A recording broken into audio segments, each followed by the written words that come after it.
Sword of Coming Chapter 1237. Chapter 1237 How Can the Realm Be Even? The sword-worshipping platform at Luolu Mountain in Bay of Pingzu, the peaks of Qingping Sword Sect in Tonggishao, plus Hexiangting and Yuqingzhang where Yu and his disciples settled in Luxiazu. If you add in the young girls who were taken away from the Sword Qi Great Wall earlier by xuanhuan, the group of sword immortals. Life gathers and disperses involuntarily, and everything in the east, west, north and south is like a ping. The 9 sword cultivators who followed Qin Pingan and left the Great Wall of Sword Qi.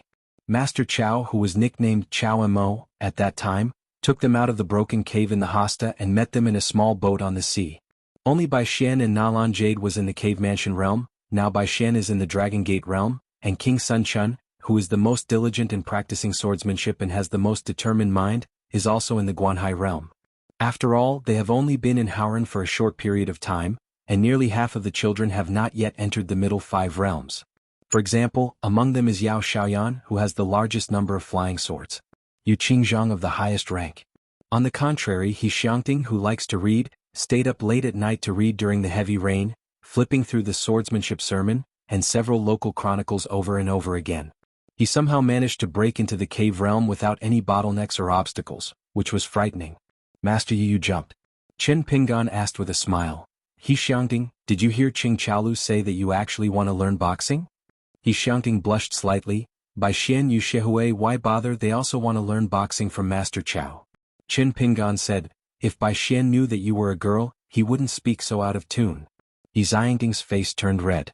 It turned out that she had been pretending to be a boy for the past few years and was able to deceive fellow villagers such as Bai Xian and Yu Shehui, but of course she could not deceive the young hermit official.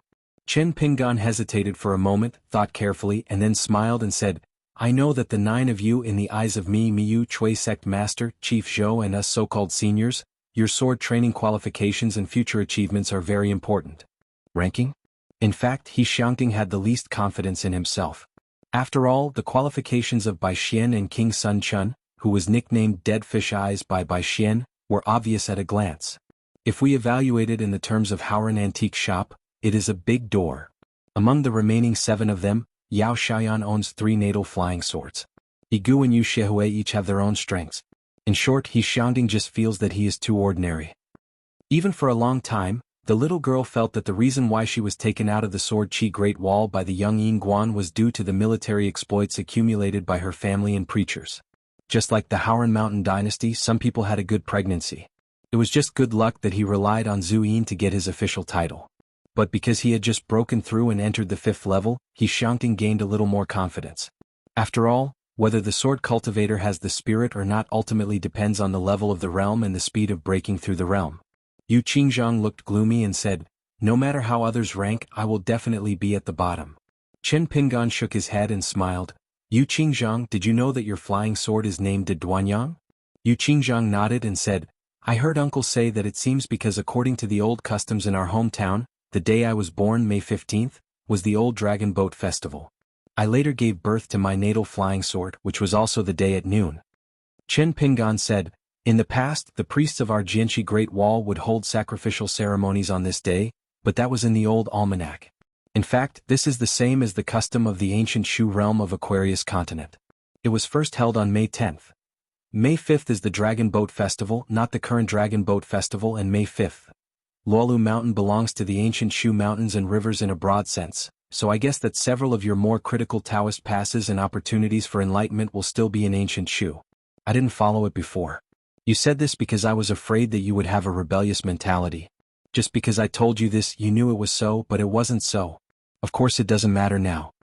Of the 9 children, you 2 are the most distant from me on the surface. You haven't said a word or two. From the sea to Tongya continent to Aquarius continent, you have embarrassed me all the way. It's nothing. I know it in my heart. Calculations are based on small calculations, so I always tell myself, who will be closest to me in the future, it may be the negation of you. Not only the flying sword named De Duanyang, but also your name Qingzhang is also very particular. To be honest, your master Yu is shameless. Being a worshipper is not enough. He has to intervene in it. Feat, taking you away from Luapa Mountain has disrupted many of the long-term plans of Sect Master Chui and I. He Xiangting blushed and Yu Qingzhang felt strange. He always felt that Lord Yingguan at this moment was very humane and a lively person. The last time, it was a small boat floating in the sea, and Master Chow was sitting alone on the bow with his back to them eating a bowl of rice. A certain old sword cultivator was scolded several times in the room. He scolded him for being worse than trash. Situ Jiu also scolded him for having no merit in war. Going to the Great Wall of Sword Chi was just a waste of time. Even he was drunk. The drunken fairy song scolded him. How could he have the nerve to go to Luolu Mountain and abduct 2 children? The old swordsman wanted to come out for a breather and chat with Master Xuanhuan along with his 2 disciples. As a result, the old man only had 1 foot across the threshold when he heard Shanju Qin complaining again, so the old swordsman had to take back that foot. Turned back to the lobby, determined not to get into trouble outside. Qin Pingan said these words that he had been pondering for a long time. He felt refreshed, raised the vermilion wine gourd, took a sip of wine and said with a smile, "The universe in Master Xia's sleeves is tormenting people's hearts." Son after King Chun and by Xian Yu Qingzhang persisted the longest. Later when Miyu saw you, he secretly observed you for a long time and felt that overall, Yu Qingzhang could rank 3rd. Yu Qingzhang couldn't believe it. Ranked so high? Isn't it a surprise? I couldn't help but ask myself, so I am so strong. Qin Pingan smiled and helped explain his confusion, and then gave his own evaluation. I also think Yu Qingzhang has good qualifications, a good temperament and full resilience. Just because their hometown is on the Great Wall of Sword Chi, almost every generation of younger sword cultivators will feel that they are not very good.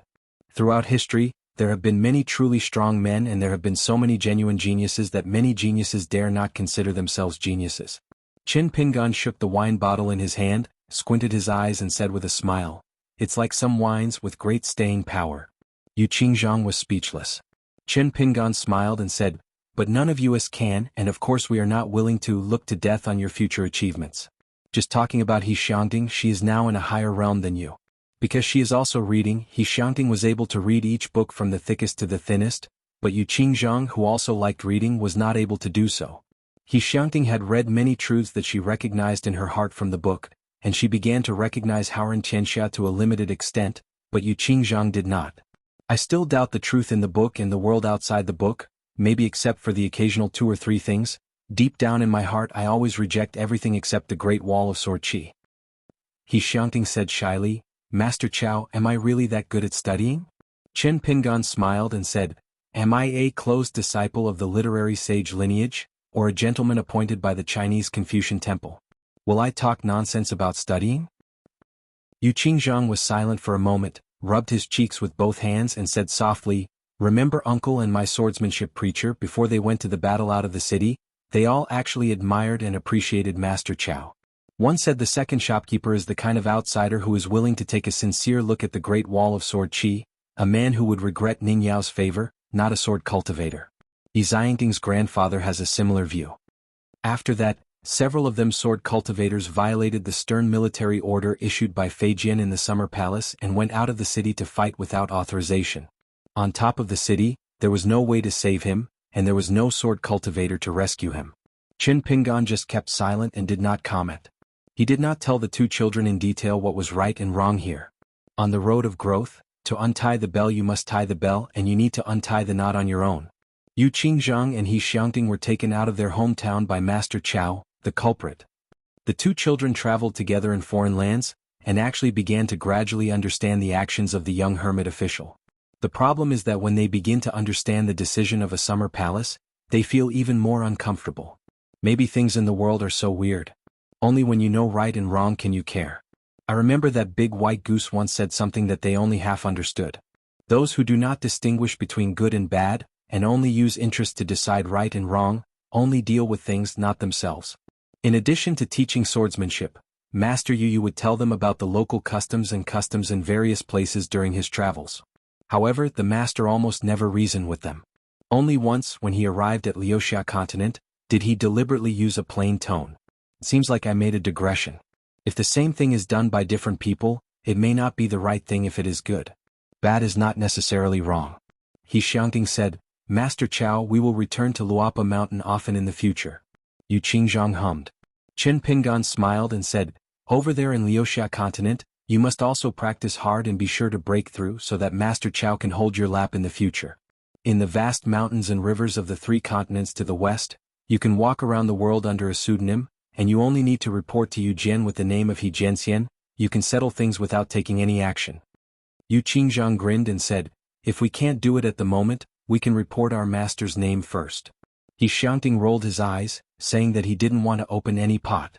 Master and the old man were almost scolded to death in the lobby.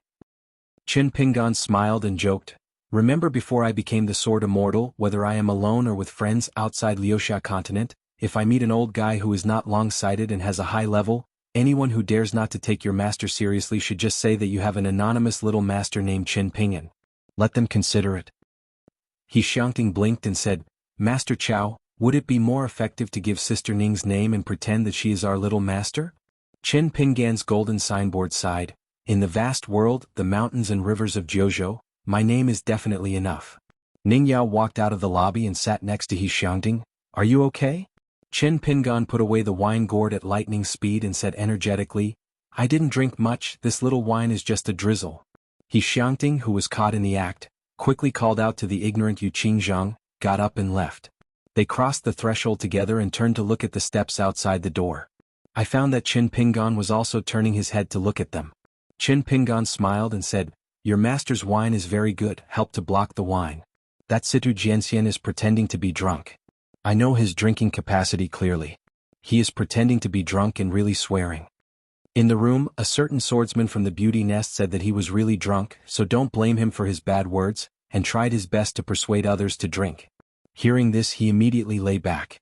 Qin Pingan had gone to Jianghu mountain before, and at the foot of the mountain he met Huan Shu, the master in charge of the ancestral master hall.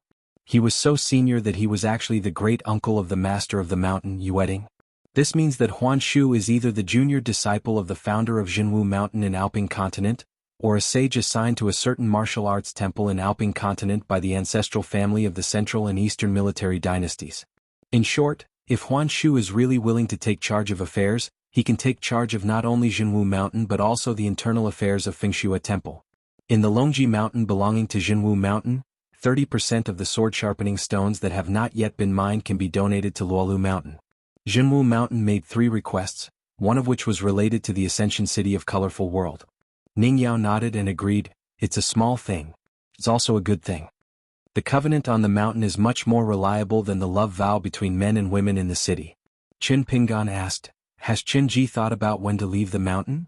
Ning Yao said, still waiting and watching. A person's sudden wealth often depends on fate and luck, because the ancestors have accumulated karmic virtues, and with the ancestral shadow paving the way, future generations will seem to have great luck and become prosperous. A family or a sect has a long and steady flow which shows its skill. Ning Yao said, since the banquet is held on the 5th day of May, I will try to come here 2 or 3 days in advance and arrive in early May. Qin Pingan subconsciously scratched his face like millet grains and you all guessed it accurately. Am I just a fool? Ning Yao smiled and asked, do you need me to be the bridesmaid on credit?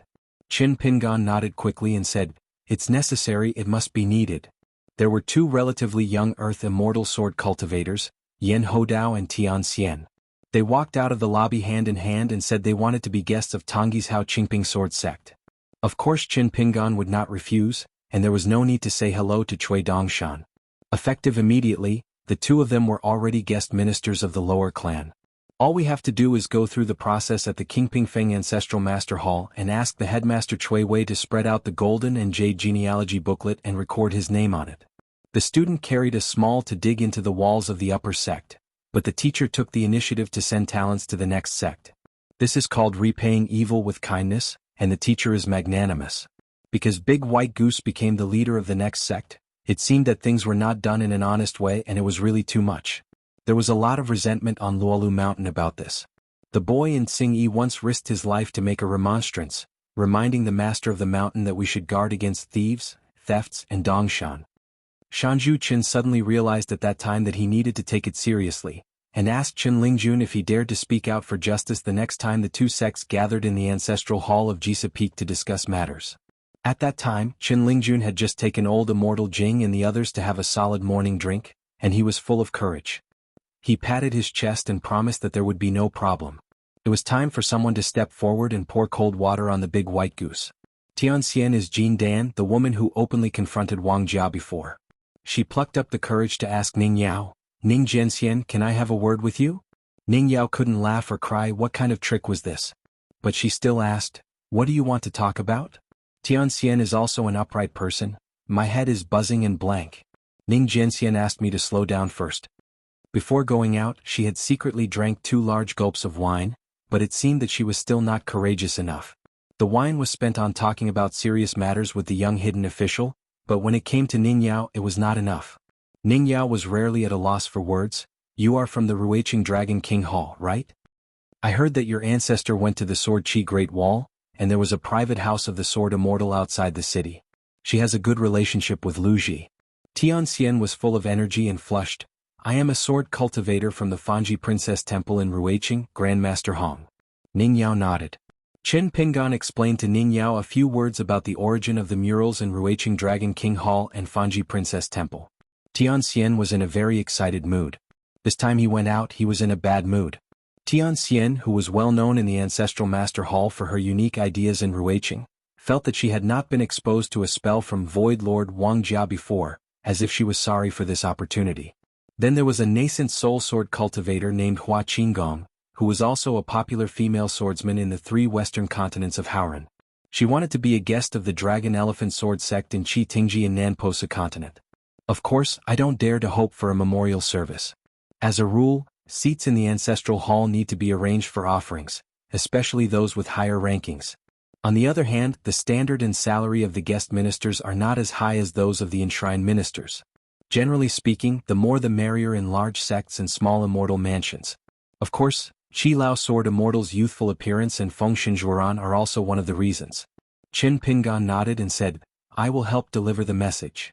Hua Qing said politely, it doesn't matter whether it works or not. To be honest, in front of a young hermit official, saying that he was going to be a guest of another kendo sect was already inappropriate. It's just that his family has branches and titles in Nanan Posu Island, and has established a mountain sect that can barely be considered second-rate. Having the identity of a guest minister of the Dragon Elephant Sword sect, I can take care of him even more. No matter how pure a swordsman is, no matter how free he is physically and mentally compared to others, he is still a worldly figure in the world of mortals. Qin Pingan smiled and said, I don't dare to vouch for you saying that I am a guest. I'm just a guest. Sword Immortal Qi still has to give me this face. Damn it, sect leader Qi managed to cut off so many returning private swords hidden in various places in the wilderness. If you don't even give me this bit of face, then don't blame me for going to the Dragon Elephant Sword sect myself to learn from them. Chao Gun and the 3 walked out of the lobby smelling of alcohol and sat down on the steps. Ning Yao took one side and they had to squeeze in on the other side of Lord Yingguan. The snipe and the clam were fighting for the fisherman's profit, and Chao Gun and Scrofulariaceae were fighting for the position. At that time, Song Gaoyuan really couldn't stand it anymore. How can you be such a flattering swordsman? You really didn't have any shame. So he bumped Chao Gun away with his shoulder and sat down first, near the water tower, imitating Lai Yuan. In the tone of Gao Xuandu, the deputy head of the academy, Song Gaoyuan said with a smile, Thank you for your hard work, Lord Yingguan. When are you going to visit our Lujiao palace? Qin Pingan asked with a smile. Forget it this time, money is tight and I didn't bring any gifts. By the way, why haven't the 3 of you formed an alliance yet? Fuyaza Lujiao Palace, Jinjiaza Kongling Sect, Luxiaza Fangsuan Sect. The 3 parties have not yet concluded an alliance with each other. To say that they were not familiar with each other before, the relationship on the mountain was average, but with the fateful friendship between the 3 Chao Guns and the 3 sects, it can be said that they all fought to the death during the battle.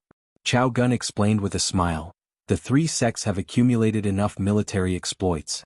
In the past few years they have been busy preparing to build the next sect, but there is not much movement. The respective ancestral halls are not willing to make a big fuss about this kind of thing. Our Fangsuan sects, the next sect of the Lujiao Palace will be located on Fuyao continent, the Kongling sect of Scrofulariaceae will be located on Liuxia continent, and the next sect of Lujiao Palace will be located on Jinjia continent. At that time, an alliance will be formed between the lower sections. Qin Pingan nodded and said with a smile, a time-honored sect must be prudent in doing things. Qin Pingan suddenly let out a sigh. Who is in your Fangsuan sect, the Kongling sect where Scrofulariaceae belongs and the Lujiao Palace? Song Gaoyuan breathed out from his nostrils, snorted coldly and said with a smile, I don't deserve a name. Qin Pingan said mysteriously, Chao Gun, Scrofulariaceae, you two don't know something. When we first entered the summer palace, Chou Miao and I worked together to prevent the local sword cultivators from becoming too separated from the foreign sword cultivators. It is easy to become antagonistic, so they come up with a solution that is not a solution, which is to add sand to the other side's camp and plant spies. For example, Chou Miao asked Wang Xingxue and Gu Jianlong to move closer to me, and I asked Song Gaoyuan I and Deng Liang went to their side. Deng Liang was rebellious and a typical person who forgot his friends when he saw sex. He agreed without saying a word and didn't talk to him. But I persuaded Song Gaoyuan for a long time about this. Only a boy is willing to complain, look aggrieved, bite the bullet, endure the humiliation and surrender to the enemy. Chao Gun and Scrofulariaceae looked at each other and were stunned for a long time. Did we misunderstand Song Gaoyuan? Song Gaoyuan was confused and he really felt guilty about it, so he said honestly, "There is no such thing at all." Qin Pingan sighed and said firmly, "You have it." Chao Gun asked softly, "Where is Lin Junbai? He has no mission?" Qin Pingan smiled and said, "Yes, why not? I had a heart-to-heart talk with him, saying that I cultivated him as a candidate for a hidden official. As long as he works hard he will have a bright future. That kid is addicted to official positions. Your eyes will light up when you hear this. Think about it carefully, is Lin Junbai very motivated when doing things every day?" Scrofulariaceae nodded and said, "In this way it all makes sense. In fact, Song Gaoyuan is not easy. Deng Liang is somewhat hopeful that the beauty will return, but we Song Gaoyuan don't ask for anything, only the word righteousness." Song Gaoyuan was busy wringing his fingers over there, muttering something to himself. Chao Gun asked curiously, "My brother Song Gaoyuan, what are you doing?" Scrofulariaceae then asked, "Brother Song, endure the humiliation and bear the burden. Tell us whatever grievances you have in your heart."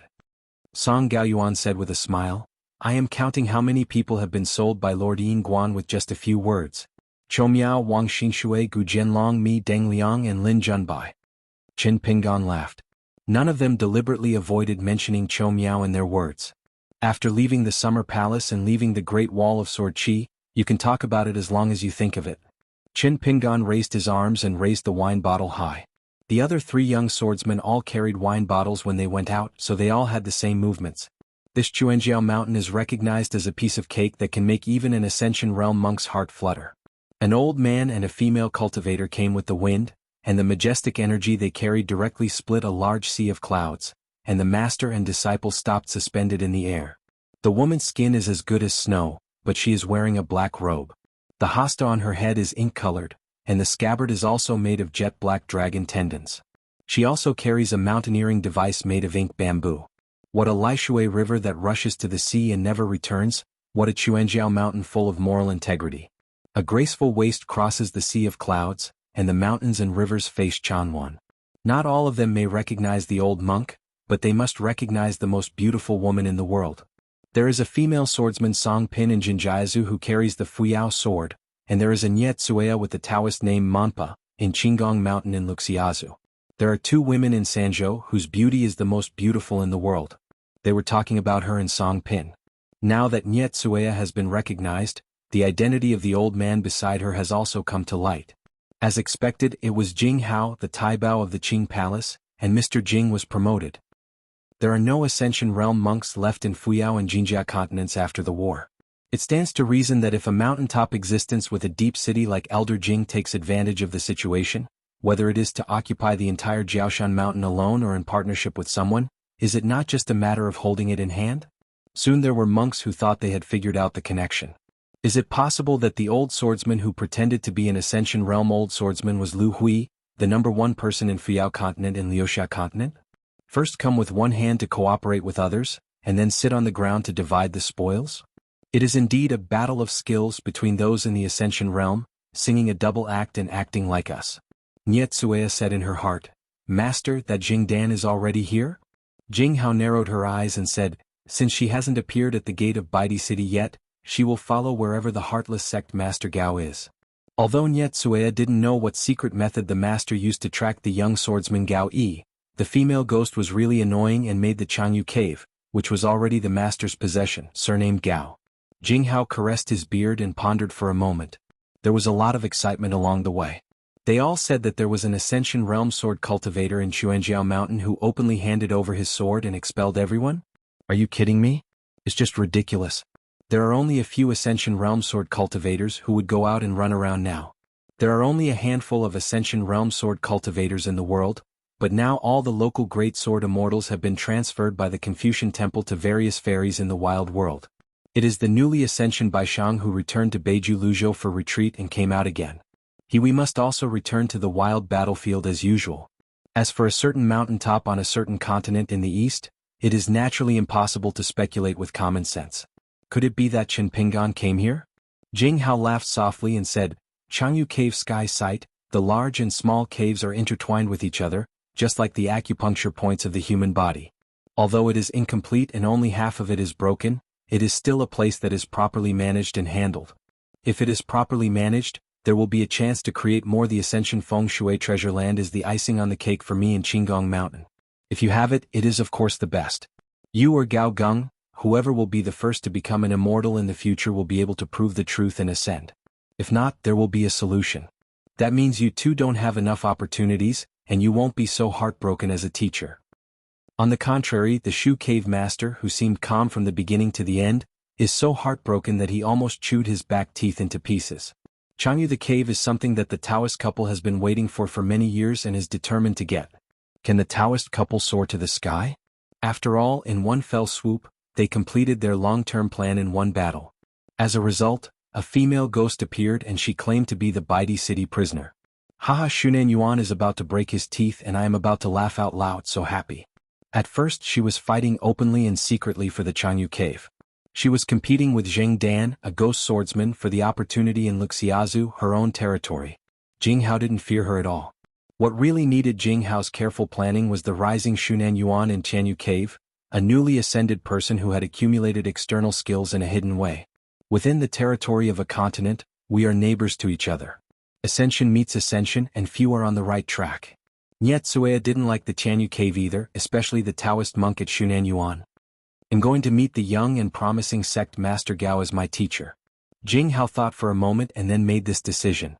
He hid his figure and left the direct disciple beside him where he was. Lao Feisheng quietly entered the underground cave of Chuanjiao Mountain alone. After all, he was not in Luo Mountain, especially since there was no wine table, and there was no boy in green to persuade him to drink. Jianghu's aura was completely different. Previously, the old man Feisheng, who was the leader of Yizhou Mountain, had a pleasant face and kind eyes, as if he was a fledgling chi practitioner in the lower 5 realms. Now in Fuyao Island, it can be said that I am in a deserted place. I took a step forward and went straight to the private house beside the underground river. I raised my sight and looked at the waterside pavilion with bamboo curtains hanging on 3 sides. Jianghu clasped his hands behind his back, narrowed his eyes and said with a smile, "Fellow Taoist, why do I bump into you wherever I go? Are you sincerely trying to cause trouble for me, or do you feel that you have acquired a Xianxia cave, feel sorry for it and want to come to apologize?" Gao Yi saw the old monk outside through the bamboo curtain, and his heart tightened. Maybe this is called guilty conscience. With Zheng Dan protecting the way, Gao Yi didn't feel it was a bit hot to take away the cave ruins from the hands of the 2 ascending realms. Now that Zheng Dan has completely cut off the relationship with him, and even said hurtful words that would be useless even if he kowtows at the gate of Baidi City, Gao Yi feels like a pauper who is not good at drinking and suddenly drank a lot. Take a big gulp of strong liquor, spit it out and swallow it reluctantly, fearing that it will burn your throat and stomach. Zheng Dan frowned and said, "If you find it annoying, just stay away." Jianghu sneered and said, "This place is the private residence of my disciples and grandchildren. My Taoist friends are not honest in what they do, but they are very funny in what they say." Gao Yi was extremely embarrassed and looked carefully at Zheng Dan and the maid Huansha, who looked calm and just made wine as usual. Zheng Dan said calmly, "It was Shanzhu Qin and Laiyuan Academy who asked me to rest here for a while." Jianghu frowned and asked, "Which Shanzhu Qin?" Zheng Dan asked back, "Which Laiyuan Academy is this fellow Taoist Jing so ignorant?" Gao Yi became more and more nervous. Such words were not speculative because he was not a human being inside and out. Jianghu put her hands in her sleeves and silently kneaded for a moment, then her expression suddenly changed and she said with a hearty smile, "It turns out that we are friends of friends. What a coincidence. It's easy to talk. This place is not worth a few bucks. Don't think it's shabby. That's it, even if it's given to fellow Taoist Zheng and sect master Gao as a place to stay. You are the king of Baidi City. My real backer in Qinggong Mountain is Zheng Zhezhong's master. He can outrun Jing Dan, a swordsman, and Gao Yi, a fledgling young sect leader. His sect is not long-term and cannot get out of Liuxia continent. He is young and energetic and has no rules for doing things. It all depends on personal likes and dislikes. Ignorant thing. Luck is a precious thing, but it is just a meal of dumplings for poor families during the New Year and festivals, and cannot be used as 3 meals a day. I really don't believe that Jing Juzhong would protect an unrelated sect master Gao. Jing Juzhong likes the ghost immortal Jing Dan. It's not surprising that he likes the Gao Jianxian. I Jinghao write my name upside down. Of course he was very afraid of the young hidden official named Qin. But to be honest, in the desolate mountain, Jinghao was even more afraid of the boy in green who could be brothers with the real master of Qinggong Mountain, Qin Xianjun. I was really tired from those few drinks in Luopa Mountain. For some reason, Qin Lingjun always toasted his own wine whenever he had the opportunity to help Qin Zhuoyo by saying a few good words at the table. The dragon-slaying man looked at Jinghao's performance with a smile. Jinghao was really wrong whether he drank or not.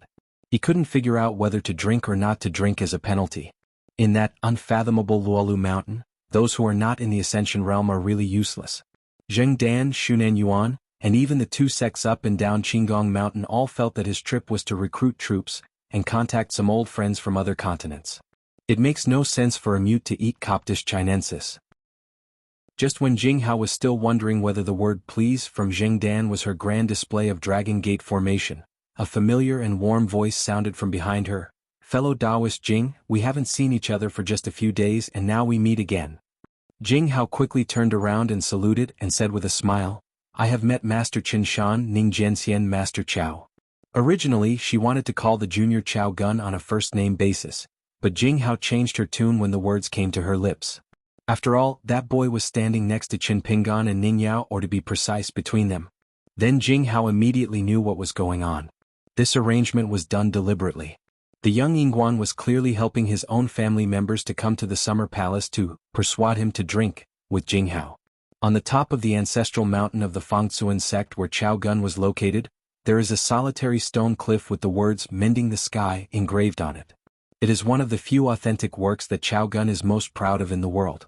The founder of the mountain, whose Taoist name is Changxing, opened a study here, also named Changxing. Later all the sect leaders studied and practiced Taoism here. The most amazing thing is that the Taoist name Changxing was passed down from generation to generation, just like the dynasty under the mountain. The title is hereditary, which is the only honor in the history of the world. The first-generation ancestor of the Fangxiyuan sect once followed the Li Sheng to the outer world, and together with the group of Ascension Realm monks, they pursued and suppressed the remnants of the gods in the vast Taishu realm. And this immortal Taoist, who had been a Taoist for 100 years and soared into the sky, fell outside the sky. Before his death, he had a last wish, saying that he hoped that the disciples of the sect could inherit his Taoist title.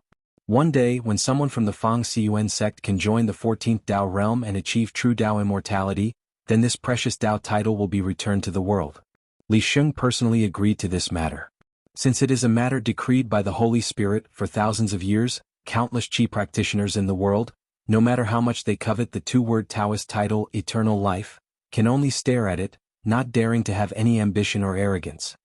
The previous sect leader of the Fangxiyuan sect was an ascended realm, and his attainments in refining things were at the pinnacle.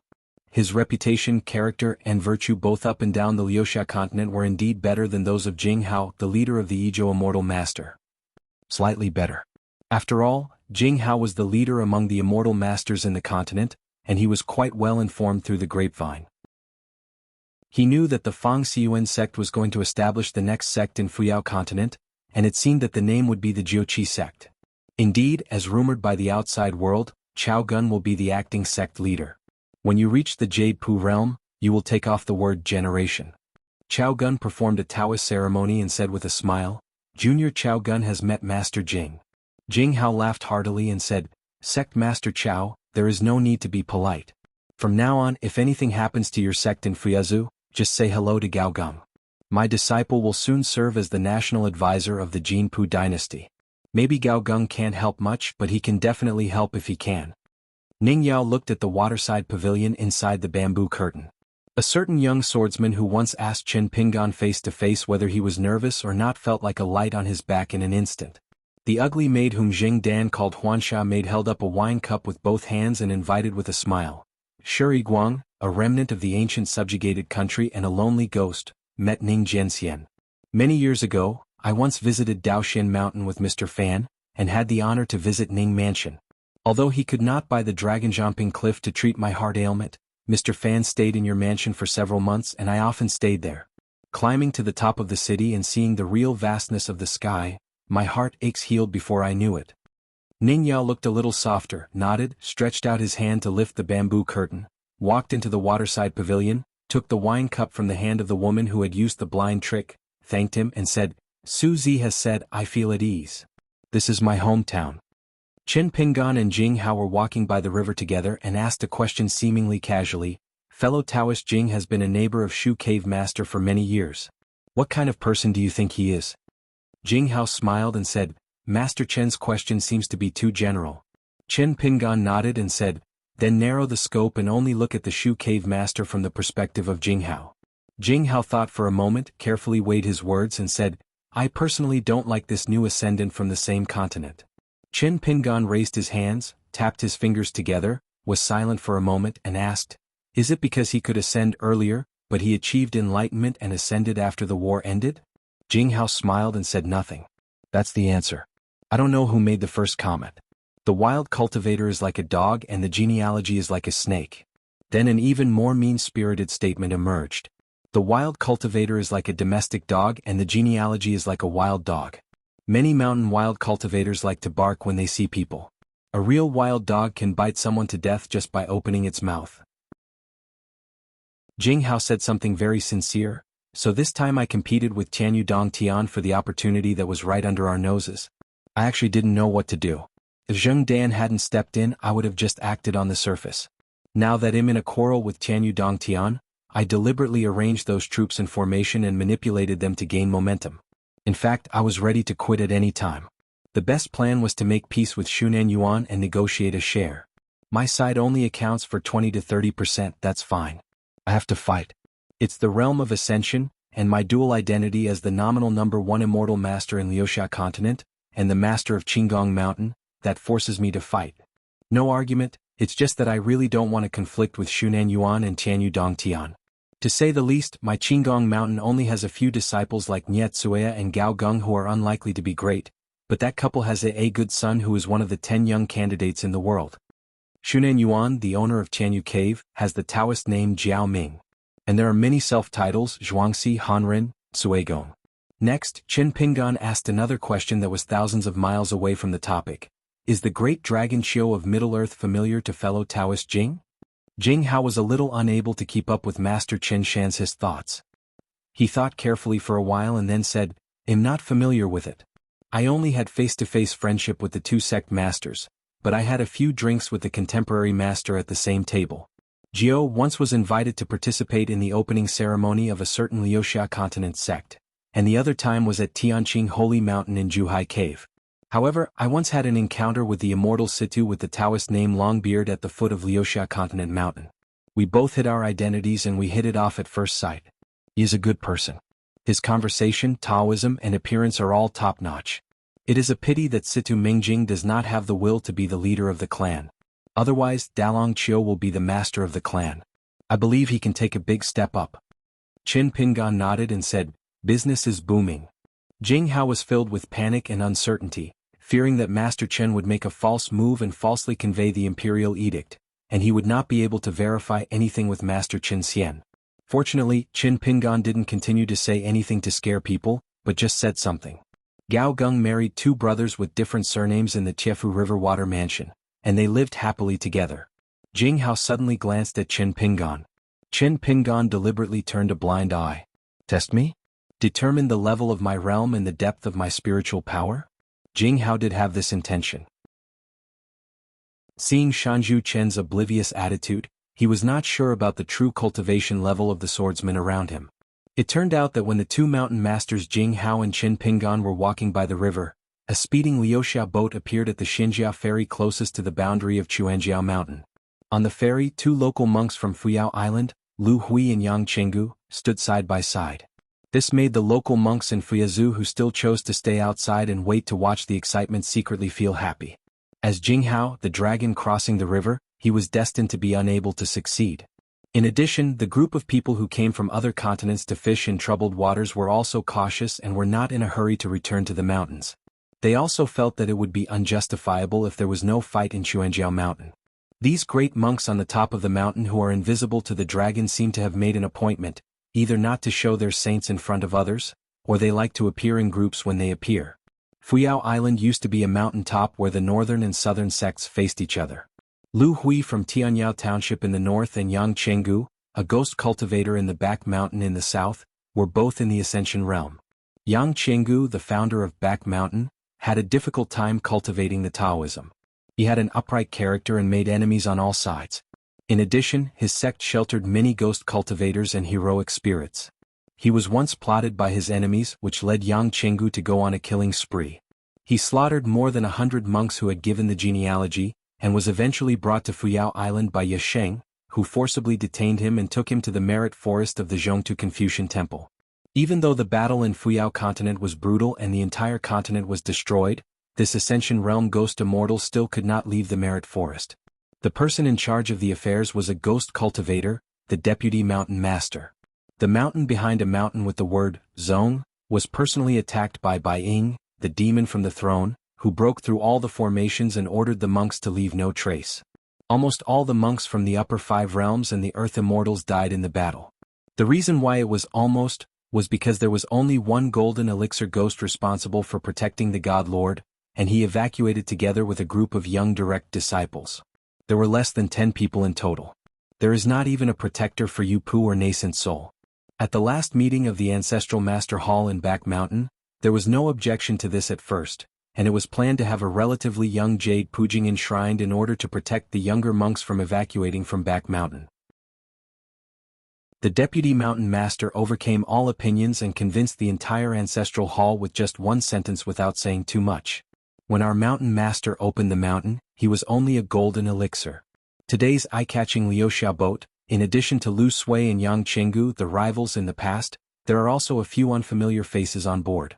Judging from their positions, they don't look like juniors or retinues. It is true that Lu Hui had official duties at the Confucian Temple, but this time he went back to Liuxia continent to retreat under the sect. As soon as he left the retreat, he returned to the Ascension realm.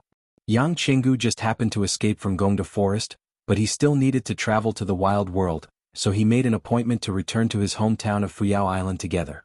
The monks on the same ship were Gu Qin from Baidi City, who was the first worshipper of the new Back Mountain. The personal maid Gu Lingyu. There is also a female fairy who is about to land the entire Jinsui city near Chuanjiao Mountain in Fuyazhou, Zhengqingjia. Tianyao Township, the leader of the clan is Lu Tui. He is a young man with a cold and vulture-like temperament, his eyes are heavy, he is spreading his palms and staring down. Lu Hui was rescued by Qi Tingji on the battlefield. The old man Feishing, who had returned to his original appearance but could not hide his old age, had just fallen a little. Otherwise, it is estimated that Lu Hui would have been engraved on the Great Wall of Sword Qi by the savage Jia Zizhang.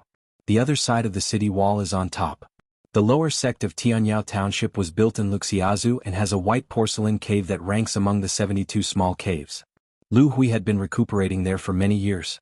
When he came out of isolation for the first time, he went to attend a meeting at the Zhongtu Confucian Temple, and he was still in the realm of immortality. Fuyao continent is a recognized small continent that is only slightly larger than Aquarius continent. Before Lu Sui was born and successfully attained enlightenment and ascended to heaven, Fuyao continent's status in the vast world was no better than Aquarius continent. Local monks cross the continent. When traveling, you will be short when you go out. If it weren't for Lu Sui's appearance, the entire Fuyao continent would not have ascended for nearly 5,000 years. Therefore, Lu Hu's successful ascension was hailed as an unexpected solution by mountains and rivers in various continents. At that time he was attending a meeting in the Confucian Temple and showed up at Yuanyangzu. Lu Hui showed up together with 2 immortals from Luxiazu, Qin Zhao and Song Qian. Lu Hui frowned and said, "There are several places in the Feng Shui cave that are weird and hard to see through." During the retreat, thanks to the heavy rain, Lu Hui has now returned to ascend. Logically speaking, he shouldn't be able to see through the scene inside Chuanjiao Mountain. The majestic Yang Chenggu said calmly, Whether it is weird or magical, you will know as soon as you go there. I want to see if Jianghu, a foreigner, can take this mineral vein away from me. Lu Hui said with a smile. Jianghu is not a fool. This guy is famous for making plans later. He just showed up now. He probably already knows the true ownership of Quanjiaoshan. Yang Qinggu turned his head, changed his expression and said with a smile, Gu Xiaoyu, what do you say? Do you need me to drive some unsightly things out of the mountain? Gukan smiled and said, ignorance is not a crime. Let me let the news out first. If there are any evil people who dare to hide among them, please let me teach you a lesson. Yang Qinggu, who never disrespects others, praised him. Gu Xiaoyu is mature and prudent, and he does have the demeanor of a sect leader. Along the underground river in Feng Shui Cave, there are private houses on both sides of the river. The lights are brightly lit all day long, making it difficult to tell the difference between day and night. The timid ones stayed outside and watched from a distance. There were also brave ones who rushed back to their own territory. Fortunately, they were not attacked by thieves. Those poor guys who were in the middle of sexual had no intention of having a heartwarming fight at this moment. Since they were all kicked out of the Feng Shui Cave by the old Ascension Realm Sword Immortal, and they are all grandsons, no one should pretend to be an uncle. The fierce martial arts on Fuyazi Mountain and down the mountain are probably only inferior to that of Beiju Luzhou. On the riverside road, a group of people who appeared out of thin air were walking against the current. Yang Qinggu and Gu Kan were walking side by side. Lu Hui, who was thinking about something, was invisibly one position behind them. He was discussing with Zheng Qingjia the specific matters of the establishment of Jingquiqing. There are a few dumb-headed youths who have just come down from the mountains to practice, but they don't take care of their eyes and mouths. After all, Yang Qinggu had been detained by the Confucian Temple for many years, and this Ascension Realm Ghost Immortal never liked to appear in public. What's more, for a person who is famous in the Ascension Realm in a continent, it is the norm that he has heard of it but never seen it. Yang Qinggu frowned, but he hadn't returned to Fuyao continent for more than 100 years, so he had this kind of virtue at the foot of the mountain. Gu Kan, who looked as usual, just moved sideways, taking 2 steps intentionally or unintentionally, just to make way for Lu Yi behind him. Lu Shang just raised his head. The onlookers on both sides of the river who had just walked out of the mansion immediately dispersed. Some of them forgot to close the door and climbed over the wall to return home. One side is going down the river and the other side is going upstream, just facing each other on the other side of the river. Zheng Qingjia and Gu Lingyan gathered their turbans at the same time and gave a blessing to the man in green shirt on the other side. Qin Pingan smiled and clasped his fists in return. Lu Hui still had the sinister look on his face, but he still reminded Yang Qinggu in his heart. The person opposite is the last hidden official of the Great Wall of Sword Qi. He is one of the most famous young people in the world. As for the thorngrass in Qinggong Mountain, Lu Hui didn't even bother to introduce it, and of course there was no need to introduce it. Jinghao smiled and said, it's gratifying that fellow Taoist Lu has returned to the top. It's also gratifying that fellow Taoist Yang has regained his freedom. As long as he is not in Luopa Mountain, Immortal Jing is worthy of Qin Lingjun's high ranking in that collection of passers-by. Yang Qinggu sarcastically said, Lu Hui, am I dazzled? Why did I see such a big turtle shell? Why did it float across the sea from Liuxia continent and come here? Is it because there is still a war here and they are coming to help us from Fuyao continent? After all, Lu Hu's subordinate sect was established in Liuxia continent, so he still wanted to give Jinghao some thin noodles, so he didn't agree with him. Jinghao laughed and said, why should a turtle with its shrunken head talk about its shell? Yang Qinggu, who was most saddened by the exposure of the short story, would take action if he disagreed with her. Jinghao sneered, fellow monks, practice your skills, I'm afraid of you. Qin Pingan reached out and patted fellow Taoist Jing's arm next to him, looked at the burly man and said in his heart, Xingguan Haosu, who is half a local monk in Fuyao continent, let me tell Master Yangshan that he is very grateful to you back then. He said a few words of loyalty. Yang Qinggu was stunned for a moment and said, stop saying those vain polite words. I don't like to hear them. I can't hold courtesy and greetings in my ears. I beg Qiningguan to talk to Nadang Shalatsi. The magistrate's magnanimity, I would like to convey a few words. I really want to thank you, so I will show you something real. My back mountain is now rebuilding the mountain gate, and everything is waiting to be renovated. In addition, our army is about to be disbanded, and the mountain top wants to restore its pre-war heyday. It's difficult. In the next 100 years or even 200 or 300 years, there may be a lack of a master who can really take charge of things. I heard that he went to buy Yujing in Qingming World, so let him find a chance. When I return to Howran World, it's up to him to write his name or not on the golden and jade genealogy of the Patriarch's Hall, but he must say a few cruel words. Within 300 years, the back mountain will be covered by his generosity. Qin Pingan agreed first, then remembered something and said with a smile, Mr. Zheng, doesn't he have a high opinion of House Han? It is said that Zheng Zhuzhong once appeared in Fuyao continent. When he was not busy with important matters in his free time, this recognized first master of the demonic path even personally found the group of young ghost cultivators who returned to the sect ruins of Fuyao continent. To be precise, waiting for them in the ruined back mountain realm. After meeting, he said, since the crowds of people in the world are not as good as ghosts, it doesn't matter if there are more ghosts in the mountains behind. Yang Qinggu said straightforwardly, nowadays, everyone in the world is afraid of Mr. Zheng. Even though I am a ghost, I am also afraid of him. One thing is that Yang Qinggu is very self-aware. Zheng Zhuzhong admires those young disciples from the back mountain, but he may not appreciate Yang Qinggu, who has been imprisoned in the Merit Forest for many years. Yang Qinggu thought for a while and asked a question he had been curious about for a long time, Qin Pingan, what state are you in now? In fact, Yang Qinggu had a good impression of this young swordsman whom he had heard about in the Merit Forest, but this ascended realm man always had such a straightforward attitude in speaking and doing things. Qin Pingan laughed dumbly and clasped his fists towards the other side. The relationship is not that familiar. Qin Pingan asked Gu Kan with his heartfelt voice, have you met Lu Yuzhou? Gu Kan smiled and replied, it's settled, he will be the deputy sect leader. Zheng Qingjia will be in charge of the money, and Oriole Island Zhongsu will be the head priest.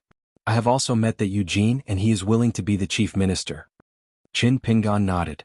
With this kind of prototype of a sect, the spirit is really quite impressive. Jianghu had a slight grudge against Shanzhu Chen's dissuasive action of slapping his arm. Since we are not in Luapa Mountain, Taoish Chen's hand was too long. Qin Pingan seemed to have guessed what Elder Jing was thinking and laughed in his heart, being friendly and making money when I go out. Fellow Taoish Jing won't think I'm nosy, right? Jianghu stroked his beard and said with a smile, fellow Taoish Qin overthought and said something very unconventional. Qin Pingan nodded and said, that's good. It's better to overthink than to make too many mistakes. Jianghu twirled his beard with both fingers and narrowed his eyes for a moment endlessly. Why, you are used to being a host, so you like to be a teacher in and out of the mountains. Regarding Qin Pingan's true realm, he and Qin Xianjun, the real owner of Qinggong Mountain, climbed the main road of Luolu Mountain together. In fact, Qin Qinglu revealed the secret to Jianghu. Qin Xianjun would never lie to him about Jianghu.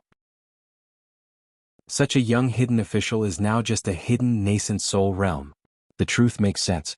If the sword opens Toyue Mountain and the words are carved on the city, it will be without price. I heard that Qin Pingan used to travel around the world and liked to suppress the situation the most. But now it doesn't help. Instead, he needs to bluff and pretend to be a swordsman? Just thinking about it, Jianghu felt sad. She always felt that a young man who had made great contributions to Yuhaoren should not be in such a miserable state. It seems that before, let alone pressing down his arm, the young man just shouted a few words to stop himself and pretended to be intimidating, but it was nothing. Jianghu sighed, stretched out his hand, moved gently and reciprocally, patted the green shirt arm next to him, and then turned to comfort the Master Qin who was different from the past with his eyes. On the way to practice, Taoist friends should not be discouraged. Qin Pingan smiled and nodded. It seemed that the morning drinks enjoyed by Elder Jing and Qin Lingjun were not in vain. They'll go back first. A woman's voice sounded next to Dao Yuqin. Qin Pingan smiled softly and said, okay. Jianghu leaned forward slightly and saw the woman's face clearly. Qin Pingan stopped and introduced helpfully, Senior Jianghu from Qinggong Mountain in Liuxia Continent, whose Taoist name is Qinggong Taibao, recently took the initiative to visit us at Luolu Mountain for a long time. She turned around and cupped her fists and said, Ningyao ascended to the city and met Senior Jing. Jianghu's heart kept beating, she swallowed and quickly returned the gift. The old monk took the opportunity to calm down and said softly, I don't dare to call myself a senior on Ning Jiangxian's side. As the #1 person in the colorful world, Ningyao, if she was just a sword cultivator at the ascending realm, Jianghu Ziji definitely shouldn't be so unaware of it, even though she, an old ascendant, was not aware of it. So, Immortal Jing understood again. But this time I didn't guess the wrong answer.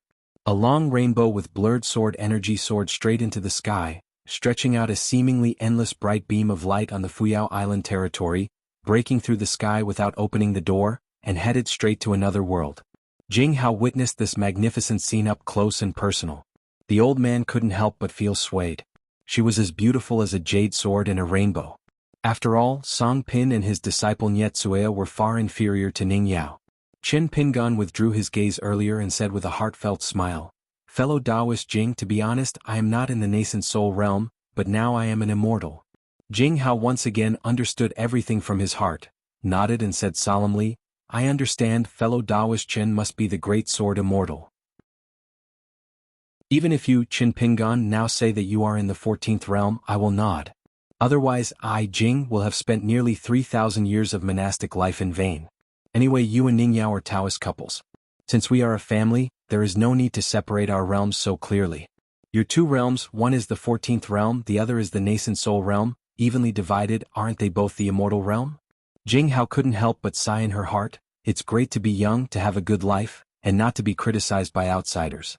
Just for an instant Jing Hao's heartstrings tightened. Something was wrong. How did Qin Pingan know that he knew that he was in the nascent soul realm? Qin Pingan smiled and cupped his hands and said, "There is no balance in matters of state. Farewell." Before Jing Hao could regain his senses, the next moment the figure in the green shirt also disappeared. The sword immortal showed an ethereal appearance, and the sword light was like thunder, and he was thousands of miles away in an instant. Sword of Coming Chapter 1238.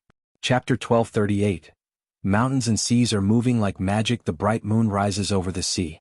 The word is really wonderful and has an endless aftertaste. Even if a swordsman uses the method of traveling in the spirit, no matter how fast he wields his sword, he will definitely not be able to compare with the three-mountain talisman that casually crosses continents, nor can he compare with that night-sailing ship. An ethereal Dharma image passed by thousands of islands in the sea. On the sea, the majestic sword energy broke through countless clouds, and the green shadow opened up extremely long roads in the clouds. Occasionally the water descendant looked up in fear and saw the green sword light flashing away, flickering on and off. After a moment, there was a series of deafening thunder, resounding across the lonely sea and sky. Occasionally the sword fairy lowered his sword, and his sword energy cut through the waves. He passed by a certain isolated island overseas, and the green mountains tilted to one side, making a rustling sound. Passing by an unknown fairy mansion on the sea, there are rows of gorgeous buildings and bright lights. The cyan figure that was about to hit the island in a straight line was instantly divided into dozens of sword lights, high and low, just around the ancestral mountain. The dazzling sword light separated by the mountains dragged out dazzling tracks in the air, filled with brilliance, and condensed into a line on the sea more than 100 miles away. In the gap between adjusting his breath and breathing, he slowed down the sword light, and Qin Pingan appeared, drawing a half arc. His green shirt fell on the sea and he walked on the waves with long strides, his sleeves fluttering, filled with the sea breeze. If you want to encounter a ferry boat or a chi practitioner traveling in the vast sea, it is like finding a needle in a haystack. Tonight, Qin Pingan actually met someone. This person drove a talisman boat and slowly followed a mysterious cloud shining under the moon. The young monk threw his pole into the sea of clouds. Qin Pingan stopped at the edge of the colorful sea of clouds. The leisurely young fishing man raised his eyes and asked in Nan Pajuo's elegant words, "Who is it?" Qin Pingan smiled and said in the most authentic Najo Yayan, "A land immortal who goes to sea to visit immortals." The young man twists his wrist, draws the rod and scatters the bait. Ripples appear in the sea of colorful clouds. He pulls back the fishing line, rubs a piece of secret bait on the hook again, and throws the rod once. Whistling into the wind, the tiny golden fishing line becomes undetectable. More than 100 feet long, the young man smiled and said, "A fellow man?" Qin Pingan nodded and said, "This master of the Tao is not weaker than others." The young man laughed dumbly and did not speak a word, while the strange man in green shirt who looked suspicious just stood there, his figure drifting with the clouds, and looked at him very patiently for half an hour. The young man had no choice but to say, "You may not catch a fish even if you sit there for decades. If you wait for me to catch a colorful crested fish before leaving, I'm afraid you will be disappointed." Qin Pingan raised his chin and asked, "Show me the fish basket?" A bamboo fish basket was hung on the bow of the boat and submerged in the clouds. "The quality is good and he is clearly the Dragon King on the mountain." The young man smiled and said, "Seeing that there is no one around, you are sure that I have no protector. Are you trying to deceive me into not being a high-level person and plan to kill people and gain goods?" Qin Pingan smiled and said, "Fellow Taoist, "Are you from Dahanshui in Nambosu continent?" The young man with an ancient jade seal hanging on his waist frowned and said nothing. Did this person come prepared? Want both the Dragon King basket and this ancestral token? Today's wild cultivators at sea have a big appetite. It couldn't be that he had bumped into a wild remnant hiding in the sea, right? Very good, the little fish won't eat the big fish, so let me weigh this person's weight. Long Qing, the founder of Delang Shui, was also the master of this young man. He once obtained an ancient stone box protected by an Lang Shui. There were 5 seals in the box. Long Qing only left 1 jade seal and gave away the rest to the Confucian temple. Long Qing carefully refined the jade seal for 300 years, and it became the sect's treasure of Delang Shui. It can almost be regarded as a token of the sect master. Now it is hanging on the young monk's waist. The young man put away his fishing rod, stood up, and announced his identity. Lu Xiang, a member of the Demanshui Tsaiji mansion. Please tell me the name of my fellow Taoist and teach you the tradition. Qin Pingan waved his hand to indicate that he had no intention of discussing Taoism, and said with a smile, "I am very familiar with Yuan Qingshu." The young man smiled and asked, "Are Master Yuan familiar with you?" Qin Pingan nodded and said, "It's familiar." Lu Xiang narrowed his eyes and said, "Why don't you just say that there is a sign hanging above your shop that says, 'The world here should know that I, Yuan Qingshu, am the sword immortal'?" I never thought that the guy was very shameless, so he nodded and said, "Fellow Taoist helped me say what I originally wanted to say." Fortunately, Lu Xiang is not weak at cultivating qi, otherwise he would really curse. I was fishing in the South China Sea, which is far away from Aquarius continent. When I met a passerby, I said that I was the last hidden official of the Great Sword Qi Wall. Do you think Shan Zaixiu is stupid because he wants to make money, or do you think I, Lu Xiang, am stupid? Qin Pingan said, Li Kai once returned a broken sword-raising gourd to Dawangshui. Lu Xiang was shocked and confused. How did this guy know such secrets? De Yunshui has a total of 5 channels, and it was Uncle Yuan who opened up the line of sword cultivation. The relic was indeed given to De Yunshui Chuiluo Mansion by Li Jianxian of Duckweed Sword Lake. Qin Pingan said, Yuan Jianxian is fond of wine. He once joked with Gao Kuei at the top of the city that he used a sword gourd to store wine, and used the name of a big demon to make wine and food. The taste is endless and the most delicious. Lu Xiang asked, "Who are you?" Damn it, if you were really that young hidden official, I would take your last name. In short, Lu Xiang just didn't believe that the man in green shirt in front of him happened to be the Qin Jianxian he had been longing for. How could there be such a coincidence in the world? Besides, Li Kai and other sword immortals who have visited Dayangshui one after another over the years all said that the new hidden official who first revealed his identity at Chunbanzhai in Hanging Mountain was so murderous that he almost killed his own people. Zai. On this point, Lu Xiang verified the statements of some cross-continental ferry stewards and ship owners through various mountain rumors and gossip. The young hidden official was indeed vigorous and resolute. He once closed the door and killed people if he disagreed. The most important thing is that they all swore that the young swordsman was not ordinary handsome, with a jade tree facing the wind, and outsiders would be able to recognize his unusualness at a glance. Lu Xiang looked carefully. The man in front of him had a hosta on his head. He wore a blue shirt, a long coat and cloth shoes. In terms of appearance, he could only be regarded as Zhou Zheng, but in terms of bearing. I was so stupid. I stood there and watched him fishing for half an hour. He must not be Qin Pingan. Qin Pingan smiled and said, My Taoist friends are vulgar, aren't they? People should not be judged by their appearance. Lu Xiang held it in for a long time and asked tentatively, Fellow Taoist, did you use a blind trick and use the immortal disguise technique? Qin Pingan was choked for words. If you're not a swordsman, it's just difficult to talk to. After all, Lu Xiang was feeling lucky and wanted to chat for a few words, but he saw the man in green shirt wave his sleeves. In an instant, a sea of colorful clouds surged violently, and several fish jumped out of the clouds on their own and jumped into the talisman boat.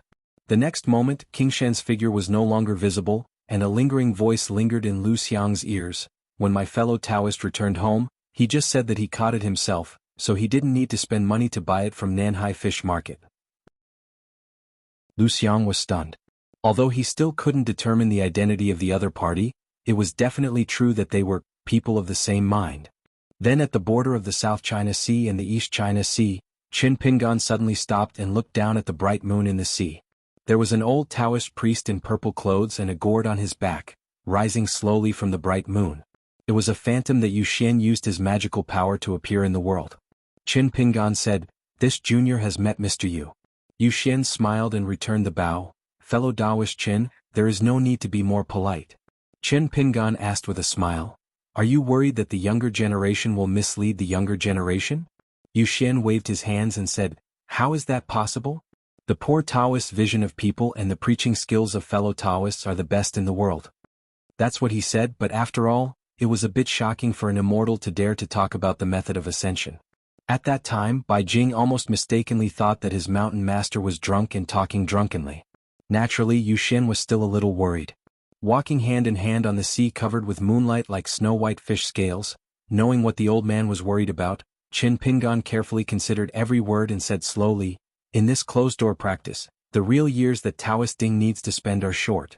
10 years, up to 100 years. Yu Xian twirled his beard silently. You have to figure it out. With Taoist Ding's monastic qualifications, it is not impossible for him to achieve enlightenment and ascend within 200 to 300 years. Qin Pingan thought to himself and said, it's not that it can't take longer, but it's meaningless. Yu Xian finally couldn't help but asked, what should I say? Qin Pingan said with a smile, don't they say that one age in the mountains means 1,000 years in the world? How can the age of a Taoist be compared with the age of a layman at the foot of the mountain?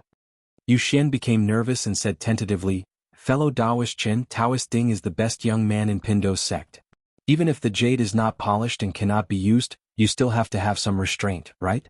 Why don't you reveal the details to Pindao, a bystander? So-called false years, how many years are there? Qin Pingan just gave a vague answer. It could be as short as 10,000 years or as long as 100 million years. Yu Xian's face was full of astonishment. Half true and half false. Really, this method of fellow Taoist Qin is really unbelievable, ingenious, and something no one has ever thought of. No matter what, I am still worried that Taoist Ding will drift with the tide in the long river of time and waste too much time, and his Taoist heart will not be able to survive it. Qin Pingan smiled and said, those who see the true self in chaos can attain enlightenment outside the Tao and ascend. Yu Xian asked, can you explain it carefully? Qin Pingan shook his head and said, it's not that I don't want to, but I really can't. Yu Xian reached out and grabbed Qin Pingan's arm. We haven't seen each other for a few days, but fellow Taoist Qin has already become estranged. Didn't we talk sincerely at the top of Jiling Peak? Fellow Taoist Qin, you still owe me 500 gold coins and copper coins. It's rare for a poor Taoist to visit Howran. If we don't discuss it, how about a total? Qin Pingan said helplessly, from now on, I will regularly inform the seniors about the progress of Taoist Ding's practice, exactly as it is. Yu Xian nodded and said, that's fine. From time to time, there will be a surprise which is more worth looking forward to than a one-time deal. Qin Pingan thought for a while and gave an obscure so-called answer. The ascension method I have figured out must first seek self-realization from within, then build a bridge of immortality, and finally seek the Tao from the outside.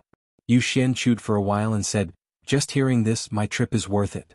Qin Pingan began to change the topic and asked, Senior is here, do you have anything else to say? Yu Xian grunted and pointed into the distance. I made a temporary fortune telling that there will be a reunion in the near future.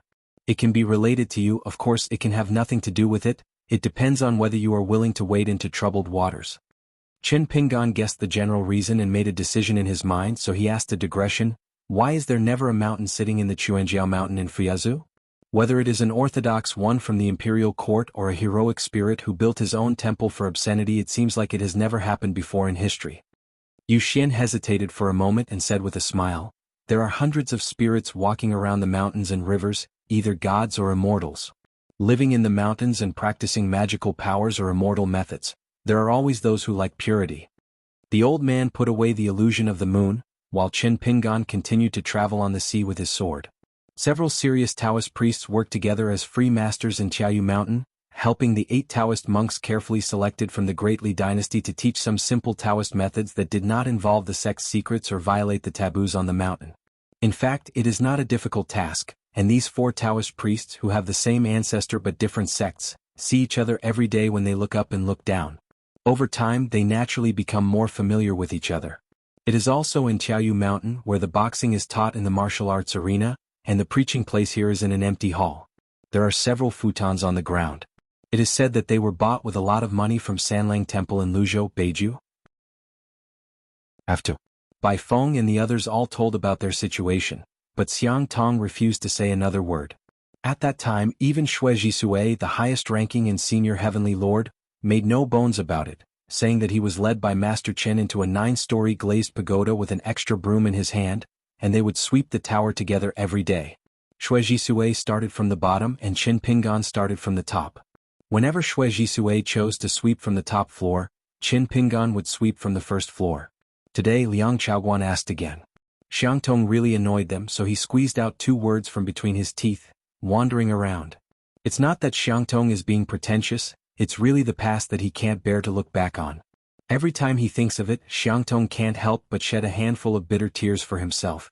It turned out that because of his high-level, strange methods and unclear thinking, he had to drag Xiangtong through thousands of mountains and rivers, and spent about an illusory 100 years.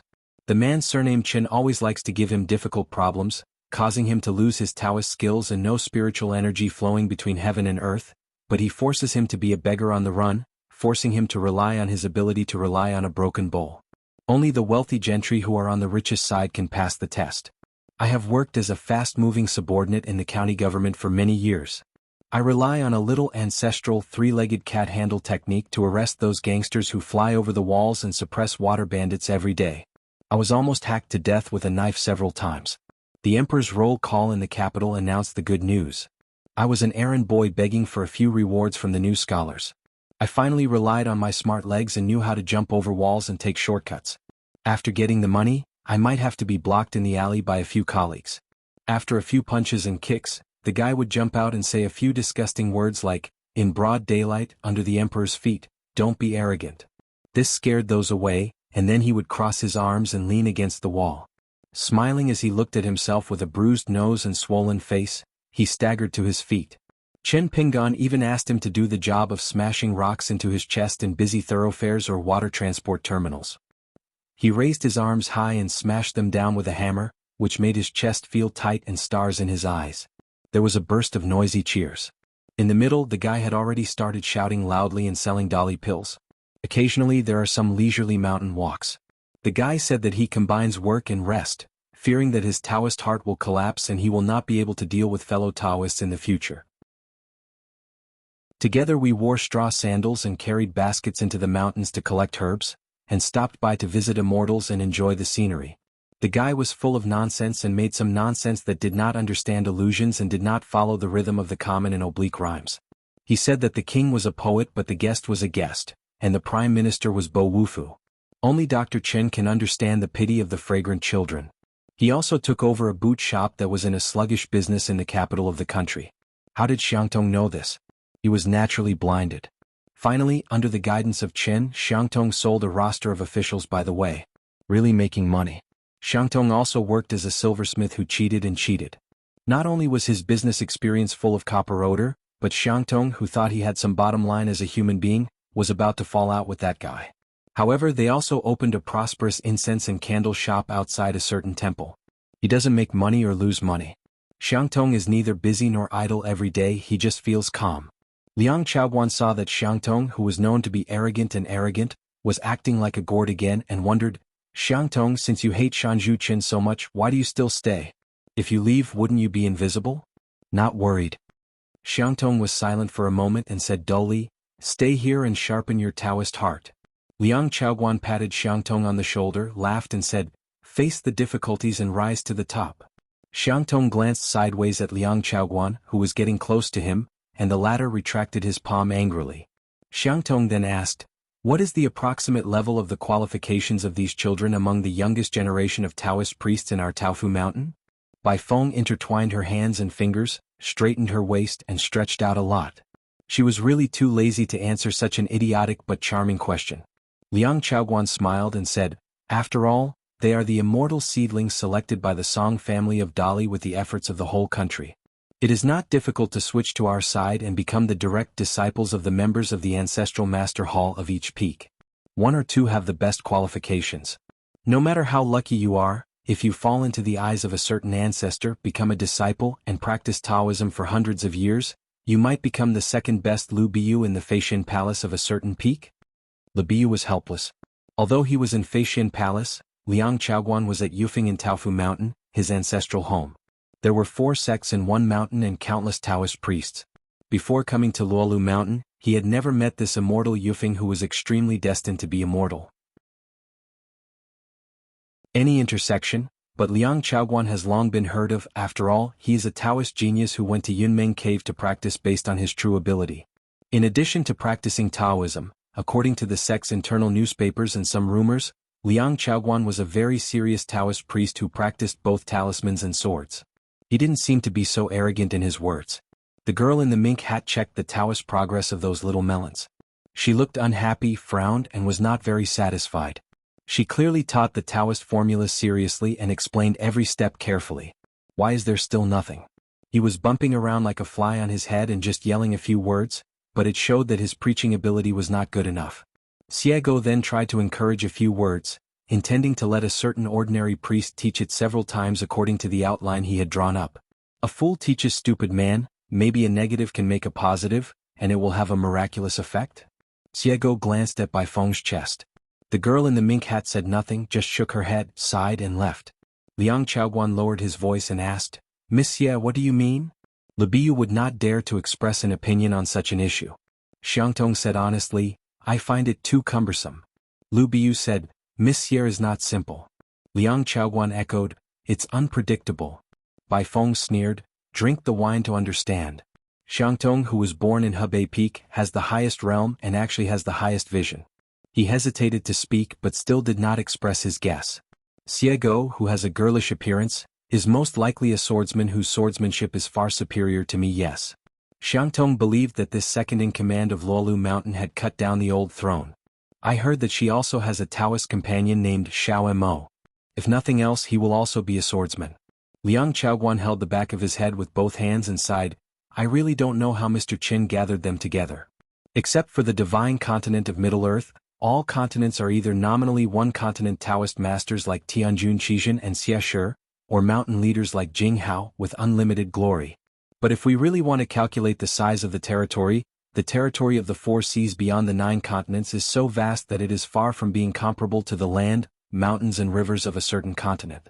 In addition to the powerful Mrs. Dandin who is in charge of land and water transportation, there are also the new kings of the 4 seas, the true dragon King Zhu of the East China Sea, Li Yeho of the South China Sea Bright Moon, Lu Roshi of the West Sea Biyuan, and Wei Chuanting of the North Sea Hongyun. The underwater mansion of Lord Donghai. Recently, purple air has risen in the mansion, and the atmosphere is majestic, forming a huge whirlpool on the sea. The subordinates and generals of Shuifu have to patrol everywhere to enforce martial law. Unless they hold a special ultimatum issued by the inspection department, no one can approach. Nowadays there are 24 divisions under the jurisdiction of Shuifu, scattered all over the place, like the imperial city of a secular dynasty, occupying thousands of miles of territory, guarding this palace city in the middle.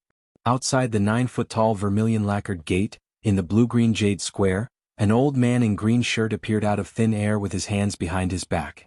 It's so magnificent and magnificent, it's very intimidating. A golden-armored general holding an iron spear lightly poked the ground with the bottom of the spear and asked in a deep voice, "Who is coming? Please identify yourself quickly." The old man ignored it and just looked up at the high and low plaques. Another high-ranking divine general from Shuifu came to the door, followed by a group of elite soldiers with clanging iron armor. The uninvited guest who didn't know how to cross the many passes still didn't look at the water palace priests and soldiers. The general stretched out his hand to hold the handle of the knife and reminded, "It is a serious crime to break into the waterhouse without permission." The old man looked away, bored, yawned and said with a smile, "I have to suppress my realm to avoid scaring you to death. It's very hard." The saber god general took a step forward, "You are still trying to be mysterious. If you don't tell me your name, don't blame me for taking you to the water prison." The old man in green shirt said, "Okay, I have nothing to talk to you. Let Wang Zhu get out and see his old friend." The general was about to activate the Shuifu formation and mobilize one of the water veins to hit this old guy who spoke freely. As a result, the high-ranking general was horrified to find that the water vein belonging to one of the water palace formations was completely uncontrollable. The old man thought to himself and said, "That's right, how dare she show up in front of me?" A torrential rain spread to the whole world and there were many rainwaters. The little girl was lucky, allowing her to take the lead and break through. Indeed, compared with luck, compared with this evil dragon who survived the disaster, Li Yeho, if you are not dominant. so she is even more afraid to see me. A goddess from the ceremony department hurried over, her expression respectful, but she hesitated to speak. How to address each other is really difficult. The person coming is Qin Qinglu, the man who killed the dragon. The old man said, "Hey, finally someone who is not blind appears." The chief officer of the etiquette department gave a blessing and said, "I have met Qin Xianjun." Qin Qinglu nodded and said with a smile, "Wang Zhu has made up his mind not to go out to entertain guests?" The female officer looked embarrassed. Just now King Zhu of Shui made a decree, which roughly means to thank guests behind closed doors today. Qin Qinglu sneered, "You must be scared to death." Some Shuifu generals who wanted to humiliate their ministers would still fight him even if they had guessed the identity of the old man in green shirt.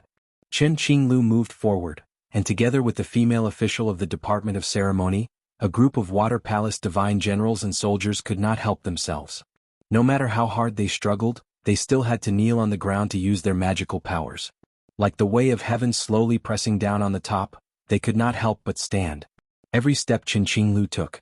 In a main hall of Shui Mansion, Shui Lord Zhu, who was sitting on the dragon chair, had a distorted face and was pale and colorless.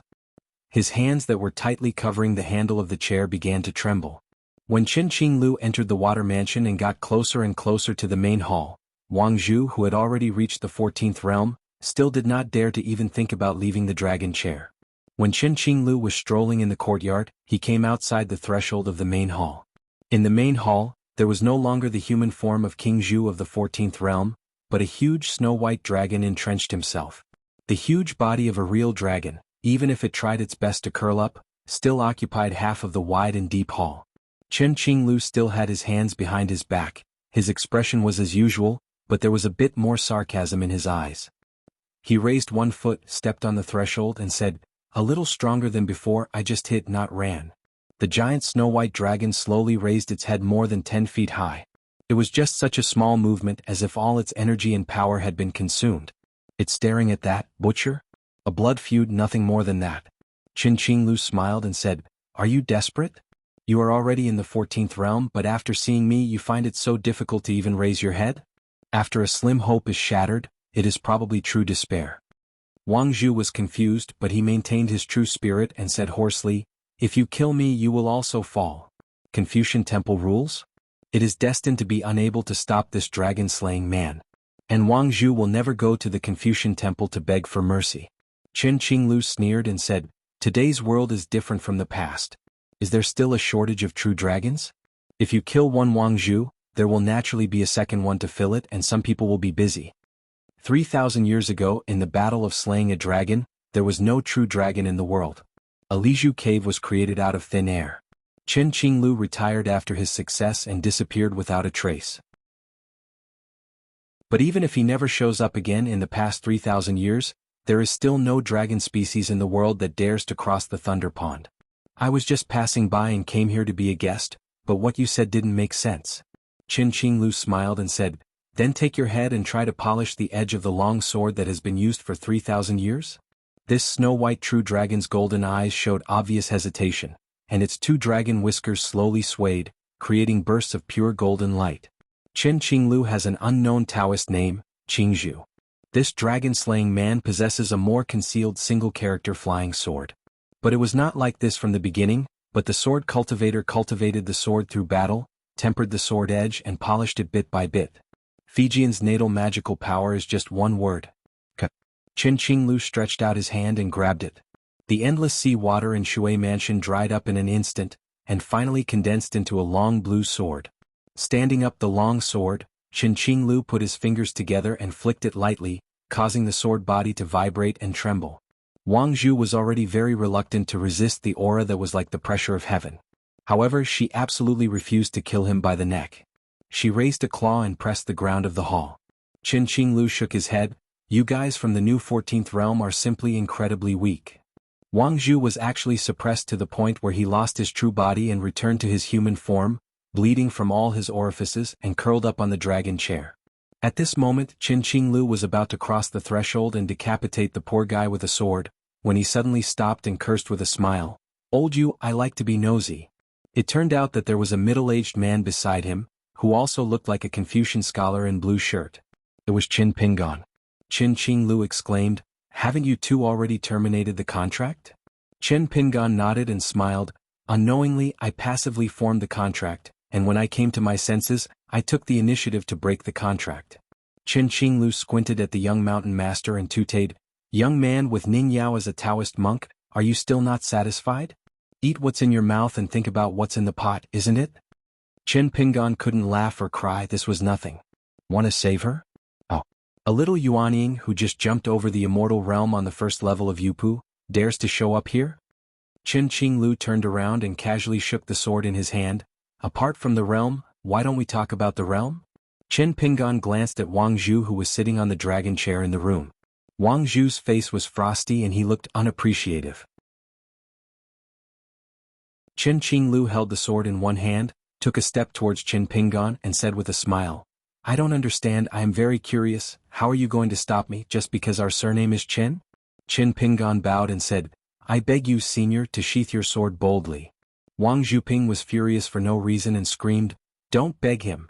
When you were young you asked for help, when you were young you asked for help, and now you still ask for help. I, Wang Zhu, have reached the 14th realm, and the luck of the dragons in the world is condensed in me. You are responsible for your own life and death, so you don't need to meddle in your own business. Qin Pingan squinted into the hall and said angrily, shut up. Wang Zhu was so angry that his whole body trembled. Qin Qinglu reminded with a smile, Qin Pingan, think about it, if you become my enemy today the price will be high and the consequences will be even greater. Qin Pingan's eyes were firm and he said slowly, Mr. Qi has entrusted Wang Zhu with something, and I need to be her protector at least once. At least for now, Wang Zhu who left Lizhu Cave has not done anything arrogant. Senior, there is no need to pass the sword to kill the dragon for the time being. Oh. Qin Qinglu twitched his lips. Did Qi Jingchun tell you that personally? Qin Pingan shook his head and said, Mr. Qi, there is no need to say it. Qin Qinglu smiled and said, Immortal realm, it is too useless. Why don't you ask the old scholar to come over and make paste? I also have a suggestion, it is best to bring the ceremonial saint with you. Qin Pingan was silent. Qin Qinglu waited patiently for a moment and sneered, how can a person live such a pitiful life? Shaking his head, Qin Qinglius' wrist shook, and the long sword dispersed into the sea water. You want Bulia Jr., just think that you owe me a duel with me. Qin Qinglu glanced at Wang Zhu and joked, can't you promise me twice for saving your life? I can help guard the door. Wang Zhu raised an arm tremblingly, lowered his head, and wiped the blood on his face with the sleeve of his dragon robe. Qin Qinglu put his hands behind his back and said, Qin de Jiangxian, will you accompany me for a walk? Qin Pingan nodded. Qin Qinglius' first question was unexpected. At the Great Wall of Sword Qi, has Qin Qing ever evaluated his swordsmanship? Qin Pingan said truthfully, the boss sword immortal has never mentioned the senior. Qin Qinglu rubbed his chin, it's really irritating. Qin Pingan smiled. Qin Pingan asked curiously, I have a question, did Zhou Zi target you during your spiritual practice? Qin Qinglu laughed and said, I don't like to meddle in other people's business when I'm full. Besides, I can't become a pure sword cultivator in the 15th level. I'm not pure enough. Qin Qinglu changed the question again, I just showed off my water-carrying sword skills a little bit. What do you think is the difference between me and Qin Qingdu? Qin Pingan said, if we put aside the killing power, each one has his own merits in swordsmanship. Besides, the gap in swordsmanship is not small. Even if they are perfect, they are still the same size. Qin Qinglu nodded without saying a word, but started to turn around. Wang Zhu, who had just sat up in the hall, turned pale in an instant. Qin Pingan had no choice but to add. The senior said that he was destined not to become a 15th level sword cultivator. The junior thought it was a self-deprecating statement. The Qing master who came out of the mountain with a sword and then put away the sword and retired to seclusion would never be so low-spirited. Qin Qinglu hummed. Only talk about the spirit, not the achievements. That's quite the truth. The two were silent and walked side by side. Before Qin Qinglu left this East China Sea mansion he said something for no reason. What if you have reached the pinnacle of cultivation in the human world, but you are the least free? If you establish a religion and claim to be your ancestor, you will feel that the world is narrow and the world is narrow. After saying this, Qin Qinglu went to the wild world through a passage back to the ruins. Qin Pingan just wanted to travel far away with his sword, so he continued on his way. Wang Zhu, who had returned to normal, came to him. After all, he is a member of the 14th realm in his own dojo. Qin Pingan said, When I was able to get the opportunity to become a sword holder, what I did and thought is not the real key. In the final analysis, it was because of the trust Mr. Qi gave me. Wang Zhu pursed his lips. Qin Pingan said calmly, whether they are here or not, don't let down those who gave us hope. Wang Zhu bit his lip. Qin Pingan put his hands in his sleeves. As long as you never let Mr. Qi down, I am asking a senior not to draw a sword today, and I won't have to do it in the future. Wang Zhu turned to look at her former neighbor, and she slowly raised her hand. Qin Pingan instantly moved a few steps sideways, his expression full of alertness. After all, there is a difference between two realms now. Wang Zhu, however, just had narrow eyes and smoothed his hair from his temples. Qin Pingan tiptoed a little and left the water mansion with sword light like a rainbow. In a peaceful world, the earth is spring, the countryside is thick with smoke, and guests come from the west, and their clothes are still stained by the rain of apricot blossoms. Luolo Mountain. This day came a clear old man dressed in Taoist robes, with a gourd tied to his waist.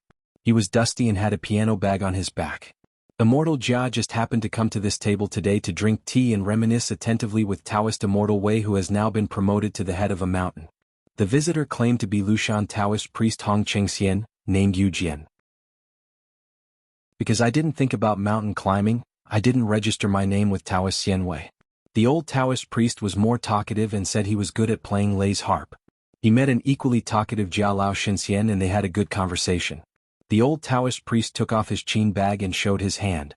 Jia Sheng was full of admiration and commented from the bottom of his heart, "It is indeed the sound of nature, clank and sound, without smoke and fire, and the meaning is not human." In fact, there are often qi practitioners like Hong Chengxian who pretend to pass by at the foot of the mountain. But there are not many people like the old Taoist priest who dare to sit down at the table. Hong Chengxian drank tea and got very close to the old immortal Jia. He stepped on the watermelon rind and chatted about everything. It was just chatting. Now he mentioned that he had a friend. His official career was quite smooth, and he once became the minister of rights of a country. God Jia sees things through but doesn't tell them. He makes friends out of nothing. Hong Chengxian continued, Pindao met him when he was young. When he was a secretary, he got to know this arrogant young man who served as a guard. Immortal Jia asked tentatively, become an official? Hong Chengxian smiled and nodded, revealing his shortcomings. He is indeed a high-ranking official. He is the kind of secretary who writes as much as he gets on the bus and is a secretary regardless of his body. Jia Sheng stroked his beard and smiled and said, Taoist family comes from a friendly family, no wonder his speech and behavior are so elegant and natural. Hong Chengxian continued to tell the story of that friend. The prodigal son returned with gold. From a young man who ran rampant in the capital and acted absurdly, he suddenly woke up and began to study hard. After becoming the minister of the Ministry of Rights, he had suggestions with the emperor, the king who controls the country and the minister who governs the country. It is a good thing to believe in the Buddha sincerely, but you should not blindly flatter the Buddha. If all the people's anointing and blood were used to make sacrifices for the feast, how could the Buddha, if he had a spirit, be willing to pay for it? If one obtains blessings by damaging the national treasury, wasting agricultural work and wasting people's energy, then the blessings will surely exceed the blessings prayed for. Practicing Buddhism can provide you with the resources for the next life. Confucianism's cultivation of Qi Jiping is the solution to today's issues. The second monarch changed his mind and began to advocate Taoism, and then destroyed temples and exterminated Buddhism. It was still the old man who had just been awarded the title of Crown Prince in Taibao, who openly opposed the emperor's plan to destroy Buddhism and worship Taoism. The reason is that it is wrong to say that today is near and the next life will be far. So the future life is far away and today is near. It is also wrong to only look at today's tomorrow and not the present life and the afterlife. In both the government and the public, some people said that he was just fishing for fame and reputation, and that he would not be able to keep it in his later years. Only a few people think that he is a true scholar. Having said this, the old Taoist priest raised his withered palm and patted the piano bag on the table gently. From young to old we have been close friends, but when he became an official, he became a Taoist and became an immortal, it was inevitable that he would gradually drift away. There are no books anymore. Time has passed and times have changed. I revisit my old place. The old romances have been blown away by the rain and wind. The house of my old friend is overgrown with weeds. The old wooden tree is slanted and thin and tough, and the branches are like veins. There is only one ancient begonia, which is still worthy of the title. She is graceful, like a peerless beauty admiring herself. Immortal Jia sighed endlessly and added, I don't know how many people have fallen drunk in the shadow of flowers. Cui Chengxian picked up the water bowl and said sadly, there is no solution. Jia Sheng was reluctant to comment on this matter, so he just picked up the bowl and clinked it with Cui Chengxian. At this moment, the young Taoist priest sitting on the bamboo chair suddenly said, there is a solution. Cui Chengxian turned his head and asked with a smile, what's the explanation? The Xianwei replied, if you are weak-minded, you will resign and retire to the mountains and forests. This kind of high-spirited and upright behavior has been seen by the descendants of the family, the government and the public, and they all know that there are scholars in the world who study like this, so this is right. It was really helpless and it was difficult to change the situation from bad to clear. I had to make mistakes and join in the bad luck with those who did not follow the same path. However, I tried my best to patch things up in secret and did many good things that benefited the people in the country. Outsiders also let them criticize me. Go, your reputation will be ruined in one moment, but you have a clear conscience, so this is right. Two things, two people, and two hearts have never been in vain. They have truly taken root and will blossom and bear fruit in the hearts of others. They may not have lush branches and leaves, but they are like that begonia. After hearing this, the old man thought seriously for a moment and sighed, that's it. Taoist Xianwei smiled and said nothing. Sure enough, you can't ask others about the details of Taoism in the books. Speaking these general Taoist words is what you are good at. Last time Jingwei Guanli Muzhou was treated so well, but now Xianwei is frightened when he meets a true Taoist priest. It was still hard to muster up the courage to say a few words. Of course, the main reason was that Immortal Jia was present and sitting at the gate of the mountain, so the Taoist immortal did not worry about saying the wrong thing. However, when you do as the Romans do, you still have to treat people with sincerity.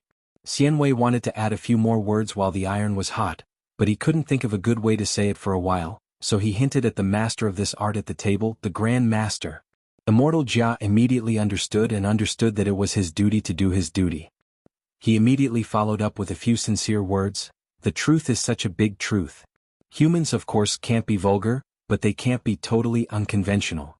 But really making these empty truths come true, as Taoist Master Xianwei said, is like budding, blooming and bearing fruit, or making a sapling grow big and straight. One day, it is expected to reach the sky and be able to provide shade, care for neighbors and rest. To passers-by, it is up to us, the mountain masters, to explain the truth in detail. The Xianwei was very impressed. This probably meant that an expert would know if someone was there as soon as he made a move. He was indeed a bit better than himself. Cui Chengxian put down the white bowl. Since Immortal Jia is willing to treat people with sincerity, Pindao can't continue to use a fake identity. Pindo's real name is Kongshan, and the temple is called Cocoon House. Jia Sheng asked, burning incense and sitting quietly, an empty mountain with only one person? A cocoon that binds itself?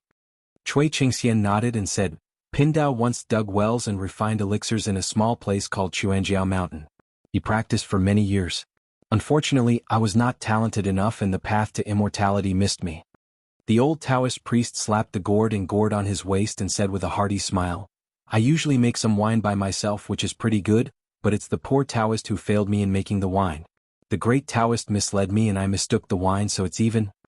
Jia Xing raised the bowl, replaced the wine with tea and sighed, Taoist priests walk on the road, live in the mountains when they meet, and stop the water when they meet, they are like gods. At the gate of the mountain there were only 3 of them and they were all Taoist priests. If you praise them you could also praise yourself. Cui Chengxian, whose Taoist name is Kongshan, stood up. The thin old man put his piano bag on his back again and said with a smile, it's funny to say that when I first entered the mountain to practice I was young and frivolous. I didn't know the heights of the sky and the heights. I looked down upon all the Qigong practitioners in the world and only let 3 mountains and 1 person. The old Taoist priest continued to wander alone. Immortal Jia didn't take today's encounter too seriously, he just performed normally and at an average level. When Qin Pingan crossed the sea with his sword, landed on the land of Aquarius continent, and entered the territory of Beiyue, he asked Wei Xinjun to do a favor and returned to Luapa Mountain in an instant. At the gate of the mountain, after hearing a rough idea from the mouth of Immortal Jia, Qin Pingan smiled and said, it seems that I missed a great person from this world. Jia Sheng helped to correct a sentence. If we miss each other, we will have something to spare. Sect Master Cui has sent a message with his sword, telling Sword Immortal Me not to forget to return to his sect on time. Over at Mi Xiafeng, they are planning to open the mirror flowers and water moon. Everything is ready, only Chief Mi is missing. Xianxia, who was a teacher in that village school, actually abducted several young men from neighboring villages to study in his own village school. He felt that his ability to teach students had surpassed that of Shanju Qin. In the Qiaoyu Mountain, Grandmaster Wen, who slept hard every day, took a bath, changed his clothes, and then sat on a bench to bask in the sun, felt that he was okay again no matter if his skin was itchy. One day he actually asked Pei Qian, who only punched once a day, to raise his level to the limit. After Pei Qian was sure that Wen Qingqing was not joking, he punched him and a large hole appeared in the wall next to the martial arts arena. Before Wen carefully passed out, he vaguely heard Master Zheng say, "Old rule, keep accounts, my brothers will get 20% off." The guy named Bai Xian often hangs out at the martial arts arena. After seeing this punch, he quickly picked up the purple clay pot and took a sip of wolfberry tea to calm down his shock. Zheng Dafeng worked hard and swore several oaths before he had the chance to read the hero's book. After closing the book, Zheng Dafeng said something fair. It was really a book of life and death.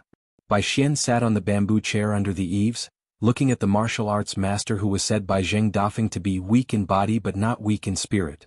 He only felt that this man was strong and rare in this world. One day the opportunity would come.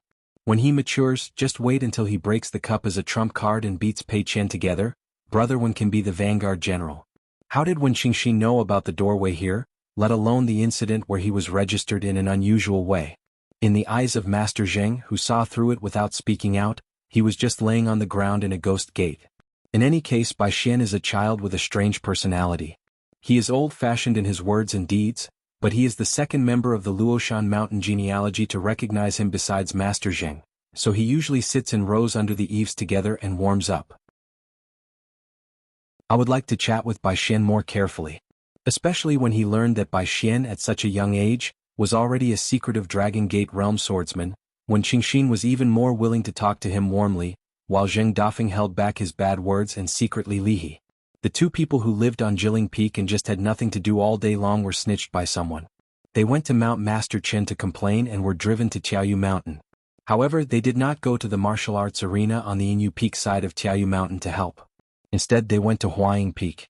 Meet a sword immortal stabbed those few cultivators with flying swords, and Zhong Qian, a golden body martial artist, the 8 chi refiners smashed their spells at the target.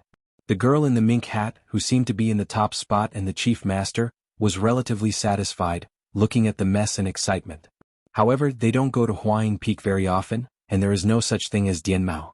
They fish for 3 days and dry the nets for 2 days. As long as no one urges them, they will definitely not go. Zhong Qian wanted to make the Gontang worshipper more effective, so she encouraged the old man to settle down at Huaying Peak, so that he would not have to run back and forth between Jumping Fish Mountain and the sword worship platform. The old deaf child laughed and said nothing. My name is Old Deaf, not an old fool. In addition to Fuyao foothills, Qin Pingan set up a cloud nest formation on Qiaoyu Mountain. Before that, it was obvious that Shanju Qin did not want Xiao Mili to interact too much with this group of foreigners, strictly speaking the anonymous outer disciples of Luapa Mountain. But perhaps because of a temporary change of mind, Master Qin suddenly figured something out, and Protector Zhou's mountain patrol business flourished. The guardians of Luolu Mountain seemed to have more Fuyolu and Taio Yushin, these two silent and mute capable men. The little girl in black was wandering alone on the mountain patrol road. There was no one around except for a green bamboo stick and a small carrying pole. She secretly put on the cloak that was tailor-made for her by the old chef and was just the right size. According to the method taught by the good mountain master, she first stood still, twisted the corner of the cloak with 2 fingers, and then swung it hard, swaggering majestic and majestic. Between Inyu Peak and Huaying Peak and Qiaoyu Mountain, there is a snow-white waterfall cascading down for more than 100 feet, and a stone bridge shaped like a rainbow. Millet grains wearing cloaks and satchels have to stop here every time, and occasionally meet with a certain colleague from Qilong Lane met here. Across a bridge, the two sides stood facing each other. The left guardian of Qilong Lane had been lying on the other side for a long time. The little girl in black looked solemn and nodded. When we meet on a narrow road, the brave wins. One runs wildly, the other rushes forward and then leaps high. There is no loser, everyone wins. After landing on the ground and standing still, the little girl in black turned around and clasped her fists. The world is far away, so let's say goodbye today and see you again tomorrow. In fact, it was Gu Kan, an outsider from Luoshan Mountain, who persuaded Qin Pingan to change his mind. Gukan said that you are too concerned about protecting Zhou Mili. Do you really need to be so careful? Did Zhou Mili have a protector before she met you in that dumb lake? If you are so cautious in your own poor mountain world, are you underestimating your own mountain guardians and offerings? Today the little girl in black is still wearing a cloak, with her arms folded across her chest, holding a green bamboo staff and a golden pole.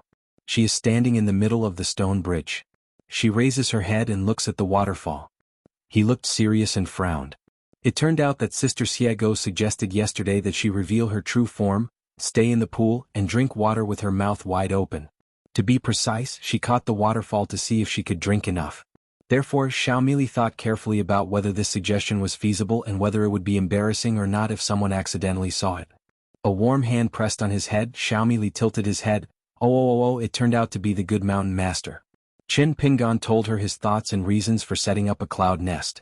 Zhou Mili scratched his face and said, what did I think? Such a big deal. Let's take a leisurely walk along the mountain road together. Qin Pingan borrowed the green bamboo stick, and the little girl in black carried a golden pole on her shoulders. The hiking pole poked against the bluestone slab, making a squeaking sound. Zhou Mili raised his palm and placed a pile of melon seeds. While chewing melon seeds, Qin Pingan complained, "It's not easy to practice Taoism. I'm busy with official affairs and I owe a lot of debts to people and studies. There are so many things, big and small, both near and far. The old cook has a backlog of all kinds of letters on his desk. I am worried whether he will reply or how to write the reply." This is the first time for Shanju Qin, who is chatty and full of complaints, to tell others what is in his heart. One big and one small, they worked together and finished eating the melon seeds. They made empty fists of millet grains and handed them to Qin Pingan. Qin Pingan didn't know what was going on, but he still spread his palms and asked with a smile, "What?" Zhou Mili grinned and said, "I have saved a lot of happiness, so I borrowed some from the good mountain master." One unclenched his fist, the other clenched his fist. Qin Pingan shook his fist to show that he had received it, and asked with a smile, "Isn't it a gift?" Zhou Mili nodded vigorously, "I'm only borrowing, not giving away." Qin Pingan smiled and narrowed his eyes, "Don't we still have to calculate interest?" Zhou Mili shook his head and laughed, "It must be." Qin Pingan suddenly said, "Good deal." On the way when they came, under the sunlight, a rainbow hung over the waterfall.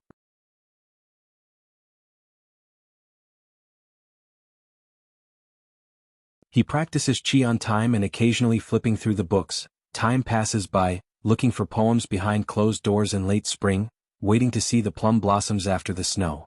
Before I came, I always felt like I was waiting, and when things came, I felt nervous again. Taoist Ding couldn't help but look at the watermelon a few more times. No matter how he looked at it, it was just a cheap summertime thirst-quenching thing for ordinary people in the market. And that Shanju Qin, who would not spit out the seeds when eating watermelon, had a pile of watermelon rinds piled around him, and he raised his hand to pat his stomach. Qin Pingan wiped the corner of his mouth and said with a smile, "If you cultivate the Tao, there will be no dirt or blemishes. If you cultivate your mind, you should wipe it diligently." The so-called asking the mind is to clean a room and sweep all the dark sides into a small corner without any turning or twisting. There is room. We also need to distinguish between a broom, a dustpan, and dirt. Shanju Qin, who had eaten a whole watermelon, looked calm and spoke plainly, and what he said was commonplace.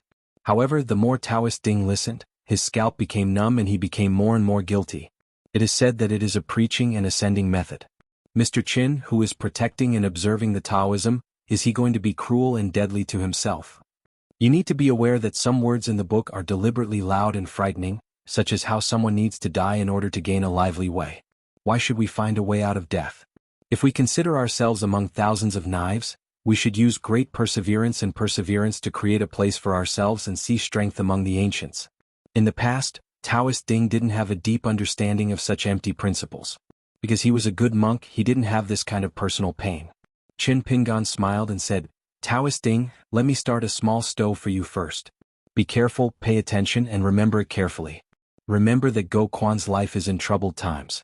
The word Go Quan has unlimited skills. You must remember your life. It is not only what life is called." Taoist Ding looked at Mr. Qin, who warned him earnestly, and felt that he was a dead man in Qin Pingan's eyes. Qin Pingan's expression became amiable, and he asked with a smile, "If life is like a book, what kind of opening would Taoist Ding want? Is it from a poorer family or from a higher starting point?" Does life start earlier or later? A little? Taoist Ding couldn't speak.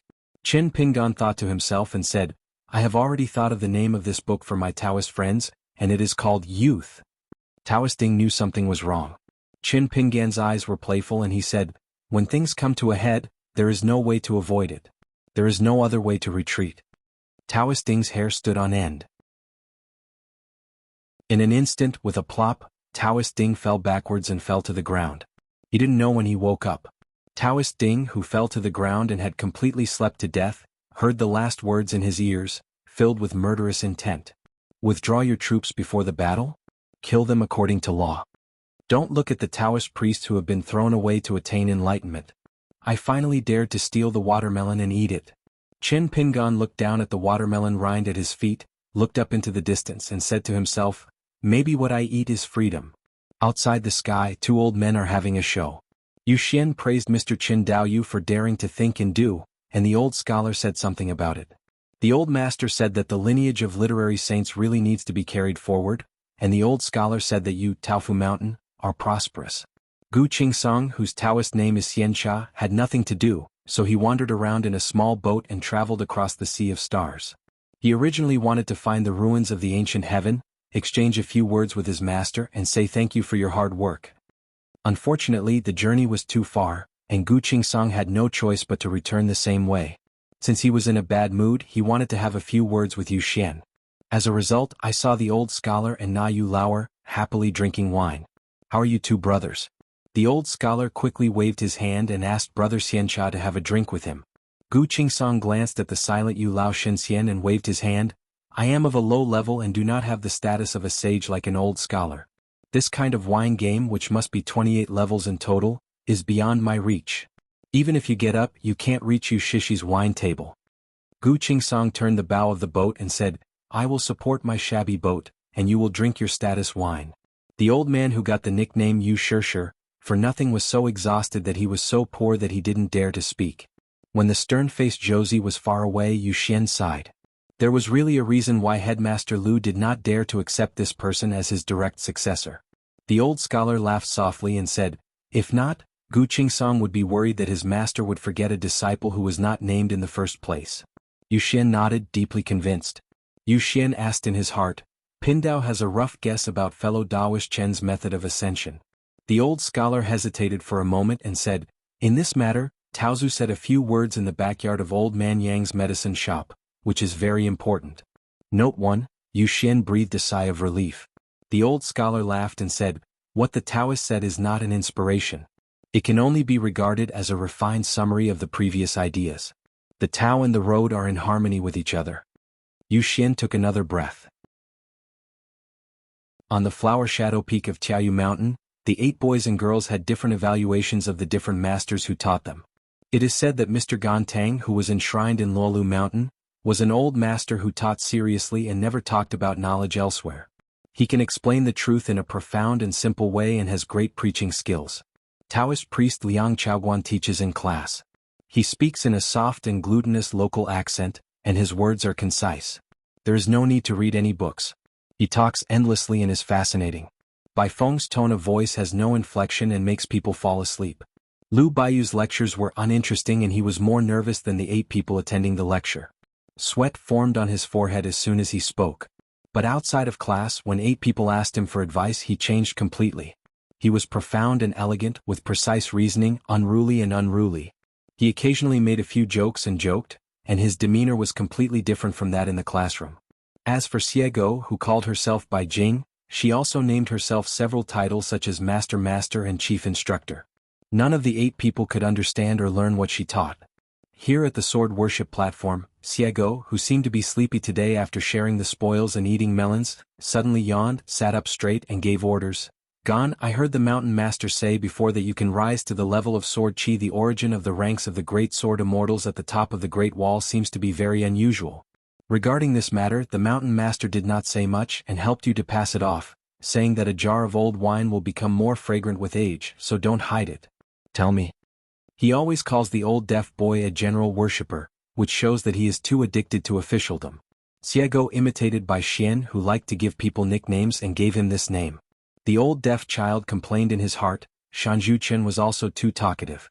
A wrinkled old face but a smile bloomed. There's nothing worth saying. I just had a bad temper when I was young. When the two armies were facing each other, after 3 glasses of wine in the big tent, I couldn't. Now that I knew who I was and I was being harassed by an old man from Guanxiang, I went up to the top of the city alone with my sword called Qin, the boss swordsman, and challenged me to a duel. The boss Jianxian agreed. Bai Xian was shocked and said, "You weren't killed by the boss sword fairy?" Qin Lingjun was even more shocked and said, "Good question. How can ordinary people ask such tricky questions?" Bai Xian thought to himself, "That's right. If you chop him to death, the old deaf boy won't be able to pretend to be a master here." After all, Bai Xian was Bai Xian. He stretched out his palm to cover his mouth, turned around and asked softly, "Xie Zishi, is the old deaf boy a ghost that lingers?" Xiego shook his head, "A great living person." Bai Xian originally wanted to refute the second-place enshrinement, saying that the old deaf boy is not a human being, but when he thought that Xiego was also from the wild monster clan, he decided to forget it to avoid accidental injury.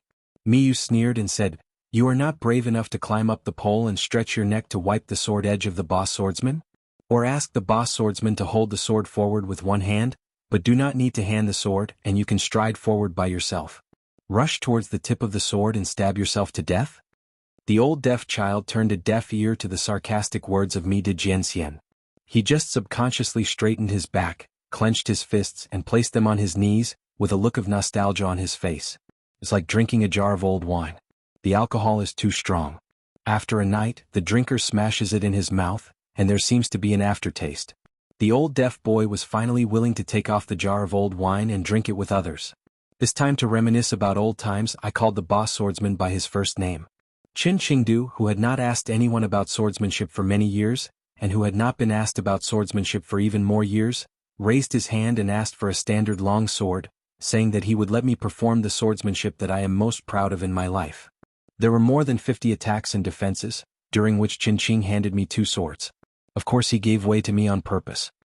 No matter what, it is a unique deed in the 10,000-year history of the Sword Qi Great Wall.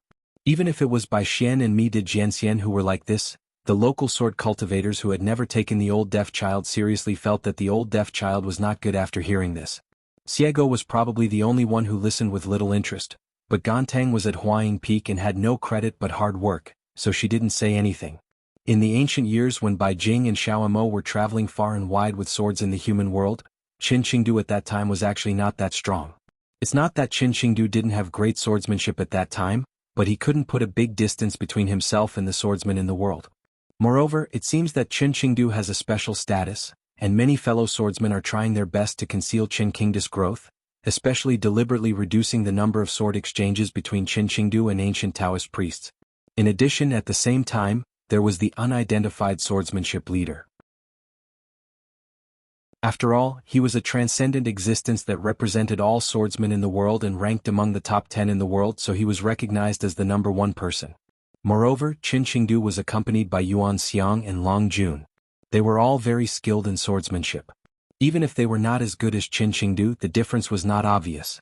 Due to Bai Jing's high spirits during the battle to reach the sky, she was seriously injured and had to sleep for thousands of years, causing her to miss many things. Therefore, Xiego today does not particularly understand why several worlds in 10,000 years will respect Qin Qingdu so much, as if they regard him as a god. Qin Lingjun was filled with admiration and clapped his hands. "Brother Longxing, you have such great achievements that are worthy of special mention. Why are you so boring? If you leave me alone, I would have been beating gongs and drums and shouting at the top of my lungs." Some of the feats that can be called unique are not because Qin Lingjun doesn't want to show off to others, but they are truly unspeakable. After all, he was living under someone else's roof and was working as an errand in the Luoluo mountain. The old deaf boy suppressed his temper and said something serious. "I treasure my broom and I shouldn't say it." On the top of the Great Sword Qi Wall, Qin Qingdu was challenged to a duel, fighting swordsmanship with swordsmanship. The key is that Qin Qingdu actually agreed to this question of swordsmanship with great disparity in strength. Qin Qingdu is not a stupid scholar. He doesn't need to use various methods to improve his performance so that he can brag to others. That's not something that can be described as glory despite defeat. If it weren't for Lao Defer's pure swordsmanship, Qin Qing would never have given up such a huge reputation. The old deaf child can indeed be proud of having fought in this battle. Miyu wears a white robe and jade belt all year round, and hangs a sword-raising gourd named Haoyang from his waist. A handsome and distinguished man, a swordsman and a romantic man, he is indeed worthy of sect Master Cui to open a special show for him. There are many recognized handsome men in the Jianxi Great Wall, including Qi Tingji Sun Jiyuan who is still young in appearance, and of course Wu Qingpei, and Miyu who is drunk in Yunxia. Wu Qingpei and Miyu are also called double jewels by foreign female cultivators. As for the younger generation, there are Pang Yuanji, Qin Sanqiu and others. The white-haired boy who was the music compiler, squatted in the corner, and she silently wrote down this stroke. Chen Pingan suddenly appeared at the sword worship platform and said that he might need to truly retreat for a period of time. Recently, except for Xiao Mili who is still patrolling the mountain at Fiolu, the rest of the people are waiting, so there is no need to go there and be rejected. Instead of using the sword or shrinking method to return to the foot of Fuyao, Chen Pingan chose to walk down the mountain. He called out to the lazy girl in the mink hat, and the one who raised his arms and shouted all the way to wish the Yingguan ancestor a smooth retreat and a successful exit. The ascended white-haired boy. Seeing this scene, the Yingguan ancestor, who still had to listen to the sound, looked as usual, but the old deaf man was actually very worried. But Senior Bai Jing's voice suddenly sounded in my heart. I'm not drinking your old wine in vain. I'll teach you 2 sword skills later. I don't care whether you can master them or practice them successfully. The old deaf boy burst into tears of gratitude, stood up sternly, and without saying a word, he lowered his head and clasped fists with the other side of the mountain road. Bai Xian and Chen Lingjun looked at each other. Why did the old deaf boy who was the least enlightened become so sensible? Could it be that he was possessed by the immortal Jia? Compared with the old deaf boy who entered the mountain later, Zhong Qian, a martial artist who came here to join in the fun with his good brothers, had only been in Luolu Mountain for a few days. In terms of fighting ability, he was far behind the old deaf boy by more than 1,000 miles. Zhong Qian, whose name can easily be mistaken for a woman, is the #1 martial artist in Ohua Blessed Land, Grandmaster Zhong, and is at home in Luoluo Mountain. At the dinner table before, Zhong Qian had asked about the identity of Gontang worshipper at the sword-worshipping platform. If their realms were not much different, did it mean that she could also be a worshipper? As a result, the old cook said that the old deaf boy was an Ascension Realm sword cultivator. Zhong Qian ate 2 more bowls of rice. That day the old chef rarely took the initiative to cook a few more dishes to go with the wine, and took Zhong Qian to drink some wine and chat for a while. Zhu Lian asked Zhong Qian if she knew her own strengths and weaknesses. Zhong Qian said that she had no strengths and weaknesses and was just a gangster. Zhu Lian then smiled and said that there are people in the world who are nervous, as if their body and mind are curled up, and there are people who are relaxed and comfortable. The style of the family and whether the rules are strict often depend on the person and character of the head of the family. This is also the reason why many of the most powerful children of the family dare not breathe at home. They are so reserved when walking, talking, eating, and studying at home that they dare not contradict their elders with even a few words. As soon as he leaves the house, he becomes completely different from the other person. He behaves rebelliously, is arrogant and rude, and has a vicious and violent personality. To a large extent, it is a way to vent his anger and a kind of revenge. It's even more of an unconscious compensation. At that time, the boy and Xing Yi and Mi De Jiangxian were both present. Chen Lingjun couldn't stop laughing. He reached out and slapped the table, saying that Grandmaster Zhong didn't understand this. Old cook, you are just showing your flirtatious look to a blind man. If Zhong Qian gets angry when she hears such words, then she is not Zhong Qian. She chuckles and says that Jing Qing understands me, and anyone who understands me will be singled out. Chen Lingjun wanted to fight Zhong Qian on the spot, and the 2 brothers knew each other well in boxing. Of course it's punching. However, Miyu has realized something and plans not to pretend to be lazy all year round. Zhu Lian went on to say that we may not be good talkers, nor may we be good listeners. We may understand what others said and what was hidden in their words, but we may not know why they say or do this. There are 2 different things between passively following the crowd and actively following the local customs. After understanding the twists and turns of the world and human relationships, I sat down at my own table and lifted my wine bowl. Whether I was in awe or took a sip of silence, I felt like I was on my own. Otherwise, you will be put in a sack by the world and people, and you will be slapped with a sap. We will always stumble by the same people and the same things, make the same mistakes and suffer the same hardships. When Zhong Qian heard this, she finally couldn't help but ask, does the old cook want me to practice boxing well so as not to lose my title as the #1 martial artist in Fudi? The old cook has good intentions. He really thinks of himself as his junior. So Zhong Qian actually felt warm and moved at that time. As a result, Zhu Lian endured it again and again. Finally, he couldn't hold it back any longer and started pointing at Zhong Qian's nose and yelling, "I want you to be discerning and careful. Don't treat this place as a canteen." Miyu, who came here for a morning drink every day, took a sip of wine on the spot. Chen Lingjun, who often came here for a late-night snack, laughed with one hand and slapped the table with the other. When the cursing old cook's attention shifted to them, they stood up and left angrily, not forgetting to take Zhong Qian away. Zhong Qian arrived at the door and said that my brother would come back for a late-night snack in a few nights. Today, for a change, he would help me make a big bowl of spicy hot pot with meat and vegetables. At that time, there was a music editor who was standing in the corner outside the door. As part of his duties, he took out a pen and paper and wrote down this grudge. On the mountain road, Qin Pingan said, "When I returned from Fuyao Island, I was reminded by Master Yu that I passed by Dong Haijun Mansion and saw the dragon-slaying man who wanted to mobilize an army." Xie Xiao laughed and said, "With me by your side and so close, the mountain master can still mention their names even if he talks about Qin Qinglu and Wang Zhu." The white-haired boy, the first genealogist of Luolu Mountain, was a typical person who did one thing and loved another. He asked seriously, "May I ask the Yingguan ancestor the specific month and day when you two met?" Qin Pingan was so angry that he raised his arms high and put his fingers together.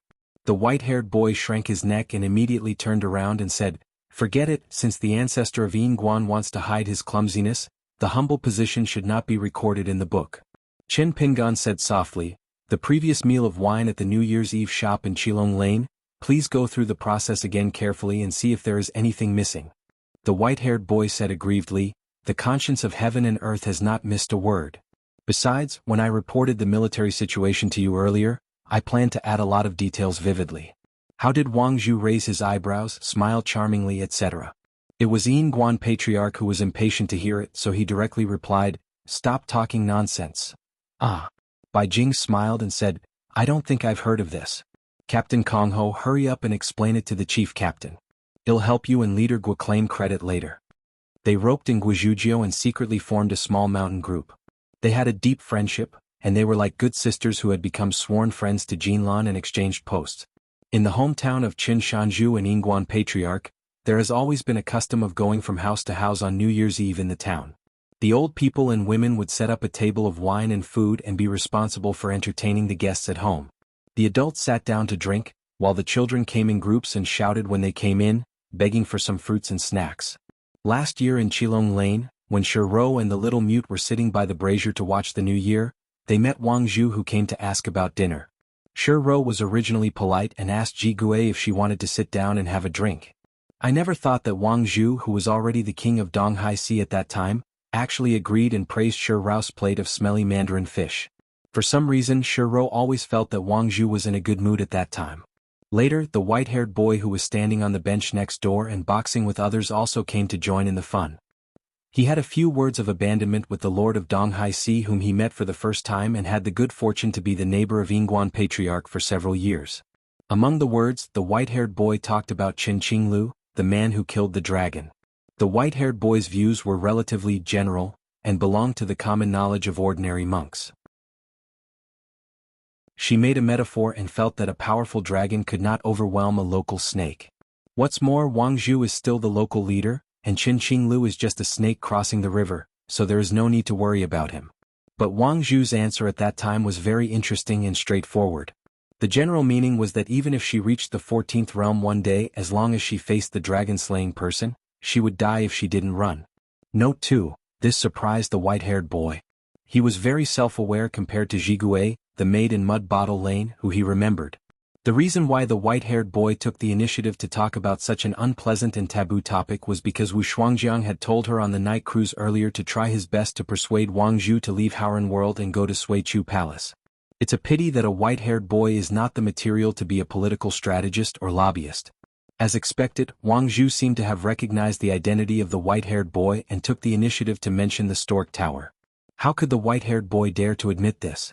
Wang Zhu's words were probably that he declined the invitation from Suichu Palace. When Xiego heard this, he raised his hand to hold his mink hat, with a sarcastic look on his face. "Run or die."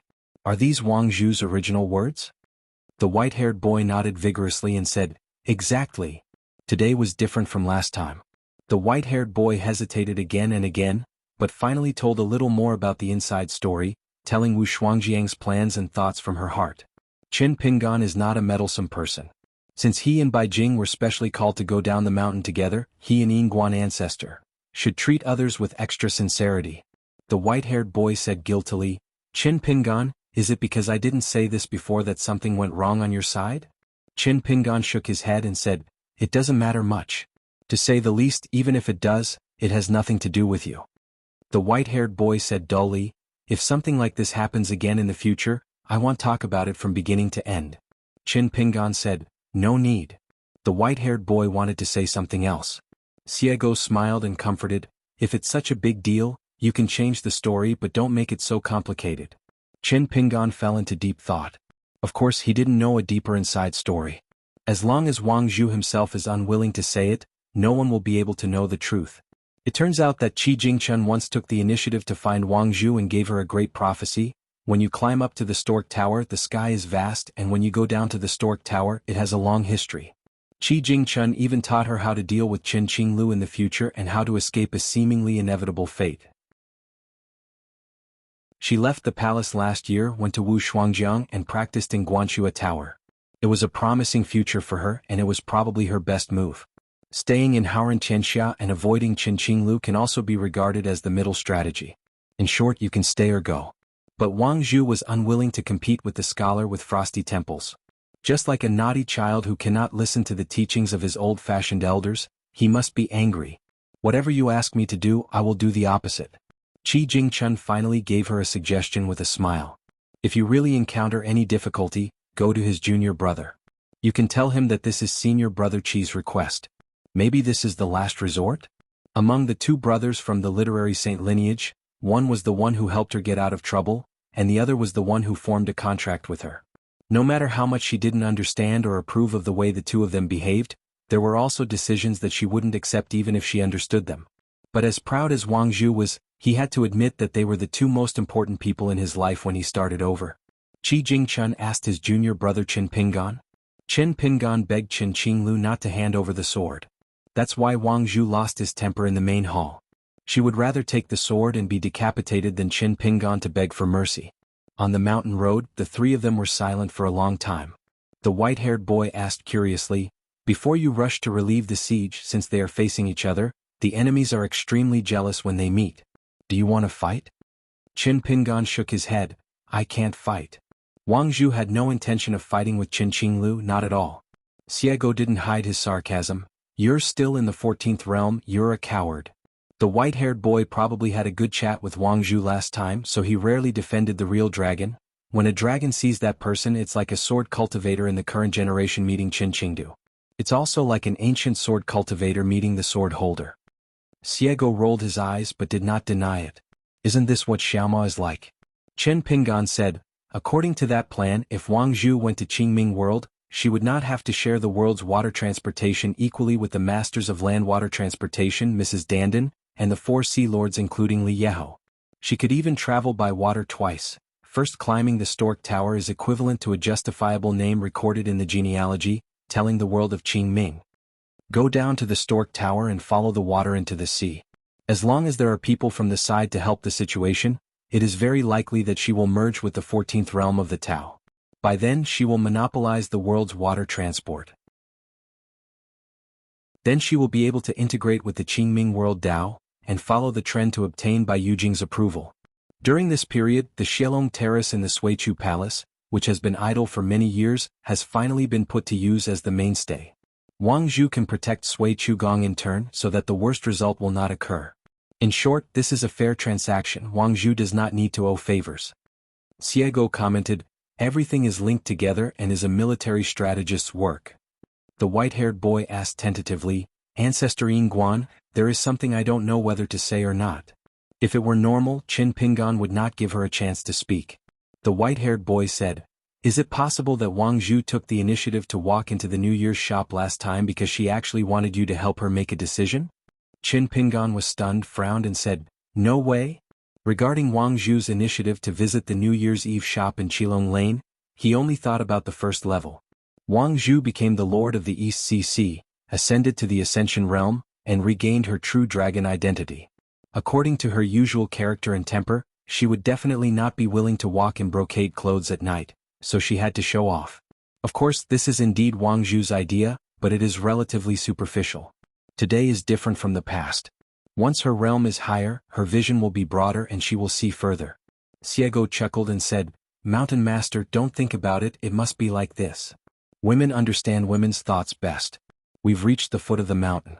Just when Qin Pingan was about to use the earth-shrinking technique, Xiego's eyes sparkled. He rubbed his hands and suddenly asked, "Qin Kinglius Hadao falls and then Hadao is so fun. Can the Mountain Master tell me?" Qin Pingan shook his head. "Even if there is speculation about this kind of thing, we can't talk nonsense. Regarding Qin Kinglius' path to harmony, he clearly succeeded in slaying the dragon, but how did he fall into the realm? How did he hide his traces for 3,000 years and return to the 14th realm again? Even Qi Tingji, an old swordsman from the Great Wall of Sword Qi, would be curious. So much so that when he met Liang again during the discussion at the Confucian Temple, he had to ask about it face to face.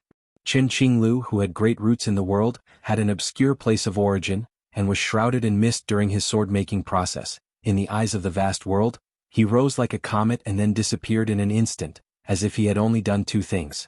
A battle to kill the dragon. He accepted Jing Juzhong as his founding disciple. At that time, Jing Juzhong was present in the meeting hall of the Confucian Temple, so Liang asked Qi Tingji to ask the brother Huaixin from Baidi City. Note 3. In fact, the relationship between the two parties is not familiar. Liang once sneaked into Fushui, the river that pierced the Yellow River Falls, in the middle of the night. He paddled hard all the way and the carp beat the carp again and again and he passed the dragon gate. Probably Jing Juzhong, who had seen everything, couldn't stand it anymore. He was on the top of the dragon gate, looking at the sloppy swordsman like a drowned rat, and casually chatted with him for a few words. As a result, within a few days there were countless reports from Shanshui, saying that the Lord Zheng of Baidi City personally invited Liang to come to the city for talks. Some said they played a game of chess, a few games, or even hundreds of games. In the Confucian Temple at that time, Jing Juzhong was probably keeping a secret for the sake of his venerable master, and of course he did not want to let a few outsiders reveal the truth about the matter. Especially Liang. Although Jing Juzhong is recognized as the #1 person in the demonic way, there are two things that surprised the monks on the mountain. One is nostalgia for the past and respecting the teacher. Guaoting in Taishu Mountain is a clear proof. It was Jing Zhezhong's mountain climbing that prevented Guaoting from going down the mountain. Then there is Jing Juzhong, who seems to be particularly tolerant of his troublemaking junior brother Lu Qiqing.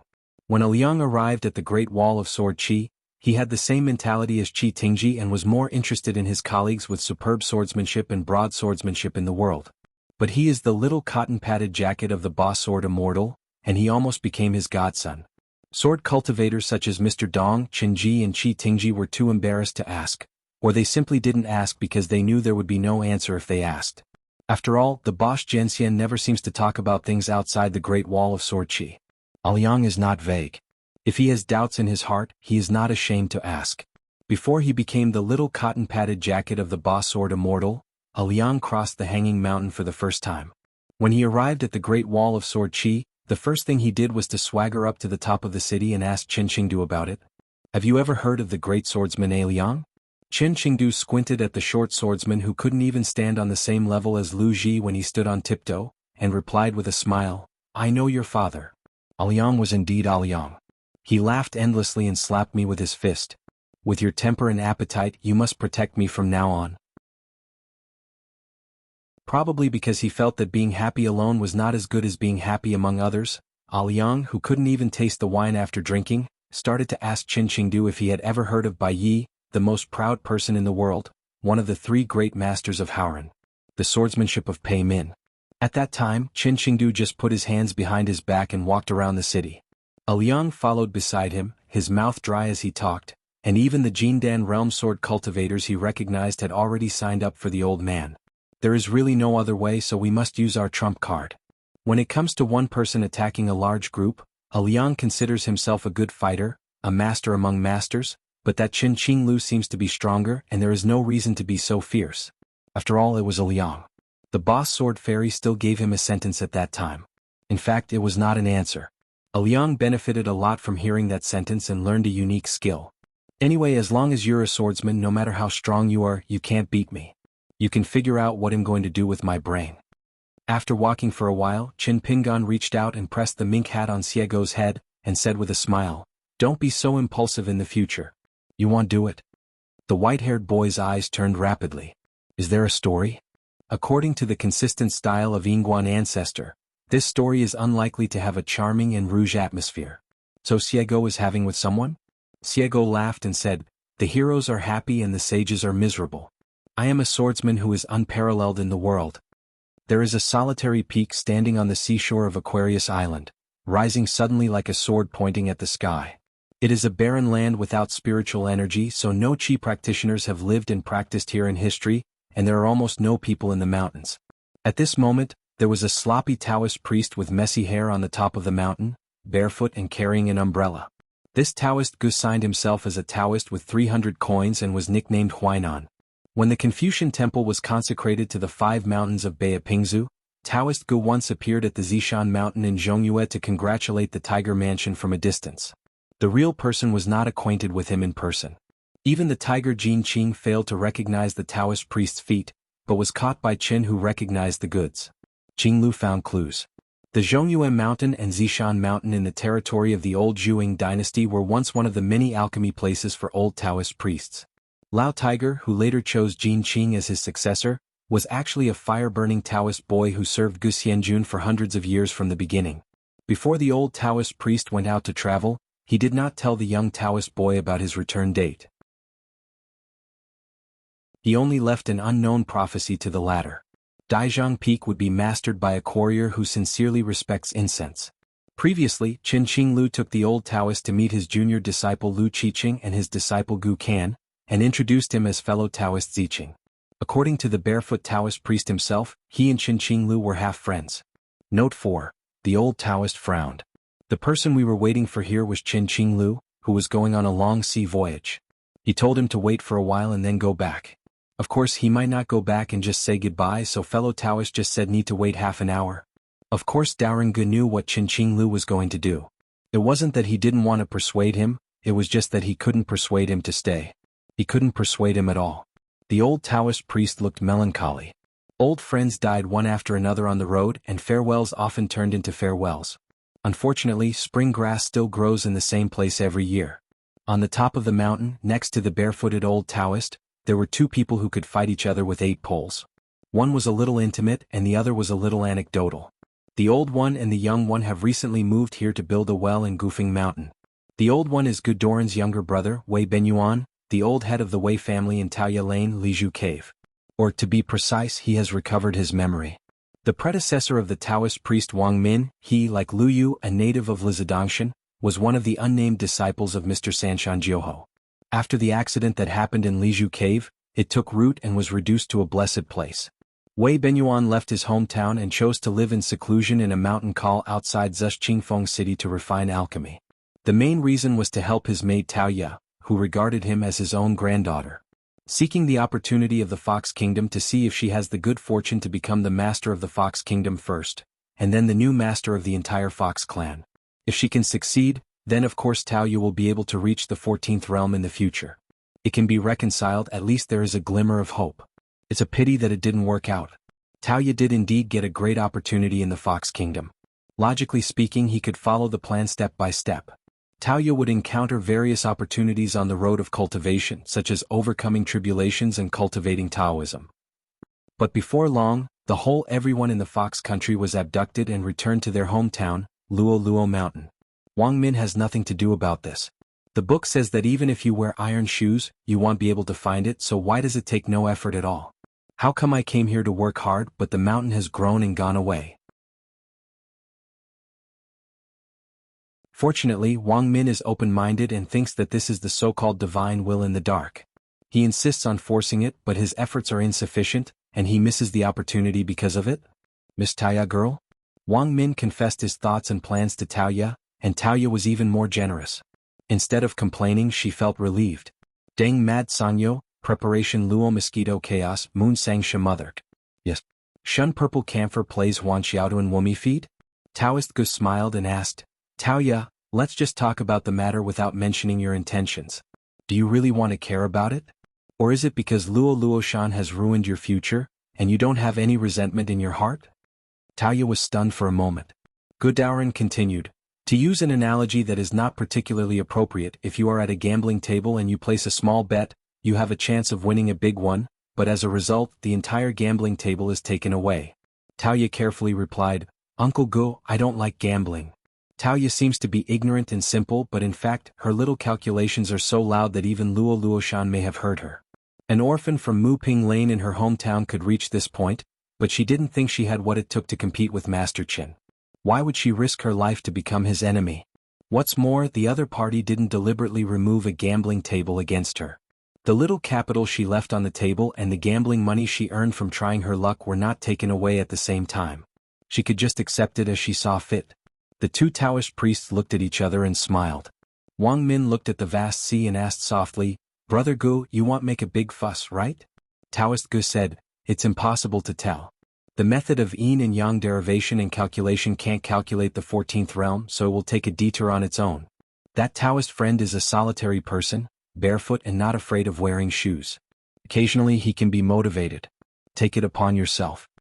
Wang Min said, didn't that fellow Taoist Qingzhu still have a Baidi city and disciples? He was passed down from the Dao lineage. Taoist Gu laughed dumbly, fellow Taoist Qingzhu, even if there is a quarrel, does he still need to worry about the safety of his first disciple? Wang Min was speechless. Taoist Gu sighed, I just hope that the road of the world will turn around, and not be like today's confrontation between the two. The matter was so important that Taoist Gu even asked his master if there was a way to solve it, but Mr. Sanshan Jiuho did not respond to his direct disciple's voice at all.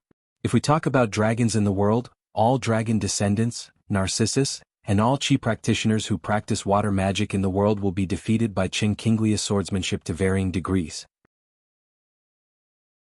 If you go back a little further, you will come to an even more shocking conclusion. A place near water in the world is equivalent to the dojo of sword cultivator Qin Qinglu? If we make a bold assumption, after 3,000 years of silence quietly sharpening the edge of the sword, now the long river of time to Qin Qinglu, is it a kind of water in a broad sense? What's more, being able to delete the name of a natal flying sword, upgrade it from a double-character flying sword to a single-character flying sword, and then polish it to perfection, this is where Qin Qinglia's heritage and confidence lies today. This is also a gift from the great road that completes the merits of the dragon-slaying battle. 3,000 years ago, there were countless dragons in the world, and there were more and more dragon palaces in the rivers and seas on land and sea. The Confucian Temple needed to write a separate book for them. The sons and grandsons of the dragon, who enjoy great achievements in the Book of Merit, act rebelliously and refuse to be controlled by the gods of mountains and rivers. They go to war with various swordsmen and immortals, causing trouble and ruining their lives. In the end, they are separated from the Confucian Temple. I have unknowingly fallen into a situation of, heaven is disgusted. You must know that the earliest ancient sword immortals, for example, just talking about the ancient Shu realm, did not go there to hunt for treasures, they simply couldn't stand it anymore. Lu Xun, who seemed to be unable to float in the sea on a boat, once advised those ancient dragon kings with the highest status to restrain themselves and rectify them, otherwise their incense will be extinguished. Do not believe. It may also be that the long-standing evils are so deep that the illness is difficult to cure. Even if those dragon kings who have experienced the battle to reach heaven are unable to make a difference, even if they want to make a difference. Wang Min said worriedly, they are both swordsmen, one is an old 14er, and the other is a young swordsman with excellent abilities and backgrounds. When they meet, it is easy to break up if they disagree. Although he had recovered his realm cultivation and memory of his previous life, he still subconsciously regarded himself as a native of Liju Cave Heaven. Enchen Pingan is the most outstanding figure among the younger generation in his hometown. Wang Min does not want such a young man to be overshadowed and lost to everyone if his path is blocked. He fell into a similar situation to a certain great monk in Aijo. Daoren Gu smiled and said, from what I heard, do you think you prefer Qin Pingan more? Wang Min looked a little proud and said with a smile, I am not familiar with fellow Taoist Qingzhu and have never met him. But back in the small town, I was optimistic about Qin Pingan very early. Maybe I can be regarded as the first one? Note 5, Taoist Gu nodded and said with a smile, when Master Qin met the poor Taoist who had never met him before, at most he would call you senior, or Mr. Guxian out of courtesy. When he meets you again, he should sincerely call you Grandpa Wei. The title deed to the immortal tomb outside the town is still in the hands of the Wei family. Even though the Song family of Dali was at the pinnacle of the dynasty in a country or a continent, they did not embarrass the Wei family of Taoya Lane in this matter, asking the latter to hand over the land deeds and buy and sell by force. Just because the specific layout of the method of trapping the dragon in Lizhu Cave was all created by the predecessor Wang Min, the realm of the immortal cemetery is the reward that the successor Wei Benyuan deserves. At that time his master issued a decree, asking him to pick up his junior brother, Wei Benyuan from Taoya Lane, a Taoist priest who should never discuss yin-yang and the five elements with Zhou Zi. In fact, the predecessor Wang Min was not a direct disciple, but an unnamed disciple of Mr. Sanshan Jiuho. And this happens to be where Wang Min's heart lies. He wants to prove himself so much that he already has the qualifications to pass on. Xiego looks down on the Taoist priests in today's world. She feels that today's Qi refiners are not tenacious enough to seek Taoism. Not always, there are always exceptions. Because Brother Gu had revealed the secret earlier, Wang Min complained, "What did you Jinren think? Why did he have to let Qin Pingan wade through the muddy water? A rich man who has never worried about money in his life just borrowed some money, and in his heart aren't you happy?" Darren Gu joked, "Junior brother, I just stand and talk without pain in my back. Why don't you borrow so much money to go out and give it a try?" Wang Min laughed loudly and said, "I want to have hundreds or even thousands of gold and copper coins. I would have borrowed them a long time ago." Darren Gu asked, "Junior brother, do you have one?" Wang Min said, "I don't have it. That's why I said it. I got it for free." Darren Gu stretched out a hand. "What a coincidence, I happen to have 500 gold and copper coins on hand. I will lend it to you first and then you will lend it to Qin Pingan. Let's negotiate the interest first, and then you will calculate the interest with Qin Pingan? Whether it's a loss or a profit, we brothers and sisters, each depends on his own ability." Wang Min pushed his senior brother's arm back hard, but it couldn't be pushed back and the situation was deadlocked. Taoist Gus smiled and said, "Jianghu Mountain has already expressed its opinions. Junior brother, you, the elder from the same village who first saw the promise of Qin Shansis Road, don't you mean it?" Wang Min smiled bitterly and said, "It's better to keep a respectful distance." Taoist Gu retracted his hand, "Then let's make a compromise. The Wei family can return the immortal tomb to the Song family in Dali." Wang Min nodded and said, "Junior brother will write a letter immediately and send it to the ancestral home in Taoya Lane." Taoist Gu said to himself, "It is a fact that Qin Qinglu is close to Luapa Mountain. Otherwise he wouldn't have had so many drinks with Qin Lingjun. The little boy in Tsing-yi, the river snake in Huangting Kingdom, the nascent soul realm water dragon that has successfully desecrated it, the enshrinement of Luapa Mountain, and the blank front page of the passerby's book, all dare not write their names. If you include Jia Sheng, the blind Taoist priest who Qin Qinglu first attached to, and the two from Luzhou and Beiju, the coachman was busy in vain, and the Confucian scholar Qin Zhuoyo could all join the table. They are all Qin Lingjun's close friends who met irreversibly in their own world. Every time Daoren Gu thinks of this matter and imagines this scene, he feels speechless. Above the sea, blue light appeared. Daoren Gu's heart was shaken and he took a deep breath.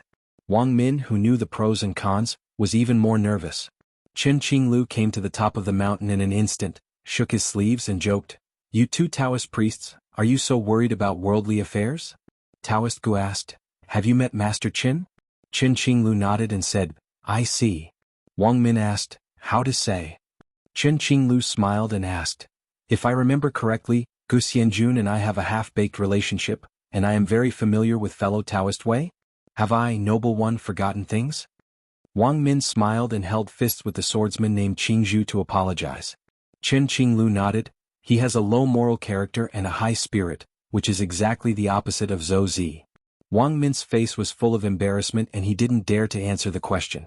Taoist Gu said, "Friend Qingzhu, please stop showing off." Qin Qinglu stretched out his hand and brushed his sleeves.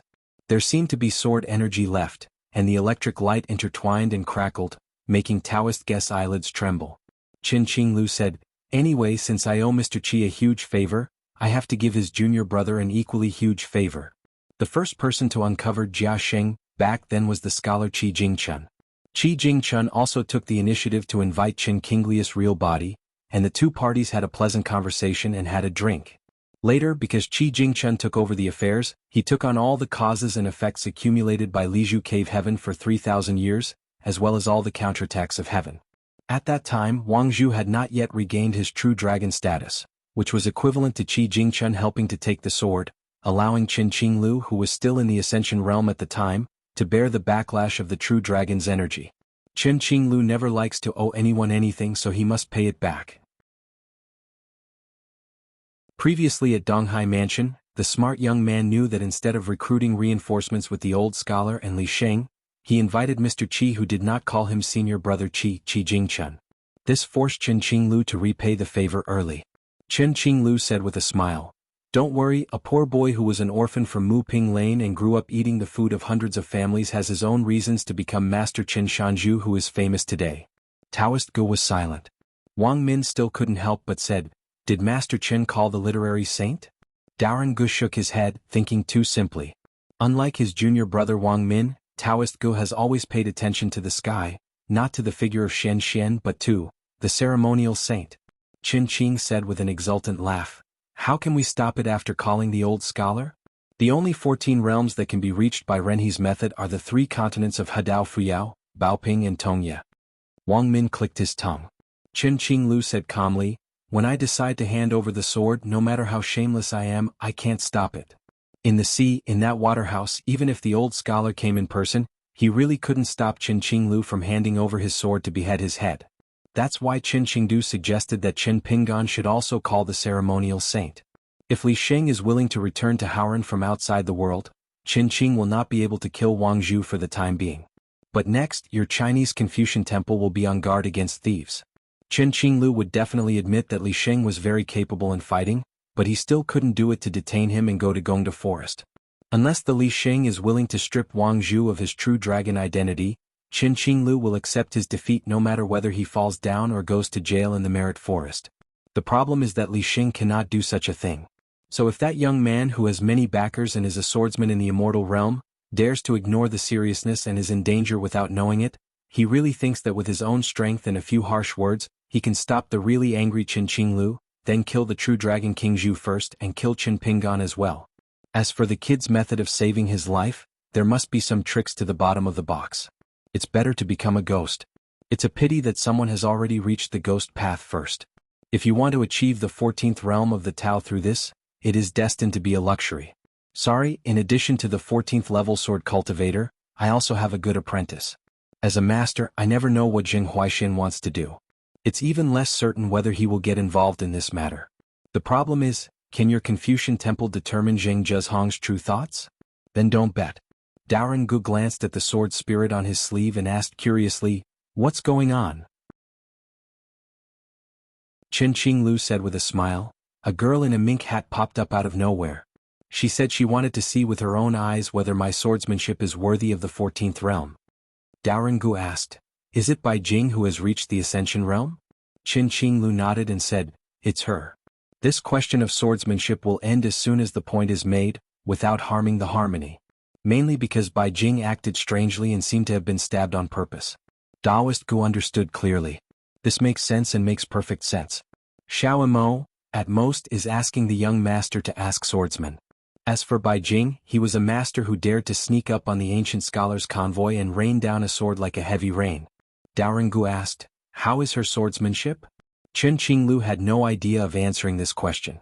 Daoren Gu just waited patiently for the next chapter, as if he wanted Qin Qinglu to give a fair evaluation. For example, among the worlds in this world, are there any swordsmen with a similar level of swordsmanship and lethality to hers? How does the junior brother Lu Yu, who is also unnamed by his master, compare to the current Ascension Realm sword cultivator Bai Shang? How big is the gap? Or is there any sign of Bai Jing's coming together in the near future? In the next 100 years, in a good year, will she have any chance of coming together? Qin Qinglu didn't answer the question a bit. This is the sword cultivator. Sword cultivator Bai Jing is what he thinks a pure sword cultivator should look like. Taoist Gu said, "I am planning to go to the Buddhist kingdom in the west. Are you interested in traveling with me, Taoist Qingzhu?" Qin Qinglu thought for a while, nodded and said, "You can go over there and have a look." Wang Min felt complicated.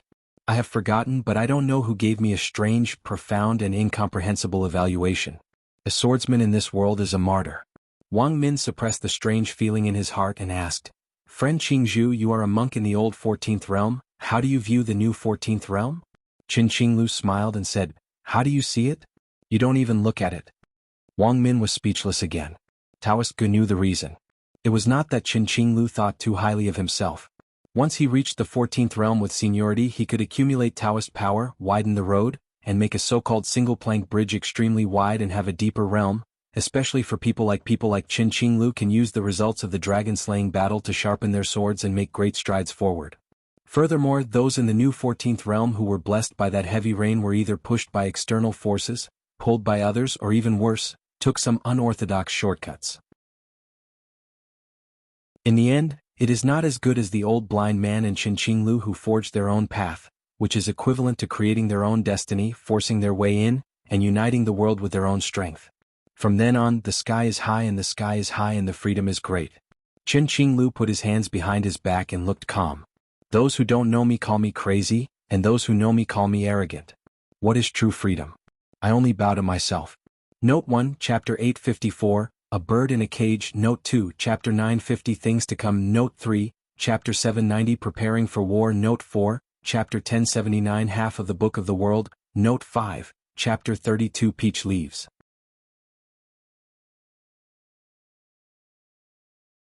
Sword of Coming. Chapter 1240. Chapter 1240, Gathering the mountains into one mountain. It was raining, and each of them held an umbrella and talked endlessly, laughing and talking for a long time. Zhu Lian took a break from his busy schedule and came to the Shanmen archway to say a few words of congratulations to Mr. Jia in person. Immortal Jia often comes to the foot of the mountain to have a few personal words with Taoist Immortal Wei, who has worked hard and made great achievements.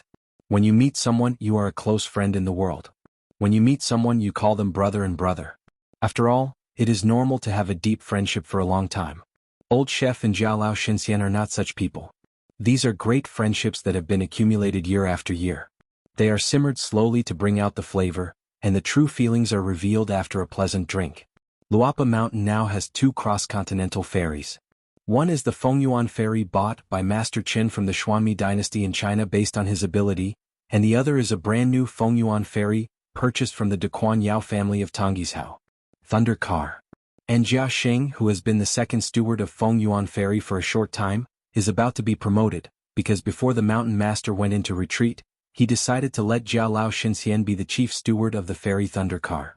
As for the candidate responsible for guarding the cross-continent ferry, he also let Jia Xing chooses by himself. Immortal Jia heard the string and knew what it meant. We went up the mountain to take action against the lower sect. Immortal Jia, who is already the main lecturer at the Qingping Sword Sect's Academy, can certainly tolerate this old face. Zhu Lian said that Immortal Jia was very busy. Jia Xing sighed. Pindao is not busy at all. Compared with the Mountain Master and Mr. Zhu, it is just a small thing to help the really tired people. Let Pindao do this and that. Is this putting a burden on Pindao's shoulders? No, the Mountain Master is carrying the burden on his own shoulders. If something goes wrong with the mountain owner's character and magnanimity, he will naturally not blame others but only himself. It is always relaxing and comfortable to have a heart-to-heart talk with God Jialao. They talked happily, and when they were reluctant to part, Zhu Lian asked the old Jia to sit at the sword worship platform when he had time. Jia Xing was more hesitant. He had long wanted to go there to worship at the top of the mountain, because he was worried that it would delay Gantang's dedication to sword refining and Taoism. Zhu Lian smiled and said no. Immortal Jia took advantage of the wind and returned to Qilong Lane, prepared some drinks and cakes, and walked into the mountain to the sword worship platform. But they were told that the old deaf boy, nicknamed Gan Fan Fan, had recently gone to Qiaoyu Mountain to preach and teach. It was hard to say when he would return. Immortal Jia stood under the eaves, calm and collected, hiding from the rain and waiting for someone. Previously, Shanzhu Qin and Protector Yu were wandering around Qiaoyu Mountain. He said that he owed many human debts and literary debts. There was absolutely no exaggeration. Over at Jisa Peak Sword Room, almost every day they receive several Feijin letters whose origins are impossible to guess. Nuanshu is responsible for receiving the letters every day and handing them over to Mr. Zhu. He has accumulated several large baskets of various invitations and letters.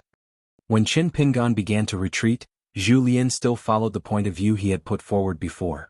Even if Lualu Mountain was considered by the outside world to be unkind, arrogant and aloof, the owner of the mountain still only had to uphold one purpose, only name and tools and no fake people. Zhu Lian left all the letters that he had no romantic relationship with the sender without exception. He would only record them after a while and record them in the book. Once opened, the contents of many letters were varied, including various invitations to Chen Shanzhu to participate. Celebrations, helping to inscribe inscriptions on their own study rooms and famous pavilions.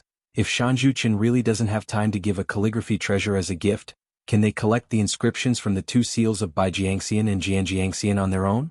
There are also some elegant collections and poetry societies that beg Mr. Chen to come to visit, and some collections of essays sent in.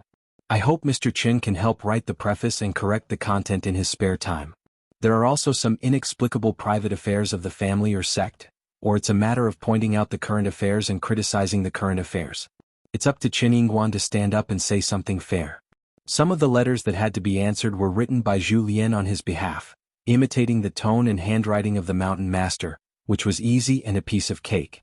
However, for certain letters such as Fijian's letter directly signed to Paidi Peak or Shuijing Mountain, Zhu Lian still needs to reply on his behalf and explain something to his mountain owner. Zhu Lian's replies were generally worded in a more euphemistic and elegant way, often beginning with the words, "I am deeply sorry to receive this letter. You should never take it seriously when you express love to a real person and write an inscription. I don't want to reprint 2 volumes of seals. I don't want to bring trouble to the future. It's really hard for me to agree. I don't know how to appreciate it and let down the kindness. I feel guilty. It's a pity that I am entangled with the general affairs and cannot take a look at it. The landscapes and rivers written in the letter from the leader are of wonderful shape and every word is exquisite. I am fascinated by it. You can sleep on it. The noble sect has loved me so much that I am so frightened and grateful. I have written a hasty reply without any words." Not wanting to treat himself badly, Xiego brought a few plates of fermented bean curd and pickles from Mr. Zhu's kitchen, and cooked himself a pot of hot rice porridge. Porridge and rice are the most nourishing food in the world. Wei Bo had important matters to discuss that day and had to go to Fiolu private dojo in person. As a result, he was stopped by the girl in the mink hat with rosy cheeks and a bowl of porridge in her hands. She squatted in the corridor and said vaguely, "The owner of the mountain is in retreat and cannot see anyone." It's not that he minded that who included him. Weibo just felt strange. Is this guy really in seclusion? Xiego nodded and helped clarify, "It's really not laziness. I'm repeating my old trick of being the hands-off shopkeeper. Our mountain master is very serious and solemn about this retreat." Weibo looked a little embarrassed. Xiego immediately became energetic, raised his chin, tapped the white bowl with his chopsticks and said proudly, "If you have something to do, tell me and I will send a message to you later. I am the second worshipper after all, one of the 5 giants in Luoluo Mountain. Besides, I have the highest status and the biggest official hat." Weibo smiled and shook his head. "We have to talk to Chen Pingan face to face about this matter. It's okay and it's not that urgent. He'll come back here in 10 days. During this period, if Chen Pingan comes out of confinement, Xie Zishi will let him. He took a trip to Piyun Mountain." Xiego said, 10 days or 1 month, I can't say for sure now." Weibo smiled and said, "It doesn't matter, then I will come here to order once every 10 days. Xiego asked in confusion, "What's going on? Is it worthy for the Lord Night Tour God to visit us so often?" Weibo thought for a while and said, "Okay, you can help pass the message and tell me that there is something. His Majesty the Emperor is too embarrassed to speak, so he asked me to be the lobbyist. Since he agreed to attend the ceremony in the near future, the Emperor is afraid of you." The Master of the Mountain did not take the new Imperial Master of Dali's first appearance in the temple seriously. Although the court did not intend to make a big fuss and would certainly not make a big fuss out of this matter, but if he did not say hello to anyone, one day he went to the Imperial Palace in the capital, just to attend the morning court, and it seems unreasonable to leave immediately after showing his face. Therefore, His Majesty the Emperor's intention is to hope that he will show off a little more pomp. Xiego said helplessly, "Is it just like this? Is Yeo Shinjun a messenger?" Weibo said with a smile, "Anyway, the words have been brought. How to deal with it depends on Shanzhu Chen's own wishes."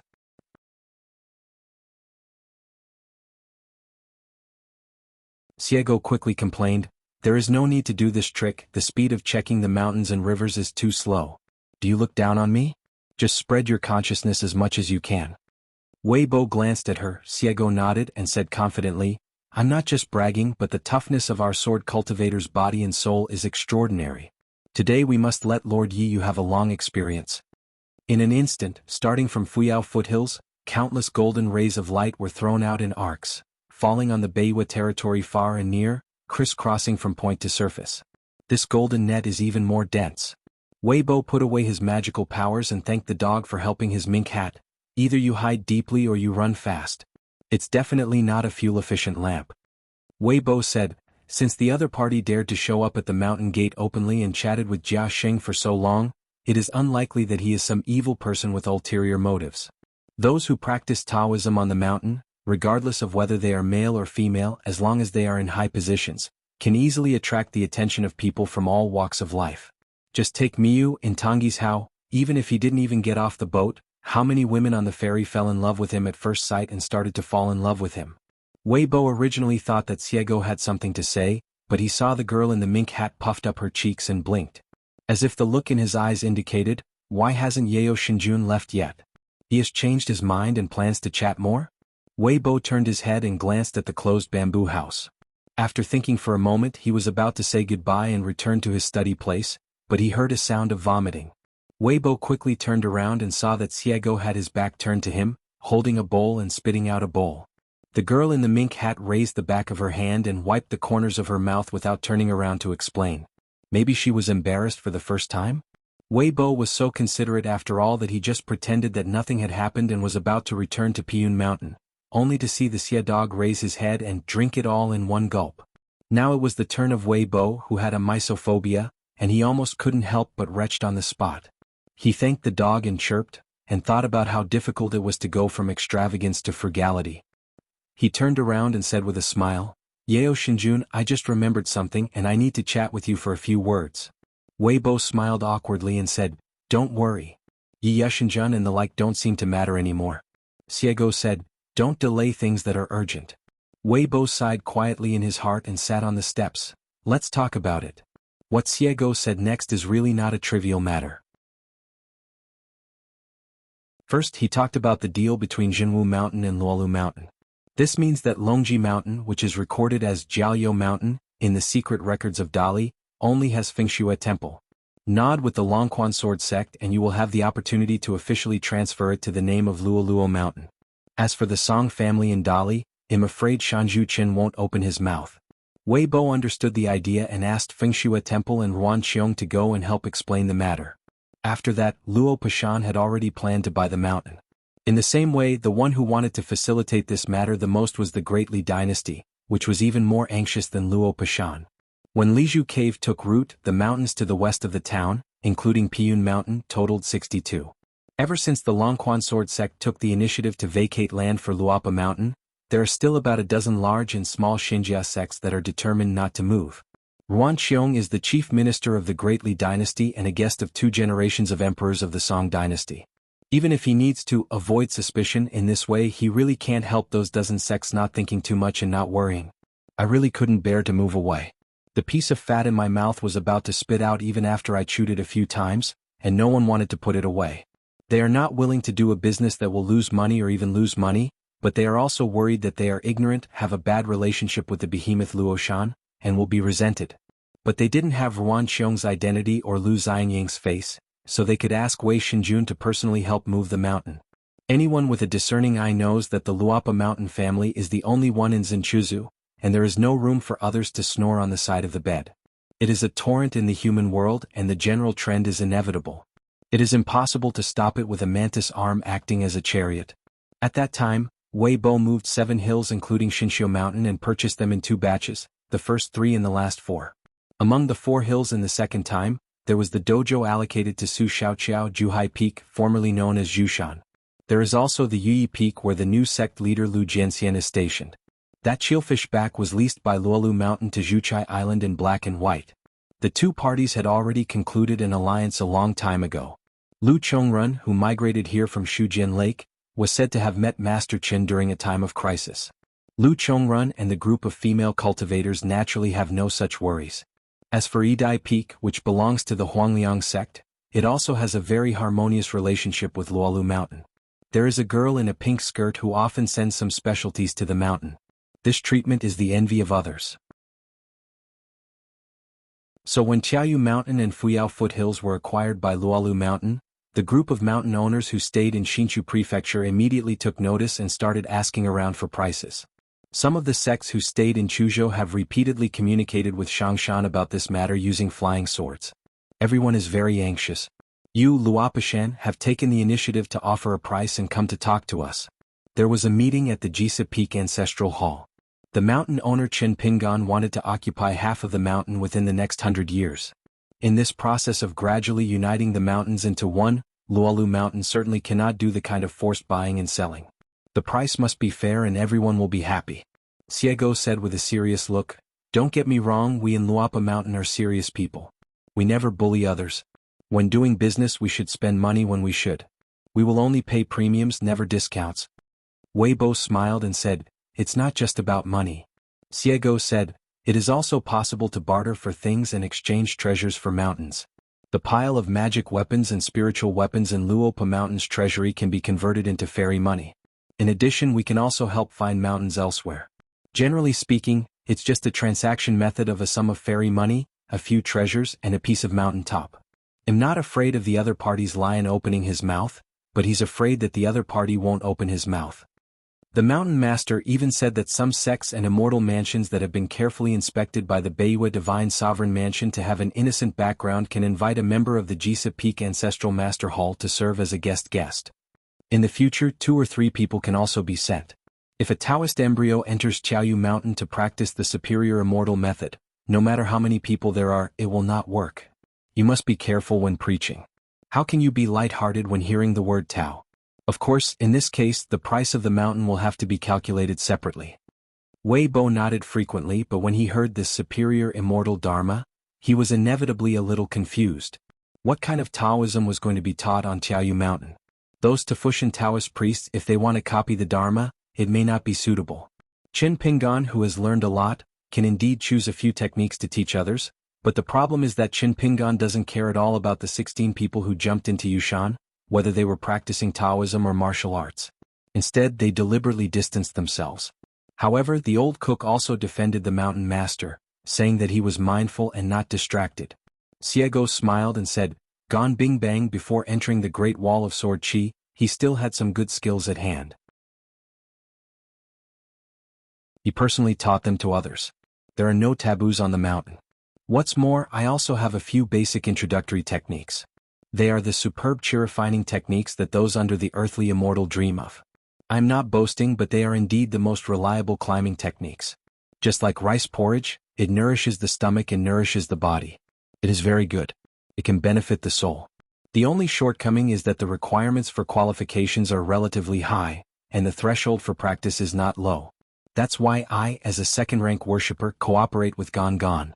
Geniuses have their own cultivation methods and mediocre people have their own methods. A mediocre mountaineering method, haha, if the two work together you can catch them all at once and no one will feel that they are making a profit. Weibo smiled and said, "In this case it is not impossible to talk about it. In fact, it may be easier to talk about it after Chen Pingan becomes the national counselor and the Dali court announces the news to Izhou. Of course, buying and selling will still be buying and selling, but it's a bit unkind." Xiego's eyes lit up and he curled his lips. "Yes, that's what I said, but our mountain master doesn't want to discuss business like this, so what can I, the second seat, do?" Weibo remembered an explanation and asked with a smile, "By the way, aren't they the 4 giants of Luopa Mountain? How come you have become the 5 giants?" Because of the millet grains, Weibo is still very familiar with the current situation of the size of Luopa Mountain. The 4 distinguished high-ranking officials and dignitaries, mountain prime ministers and ministers, are Zhu Lian, Chang Ming, Wei Wenlong and Jiang Shangzhen respectively. Xiego glanced at Weibo. Weibo was at a loss and confused. Xiego explained in a low voice, "One of the 4 giants is missing a hero behind the scenes. I get angry when I hear it and the more I think about it, the angrier it becomes. Isn't this just a matter of making an independent decision and adding Yeo Shinjun to the list? Xiaomili thinks this is an idea. Very good, I agree and have no objections. Why, Xiaomili hasn't gone to Piyun Mountain to announce the good news to Lord Yiyu yet." Weibo kept smiling, "Thank you." Weibo thought this statement was funny before, but in the end he was also a joke. The girl in the mink hat waved her hand, "You're welcome, you're so polite. I just have something to ask for, and I'd like to help Wei Shinjun act as a matchmaker." Weibo laughed. Good fellow, are you asking yourself to repay evil with kindness? Xiego lowered his voice and said, thanks to the mountain master for not giving up, I entered the mountain late at night and suddenly became famous and seized a high position. I was worried that I would not be convinced by the crowd, so I worked hard and finally came up with a remedy. Weibo's already tense smile became even stiffer. I was really disgusted by her formal and sour words. Go to with your mother and come here to Fuyaludianmao. Then let Chen Pingan go to Piyun Mountain by himself and talk to me about that matter. Xiego, however, was minding his own business and spoke energetically and made some small calculations. Now the two close neighbors of Luolu Mountain, Fiolu and Diaoyu Mountain, have become feudal hills, and only the one a few steps away is left. Tiandu Peak looks a little lonely and pitiful, so I want to buy it secretly without telling the owner of the mountain and my xiama.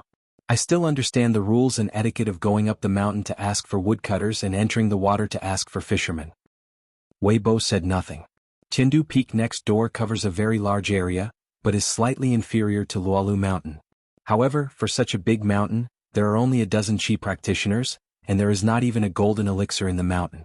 The Xianxia sect of Tiandu Peak, located in the south of Aquarius continent, is not well known and has similar background to the Huangliang sect. There is a Yuanian patriarch who is rumored to have been in seclusion for many years. The current leader is a Jindan Earth Immortal who sits on the top of the mountain. He also has several proud disciples who are said to have the qualifications of an Earth Immortal. Except that the leader is a genuine golden elixir and cannot be faked, the other two statements are either rumors or rumors. Xiego continued, the market situation back then, it is estimated that the Tiandu Peak won't cost more than 10 gold coins. Of course, it has to be calculated according to today's market price. It has to be doubled by 10 times and then multiplied by 500 coins. Is Guyu money enough? Weibo said, buyers from Tiandu Peak don't care about money. Regarding the identity of the apparent mountain owner of Tiandu Peak and the real master behind the scenes, it is difficult for Piyun Mountain to reveal the secrets. Chen Pingan also had a tacit understanding and would never embarrass Weibo in such matters. Xiego didn't give up yet. Do you not value money at all or don't value money too much? Weibo said, from the beginning to the end, they never thought about making a copper coin from Tiandu Peak. Xiego said helplessly, if you don't want to talk about money, it will be difficult. It would be different in the wild world. It would be difficult to talk about money if both parties sit down and are willing to talk about it.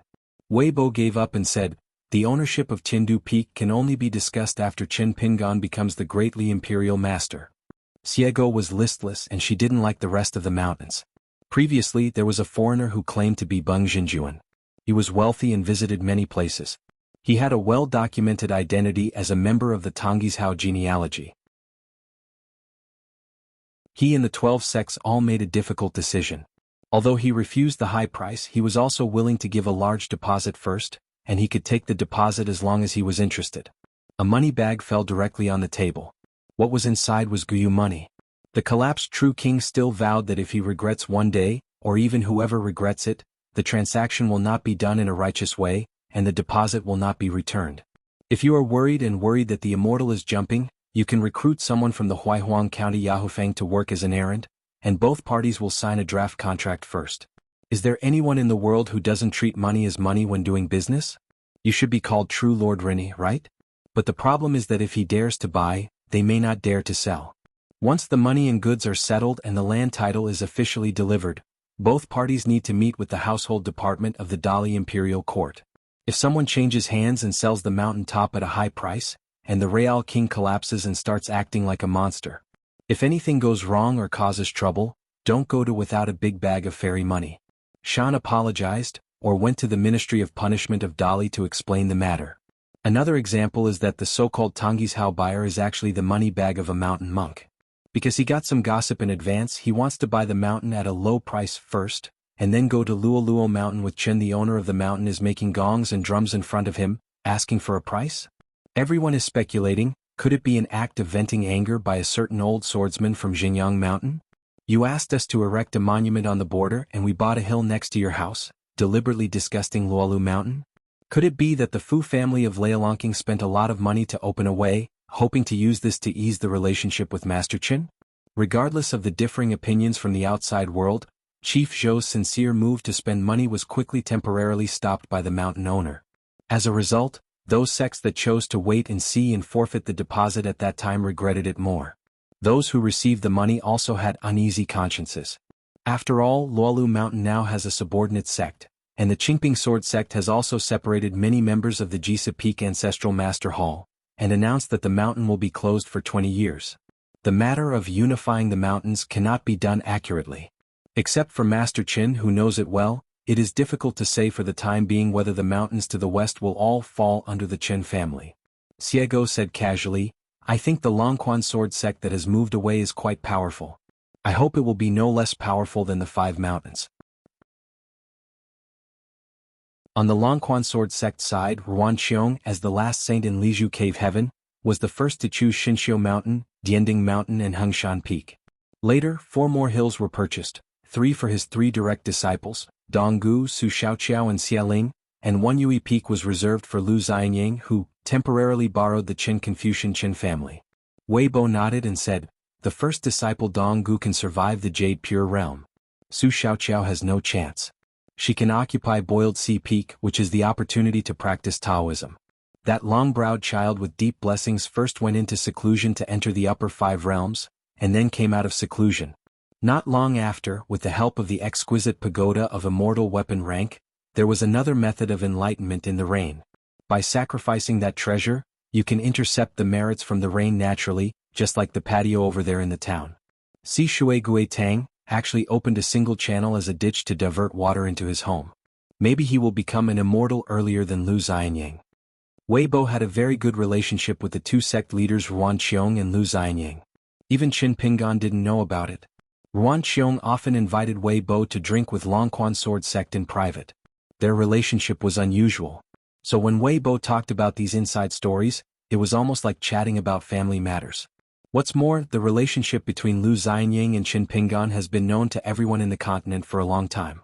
Xiego smiled and said, Xialing's final great achievement is definitely far behind Lu Xianying. Wei Bo said, this is just the opinion of a small group of people on the top of the mountain. After ascending, it seems to be nothing. In Aquarius continent before Jiazi, let alone one more immortal, there were people who reached the Yupu realm. Are all great things? Xiego suddenly asked, did the dragon-slaying battle be caused by Old Man Yang from the drug store? Qin Qinglu and him were in the dark and bright, and they were intertwined. Note 1, Wei Bo was silent for a moment and said, the deceased has passed away. It is a taboo of the venerable person, so we won't talk about it anymore. Xiego said helplessly, you are the only ones who have more rules. Wei Bo smiled, just get used to it. Old Man Yang is not only one of the 12 high-ranking gods, but also the ancestor of the male Earth Immortal who controls an ascension platform. So one can imagine his attitude towards the true dragon who betrayed the ancient heaven. When planning on the mountain, one always likes to draw a line of grass and snakes, stretching for thousands of miles, hiding murderous intent. A group of famous mountains in the ancient Shu territory were gathered and moved to the place where the real dragon fell, and they became the mountains in the west today. Chunyang Lu Yen, who himself is a page in the old almanac, once solved Qin Pingan's doubts. He recalled that when Qin Qinglu was born out of nowhere, the cave where he made swords in ancient times was named Quokeng.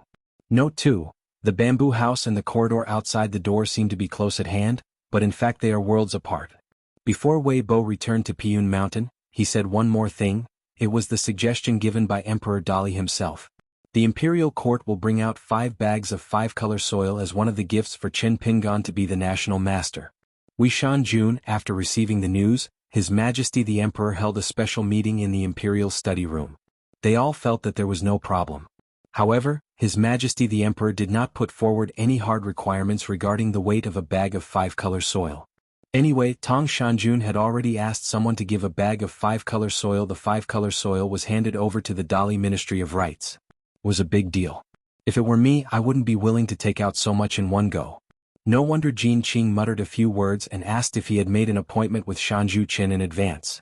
I deliberately asked Mr. Tong to help drive up prices. Master Qin Shanju in the room follows the ordinary cultivation path of combining the 5 elements and natal objects. Many years ago, thanks to the help of his student Chui Dongshan, he got 5 bags of soil. But at that time the quality of the 5-color soil was not very high. Each of the 5 mountains in Aquarius Island naturally has one of the 5-colored soils. When Wei Bo and the others rose from the status of kings of a country to kings of a continent, they were promoted to kings of gods. The quality of the five-color soil has risen with the rising tide. Xiego smiled and said, "This emperor is quite shrewd and knows how to live a good life. This is clearly a generosity to others. Why doesn't he take out a pile of gold and copper coins from the treasury?" Wei Bo hesitated to speak. After much deliberation, he finally opened the skylight and said something clear. "His Majesty the Emperor has hinted to me that when your mountain master takes over the post of Imperial Preceptor, there will be treasures stored in several secret vaults in Dali, and the new Imperial Preceptor will be allowed to do whatever he wants." Xiego's eyes lit up, he let out a cry and rubbed his hands and said, "He is a great talent and a good man. He is so close to each other. Does the Song family of Dali still lack the support of the royal family? I rushed to the late gathering and cannot be the chief. You can be a second seat." Wei Bo smiled and asked, "Seriously?" Xiego said tentatively, "Mr. Wei, we are in the same group. You can't help outsiders deceive your own people." Wei Bo laughed and said, "If Miss Xie doesn't want to take it seriously, forget it. I have nothing to do to chat about Weiss Night Tour, but I have something to discuss with Mr. Wei. You Luo you have such a good atmosphere, each and every one of you doesn't know who you learned this bad habit from." Xiego urged, "Brother Wei, what are you going to say? Can you give me the right words?" Wei Bo let out a sigh. His figure was actually unstable. Not only was the bamboo corridor under his feet like soft mud. It seems that the entire Fuyao foothills is as erratic as a thin piece of paper. It's just that this extraordinary vision disappeared in a flash. On the other hand, the girl in the mink hat lightly stamped her feet to help dispel the ripples of Taoism, as if she had long been accustomed to it. Wei Bo asked in his heart, "This is it?" Xiego grinned and answered with just one word from his heart, "Tao." Note 1, Chapter 993, How Beautiful the Mountains. Note 2, Chapter 985, Closed Disciple.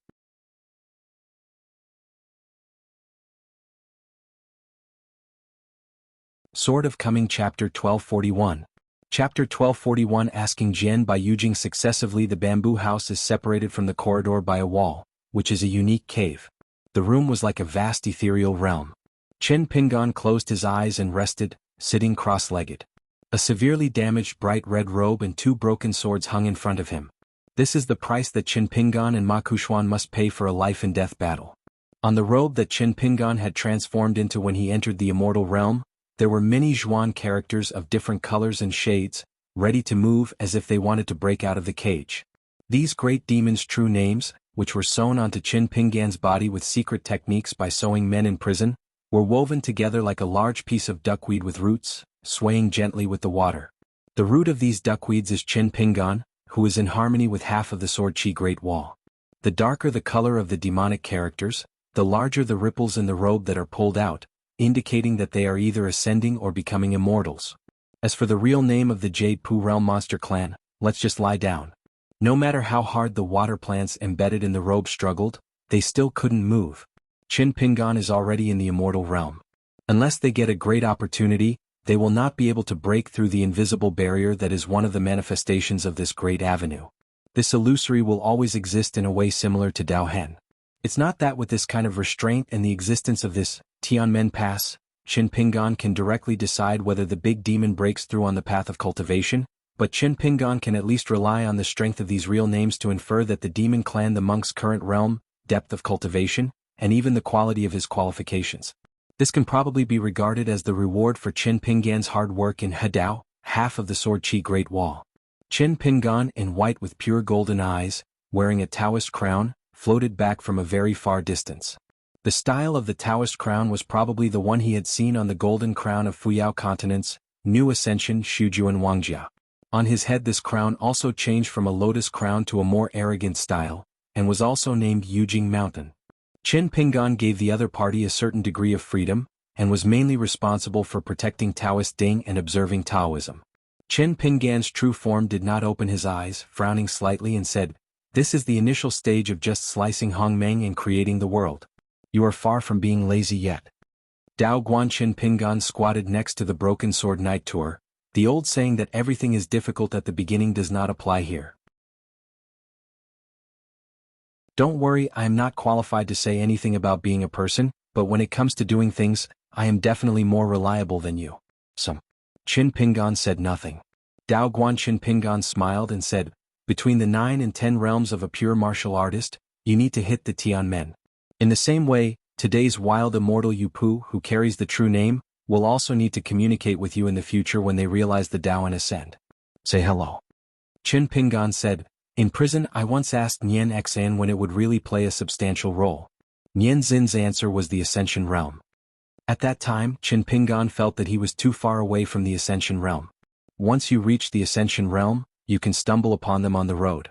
This situation is a bit similar to someone from the 14th level of Sneaky, who forcibly interrupted Qin Pingan's sword refining 3 times. Even Bai Jing, who was helping to protect the way, could only stare. That kind of sneaky trick can't kill Qin Pingan, who has a strong body and a stable soul. It can also disgust Qin Pingan, who has finally been in seclusion for just 1 time and has hit a wall everywhere. The key is that Qin Pingan is still not sure whether the other party will do it for the 4th time. This is why we must guard against thieves for 1,000 days. Daoguan Qin Pingan said angrily, how come you stripped me of such insignificant and trivial memories? Qin Pingan placed his hands on his abdomen and took a long breath. Every time he breathed out, a gorgeous and bright star river would appear in the boundless void, and at the same time, a large sea of stars would disappear, and the cycle continued with endless birth and death. Dao Guanqin Pingan sat on the long sword that he had pieced together temporarily. When I reach the Ascension Realm one day, it will be a little interesting at most but not very meaningful. At most, it will be a sneaky stumbling block using methods from a distance to disturb the mind. Delaying the retreat of a demon monk, and worrying that an accident will turn out to be a good thing in helping them sharpen their Taoist mind, isn't it a waste of time? So, only when you become a 14th realm will it become both interesting and meaningful. This statement may not be accurate. Whether we can reach the Ascension realm depends on the effect of this Taoist contemplation first. We need Taoist Ding to help us verify whether this ascension method is feasible or not. The matter of combining Taoism is in the year of the monkey and the moon in the horse. God knows what the structure of the world was like at that time. 100 years later, even the 14th realm monks are not worth much after all. The world may have been destroyed or maybe everything will be peaceful. But don't we worked hard and talked together? But the plate of day lilies on the table was cold. Qin Ping's arrangement turned a deaf ear. Dao Guanqin Pingan shook his sleeves, raised his arms, put his fingers together, and pointed at the true name of a big demon on the broken robe. The real name of the immortal realm demon clan was gently pressed down, as if he were lying on the ground, with a dent in his bright red robe. On the other side of the wild world, a great demon immortal king who was having a banquet with distinguished guests in his own dojo suddenly felt depressed and his Taoist heart was shaken. It immediately ordered the opening of the mountain protecting formation, and without hesitation sacrificed the 2 half-immortal weapons. It used its magical power to carefully inspect the territory under its jurisdiction in a therm-like manner. After a banquet full of guests, it was so exciting that the immortal lord began to personally check whether there were any spies hiding at the banquet. Dao Guanqin Pingan smiled and said, as long as you reach the 14th realm, even if you are separated by a world, you will still kill after ascending. Besides, with my help, it will be very simple to find the whereabouts of the Ascension realm in the future. Don't you yearn for the private sword style of the Great Wall of Sword Qi in the past? Of course we can also learn from it and secretly go to the wilderness. Along the way kill the upper 5 realms and the 14th realm and below including Feishing all the way through, killing a bunch of them one by one. Qin Pingan still closed his eyes and said calmly, I just ate a watermelon and it made you bloated? Qin Pingan, the Taoist priest, choked on his words and was depressed for a long time. He held the back of his head with both hands, shook the Taoist crown above his head and laughed at himself. You are so cruel to yourself. Qin Pingan smiled and said, it's the other way around. I've always been lenient to myself and strict to others. Dao Guanqin Pingan wants to go back. That is a juvenile book carefully compiled for Taoist Ding. The preface and opening chapter are quite good. Unexpectedly, Qin Pingan opened his eyes and said, idle time is also idle, help me do 2 serious things. Being connected with each other, the Taoist man in white clothes was naturally unable to avoid and had no way to escape, so he had no choice but to jump off the broken sword and wave his sleeves. A towering Dharma image appeared in the realm of Taishu, making the 2 Qin Pingan look as small as mustard seeds.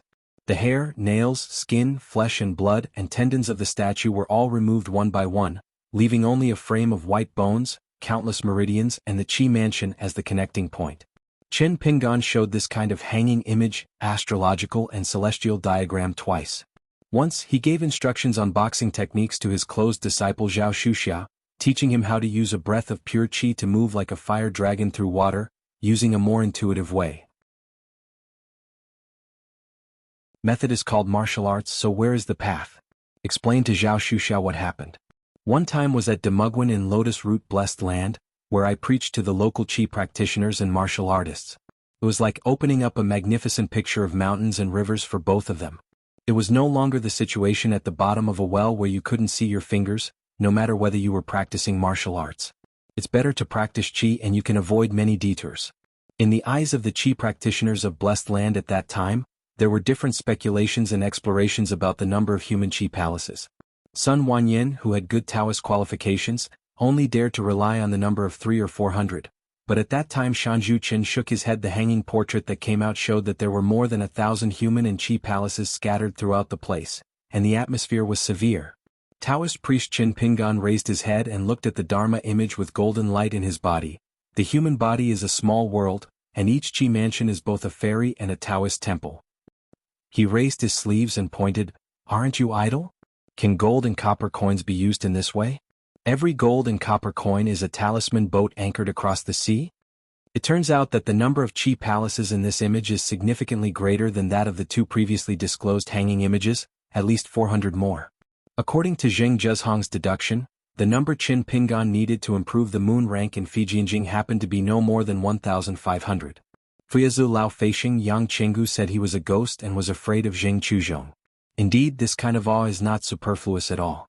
The wooden figurine that your neighbor Wang Zhu chopped up intentionally and gave to you as a scrap was the first time you came into contact with human acupuncture points. The key was thrown away by Song Jisin back then, but the wooden figurine was kept by Zhiguei. You are two awkward neighbors. While traveling, I intended to purchase various medical books from the markets at the foot of the mountain. Together with the Taoist secrets collected from the mountain along the way, I gradually accumulated the number of qi mansions I knew to 700. By looking through the secret files of the Summer Palace, browsing the collection of books in the Merit Forest of the Confucian Temple, and writing down in detail those secret realms that have been verified as tasteless by the predecessors of qi refiners, or are regarded as secrets that are not passed down by many immortal sections. And what was lost has been greatly harvested. In fact, at this point, you have obtained the accurate identification of nearly 1,060 qi palaces. Right? Lu Qin borrowed Taoism for a while, and you dug up your own world, testifying and denying those useless things respectively, and there were additional quantitative benefits. In addition, you traveled to the outer world with her. This is an achievement that I can boast about. I guess even if Yu Xian knows about it, he will be surprised again and say more to fellow Daoist Chen. I have promised to treat others with sincerity. I don't want to tell Sun Wanyan and the others the location of the Qi Palace, so that's it. After all, they are outsiders. They know too much, which is not good. When they leave the blessed land and travel outside, it will be a big deal. Variables. But why did you even lie to the closed disciple Zhao Shuxia? Having said this, Tao Guanqin Pingan sighed, why should you deceive yourself and forget deliberately? Do you really have to separate to me by saying I have been with you for a long time? I can't blame Qin Qinglu, a bystander, for saying that you are a poor guy. Qin Pingan said, so talkative. The man wearing the Taoist crown smiled and said, you are always a talker. Once a mountain murmured to itself, but the mountains did not respond. The voice will become lower and lower, and the voice of the heart will become smaller and smaller with age. Believe me, if you have been talking all the time when you were young, if someone walks with you at night, you will be a chatty person who will definitely annoy that person. Qin Pingan laughed it off, stood up and looked up at the ethereal Dharma statue as high as a mountain. 1,500 gold and copper coins shining like stars were divided into a palace of human body and energy. Among them are the 5 natal qi palaces containing the great refining objects. The scene is clear and vivid. Beyond this, there are even more great things. But there is another serious thing that is relatively interesting. Qin Pingan asked the Taoist master to create 2 Qin Pingan, one true and one false. The real one is Qin Pingan at this moment, and the fake one is Qin Pingan who has had his talisman removed. The two sides faced each other and fought each other. There is no doubt that the former one winning the next first-class authentic work. Qin Pingan shook his head, still dissatisfied, and planned to make the disparity in strength between the two sides even greater. Then remove all the magic weapons and foreign objects, and eliminate all the memories of magic and supernatural powers related to them. The former used a crushing attitude to easily kill the latter, defeating Qin Pingan, who looked almost like a fake. Qin Pingan continued, remove the latter's identity as a martial artist. The Taoist priest shook his head and said helplessly, it's meaningless. Qin Pingan thought for a moment and said, then remove half of each and only retain the identities of sword cultivator and martial artist, to keep purity against purity. The Taoist priest smiled and said, that's right. While Qin Pingan was watching the battle intently, he took out a treasure from his sleeve, which was a dark green magical knife obtained from the immortal Han Yushu. This object has a great origin. It was obtained from Xianxia cave by the founder of Wangyao sect. Note 1. The Taoist crown master glanced at the magical sword that even Han Yushu couldn't refine, and noticed a certain thought in the real body and asked curiously, isn't that the case? Qin Pingan said, as for it, you have to give it a try before you know whether it's successful or not. The Taoist champion reminded, once you choose to take this path as a key auxiliary means of Hadao, it will be time-consuming, energy-consuming, money-consuming, and there is no turning back. If it fails, the loss will be too great. Qin Pingan had a smile on his face and his eyebrows were flying. On this road we must proceed step by step and make constant corrections. What if it works? If it doesn't work, let's just set off a bunch of firecrackers during the new year. The Taoist priest reached out and rubbed his cheek. This is too extravagant. One day when the opportunity comes in a small world of one's own, the people of heaven and earth chirped together, and the spring thunder exploded in the world. The Taoist master also laughed. Just thinking about it makes me feel very happy. Then go to hell, I don't care whether it succeeds or not. Qin Pingan's expression returned to normal and he said calmly, a Taoist should have this intention. When I was in prison, I made a deal with the white-haired boy who liked to call himself Frost Sheng at that time, and the total price was 1 grain rain coin. As long as the white-haired boy could earn 10 grains from himself based on his ability. For a small sum of money, Qin Pingan was willing to help the boss Jianxian to soothe his cheeks, so that the white-haired boy would have a chance to regain his freedom. One of the little summer coins earned from the ancestor Xuanhuan, the white-haired boy helped Qin Pingan find the 6 mountains of princes leading to the 10 natal Chifu avenues. At that time, Qin Pingan was about to break through and enter the cave realm, and finally had the opportunity to become the middle 5-realm god he had longed for. The white-haired boy said that the opportunity should not be missed and would not come back again, so he struck while the iron was hot. When he opened the mansion, the spiritual energy of heaven and earth poured into his body. Qin Pingan's mind was just able to use the mysterious method of carving a boat to find a sword, to determine the accuracy of the 6 Crown Prince Hills. Location. Earlier, when he and Lu Tai traveled to Tongyi's Hao, Lu Tai told Qin Pingan, a layman, a lot of inside information about the mountain and the ways of cultivation. In fact, the more natal objects of a Taoist cultivator, the better. Those who are qualified to pursue the realm of, the more the merrier, are the geniuses among geniuses. Floor materials are not qualified to say this, only heavenly materials are. If we say that those who practice Taoism can be considered the lucky ones who receive food from God, then what Lu Tai calls his talent is not God giving him a bowl, but a big pot and a dining table. As for this kind of person who is rarely seen all over the world, far away in the world, there is a talisman player in the divine continent of the Middle Earth, there is a person named Wei in the Ai continent, and as for those close to us by coincidence, there are 2 of them. At that time, Qin Pingan looked at the guy with a joking smile on his face and thought that Lu Tai was a fool saying stupid things, so naturally he didn't take it seriously. The Taoist champion said, Lu Tai and the others have appeared on the Sword Chi Great Wall. There are not many people, only a handful, but among the team, there are people who are the same as the colorful World Lantern Festival. Qin Pingan smiled and said, I have too much time to take care of myself, so I won't worry about it. The Taoist master said, the book of Taoist Ding will soon be turned into the 2nd chapter. Qin Pingan said, a Tianhuang nobleman who was wandering in the market went through ups and downs, suffered a lot of contempt, met a strange person, fell in love with the young man, and began to embark on the path of monasticism. Tell it for yourself, this opening chapter, is it vulgar? The Taoist master sighed in a tone of imitation and said, the vulgarity is the elegance. I think the beginning of this story is very exciting. Qin Pingan glanced at the Taoist champion. The latter insisted on his own opinion.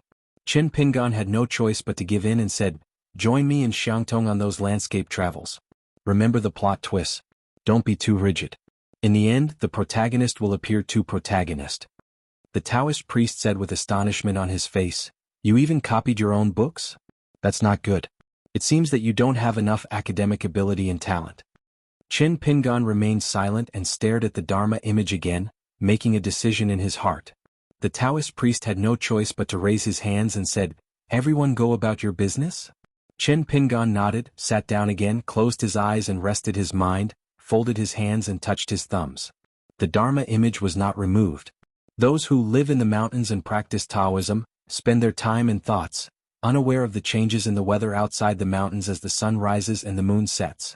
According to the white-haired boy, the 356 acupoints in the human body are equivalent to 365 ready-made caves and heavens. A person brings it from his mother's womb. This is the reason why all the monsters in the world have to cultivate the human form. That's why Qin Pingan had such heartfelt emotion when he was in Ma Mansion with Yu Shiwu earlier. Human life is rare in our generation, and it's hard to get another human life. At that time, when he was in prison and asked to sew his real name with twisting cores, Qin Pingan was of low status and the number of mansions he opened was extremely limited. There were only 10 orifices to open the mansion. At that time, each of the 5 elements' natal objects occupied one, and there were 2 more caged birds and wells. At the end of the month, the natal flying swords, the 2 flying swords on the 1st and 15th day of the month, which have never been refined into their natal objects, must have a place to live. In addition, the imitation swords Pine Needle and Kulei must be together in one house. At that time Qin Pingan didn't have any extra chi palace to put them aside, let alone Zhonglian.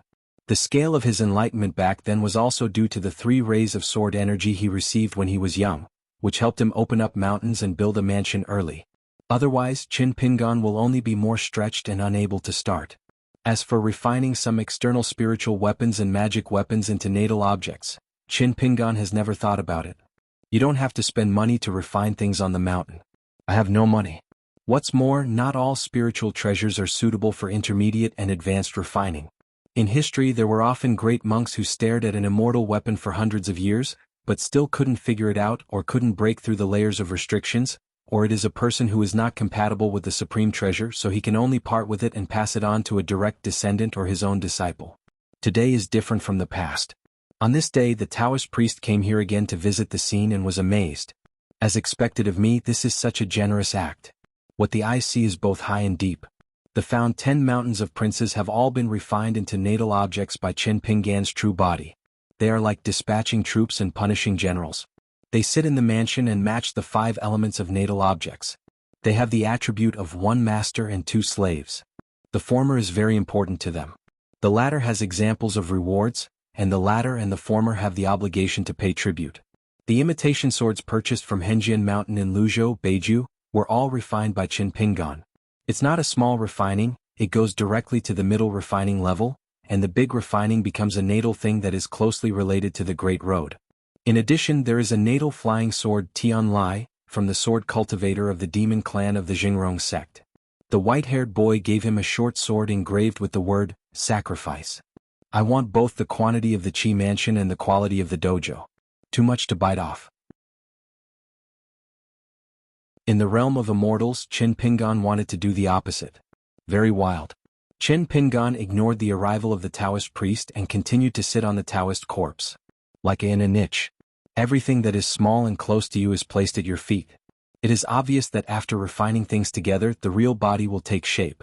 From Bao Fengzai, who left his hometown, to Master Yingguan, who kept it up when he saw the opportunity, and then to Qin Jianxian, he still managed to save some wealth during his travels and monastic life. The Taoist priest clasped his hands behind his back and walked slowly, always looking up at the Dharma image. I saw a water seal in the natal water palace, slowly rotating, and there was a deep pool below, with shadows like a dragon swimming around. There are 3 walls in the mansion, and a number of water gods and Narcissus are lifelike. In another natal Qi palace, on the top of the mountain temple, there is a crystal-clear imitation white jade pagoda with grand Tao Qi. In a deep aura surrounded by white mist, there stood a sword fairy banner, making a sound and shining brightly. In a newly opened Qi mansion, a floating white jade Ganoderma lucidum trailed a rainbow light. A six-sided seal that contains the true meaning of the thunder method and forms the world of thunder hangs in the sky, with lightning and thunder, like a driving thousands of golden whips at the same time, constantly whipping and consolidating the entire land of Qi Mansion. There are also many robes of different grades that are also refined. Some are as big as the sky, some cover mountains and rivers, and those of lower grades are like a sea of clouds and mayflies between heaven and earth. Old Man Yang once asked Qin Pingan, "Are you full?" The answer is no. Chai Wu was Wei Xian's apprentice. Wei Xian was addicted to officialdom and followed the great Li cavalry to the wild world to accumulate military merit, so he left the little girl here. Since Wei Haoyang said that her qualifications were as good as his own ability to drink, Chai Wu had a better idea of his martial arts talent. In addition, something happened later which made Chai Wu even more aware. The legendary Master Qin, it is said, could not even teach boxing to his original disciples, let alone help others preach. But Shanzhu Qin, who never easily gave advice to others on how to practice, actually preached to her personally and solved her doubts. The result was quite unexpected. Anyway, it was almost like a chicken talking to a duck, playing the piano to an ox. Chai Wu knew that he was indeed lucky and could practice immortal magic, but only can. So when she was in the Changchun cave in Misiefeng, from the Lujin realm where there was a saying about Lu Rin realm, to the Yupu realm, Chai Wu was actually more enlightened and stunned than anyone else. But she quickly figured out that it must be thanks to the natal flying sword presented by Mr. Xiaoma. Moreover, those who congratulated her were actually those of the same age. Sect Master Cui showed up once and said some strange words. The general meaning was to praise her for her good aptitude. Now she is a sword cultivator in the 5th realm. Are you interested in calling her master? Switch to Qingping Sword Sect. Every ferry, whether cross-continental or short distance, needs a sea trial. Chai Wu took the Thundercar ferry that Yao from Dequan sent to King Shandu, and followed the steward Jia Lao Xinxian back to his hometown in the north. But Chai Wu didn't go to the sword worship platform, and he was really annoyed with Bai Xian. She didn't go to Luolu Mountain either, mainly because she was afraid of the second worshipper named Xiego. Because it was said that she and Mr. Xiaoma were Taoist companions, the little girl felt a little guilty, so she hid on the ferry and went to Luolu Mountain or Qilong Lane, which could last as many days as possible. In fact, it's not hiding. Chai Wu likes ferries and the high above feeling. As a result, when all the thunder trucks returned from Beiju Luzhou, Chai Wu thought it would be better to postpone it for a few more days, go to Tonggishao and come back next time. As a result, Zhang Lu came to Nujiadu, showed up on the ferry, and told the little girl that Xiego had asked her to go to Fuyolu to have a few words with her. Chai Wu had a grimace and didn't dare to refuse. When we arrived at the mountain master's private ashram at the foot of Fuyao, it was a place with such beautiful scenery that it's hard to describe it, and it was also a very weird place. In Chai Wu's field of vision, all the scenes were distorted by light, but you had to look carefully to find the traces. Just like everything in the world is made up of billions of tiny silk threads, perhaps when the mountain wind blows, the threads will sway slightly. Xiego leaned against the wall of the corridor and squinted at the little girl in the Jade Pure realm. Is this little girl the one who got the natal flying sword that her own Xiaomo peeled off? Changxing nodded to the second worshipper, and the little girl had already helped bring him there. Xiego clasped his fists in salute.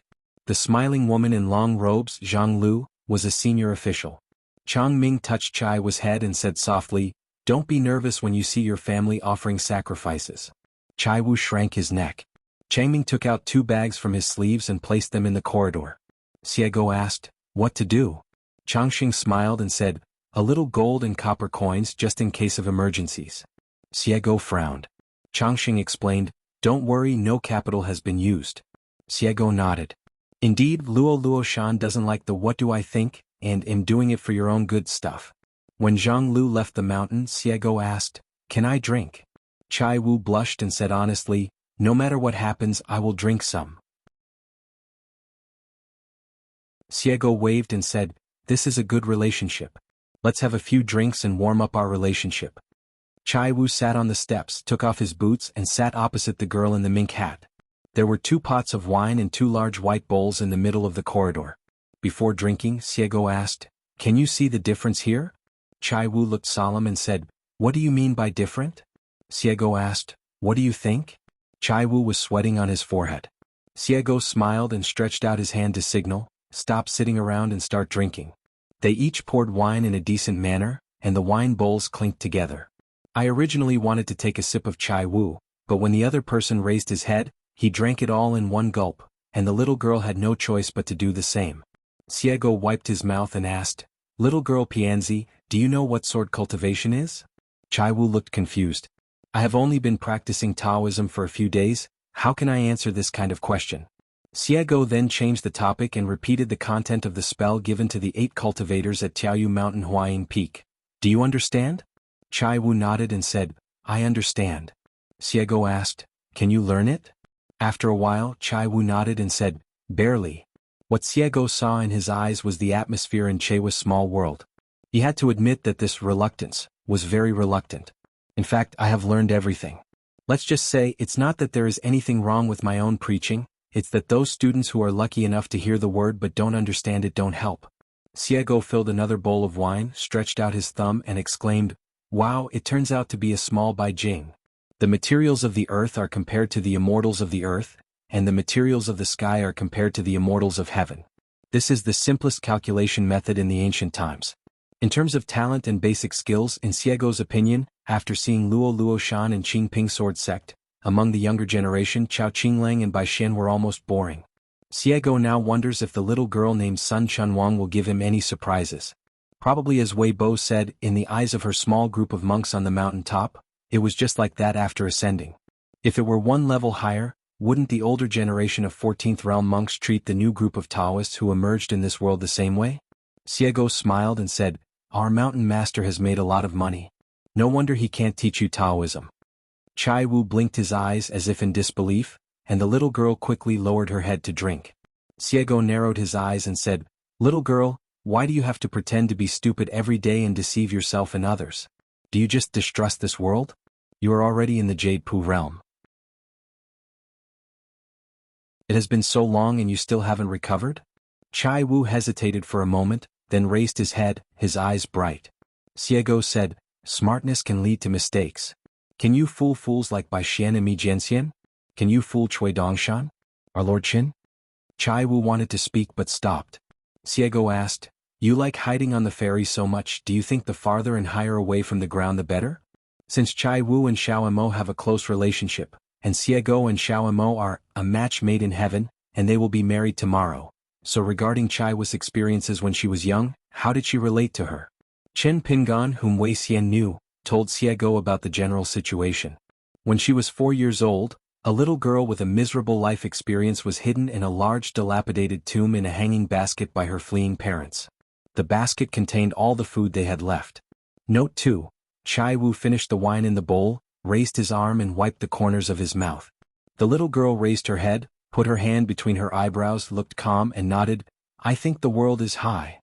Xiego smiled, showing neither pity nor surprise. He just raised the wine bowl and said, "Take one." Chai Wu poured a bowl of wine and said with a shy face, "I drank too fast. I'm afraid I'll talk drunkenly later and go crazy." Xiego said, "Then just take a sip." Chai Wu said, "Okay." Xiego suddenly asked, "Why don't you worship me as your teacher?" Chai Wu shook his head, "I have a master." Xiego learned from his own mountain master and sighed, "You can't understand wine anymore, you're not sensible." Chai Wu's eyes were firm. Xiego obviously had something in mind and said, "You can accept Wei Haiyang as your father instead of kissing him? Why don't you accept me as your master?" Chai Wu was stunned on the spot. Could he still do this? 2 visitors arrived who should not appear in the Luolu mountain realm. A stern young man and a thick-browed young man, they are both direct disciples of Ma Xuanhuan. Before, they stayed at the top of Zhiyao Mountain, near the temple of the mountain goddess Empress, watching the movements in the capital city of Yuxuan Kingdom from a distance. A white-haired boy appeared out of nowhere and asked them if they wanted to climb a mountain. If they wanted to climb a mountain, they would have to register their names. The young man claimed that his name and Taoist name were both Wangzu. He was not going to climb the mountain today. He was just looking for someone, your mountain master Qin Pingan. The young man with a hatchet on his waist said that his name was Gao Ming, and asked the short winter melon who said he was a genealogy compiler.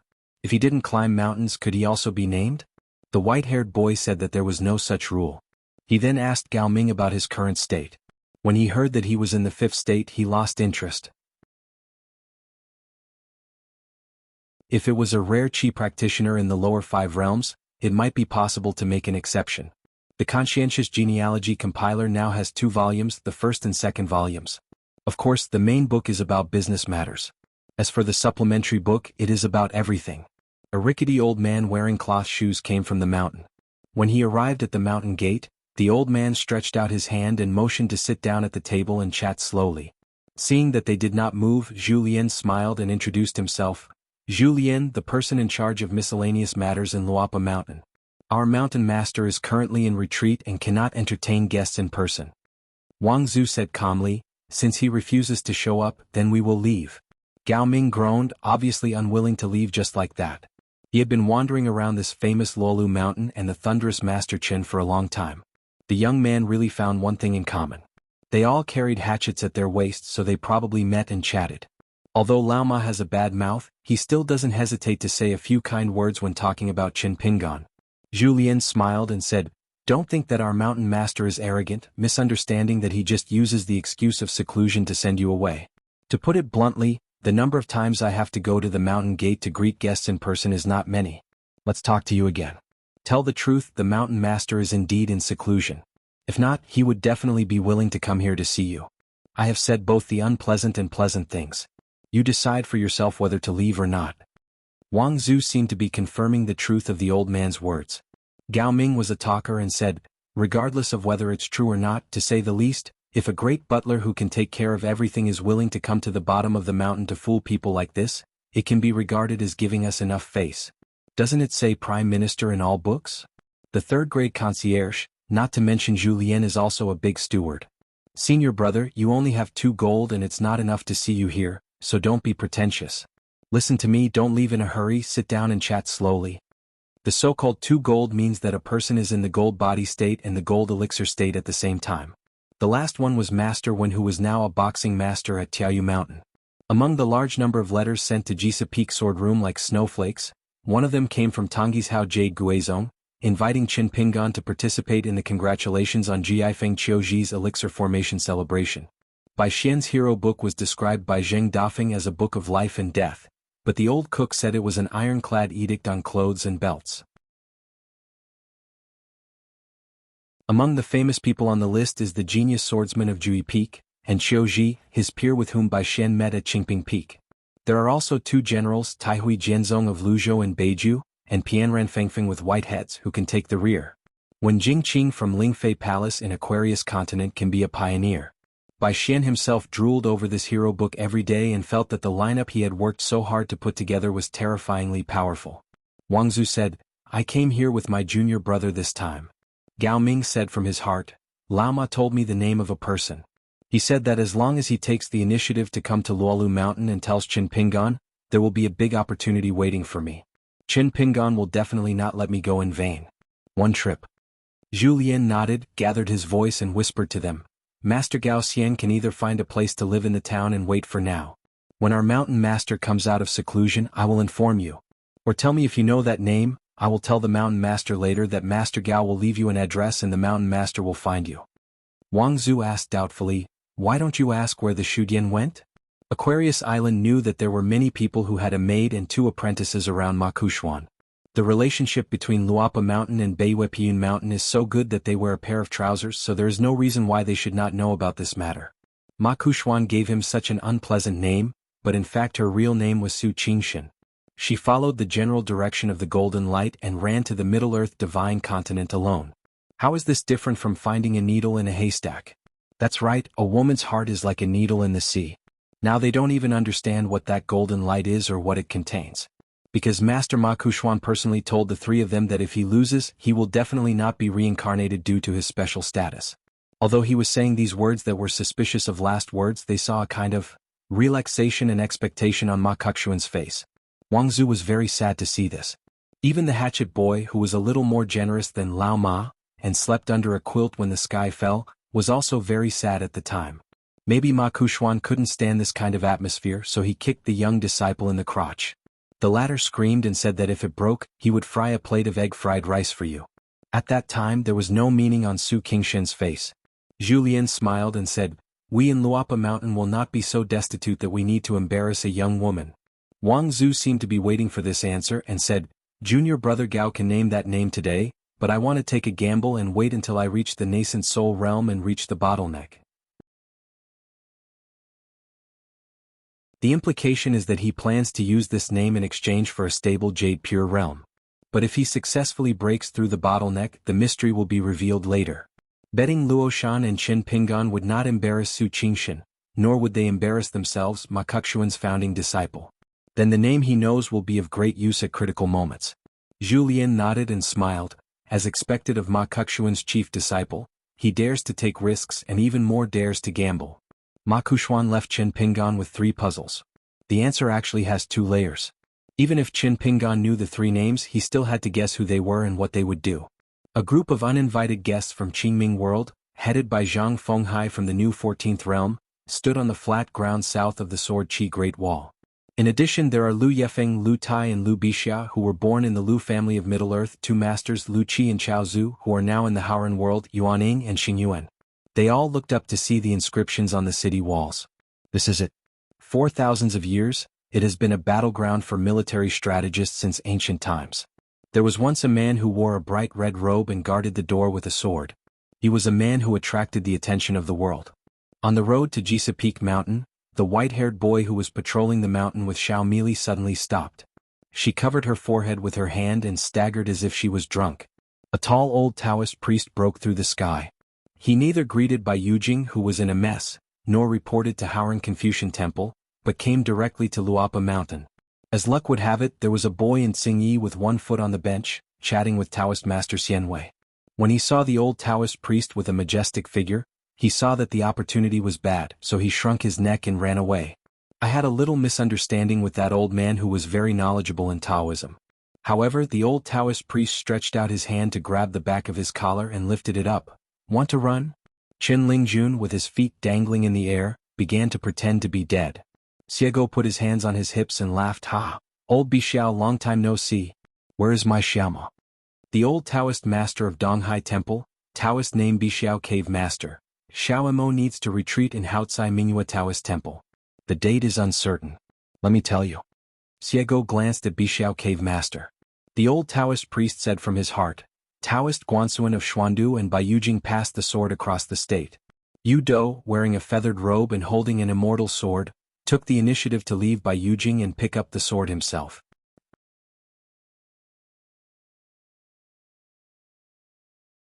After some time, Wu Shuangjiang, Gao Gu and Jiang Xiu, 3 of the old and new 14th realms, plus an Ascension realm sword cultivator Baolin, asked the sword Bai Yujing together. Xiego looked solemn. The result? The old Taoist priest said calmly, they are all dead. Xiego raised his palm and rubbed his chin. The Taoist Xianhui hesitated again and again, but got up and slapped the old Taoist priest. The old temple master had no choice but to throw Chen Lingjun away. The master of Bixiao Cave, who was said to be never merciful to others, turned around, looked sternly, and bowed his head to the Taoist priest who had a wooden hairpin on his head. Note 1, Chapter 750, 11 people on the top of the 10,000 years mountain. Note 2, Chapter 889, what does it mean to wear the stars and the moon, that you're tuning in to the Sword Dance in the Vast Sky YouTube channel. Don't forget to subscribe and join us on this journey to catch the most captivating stories.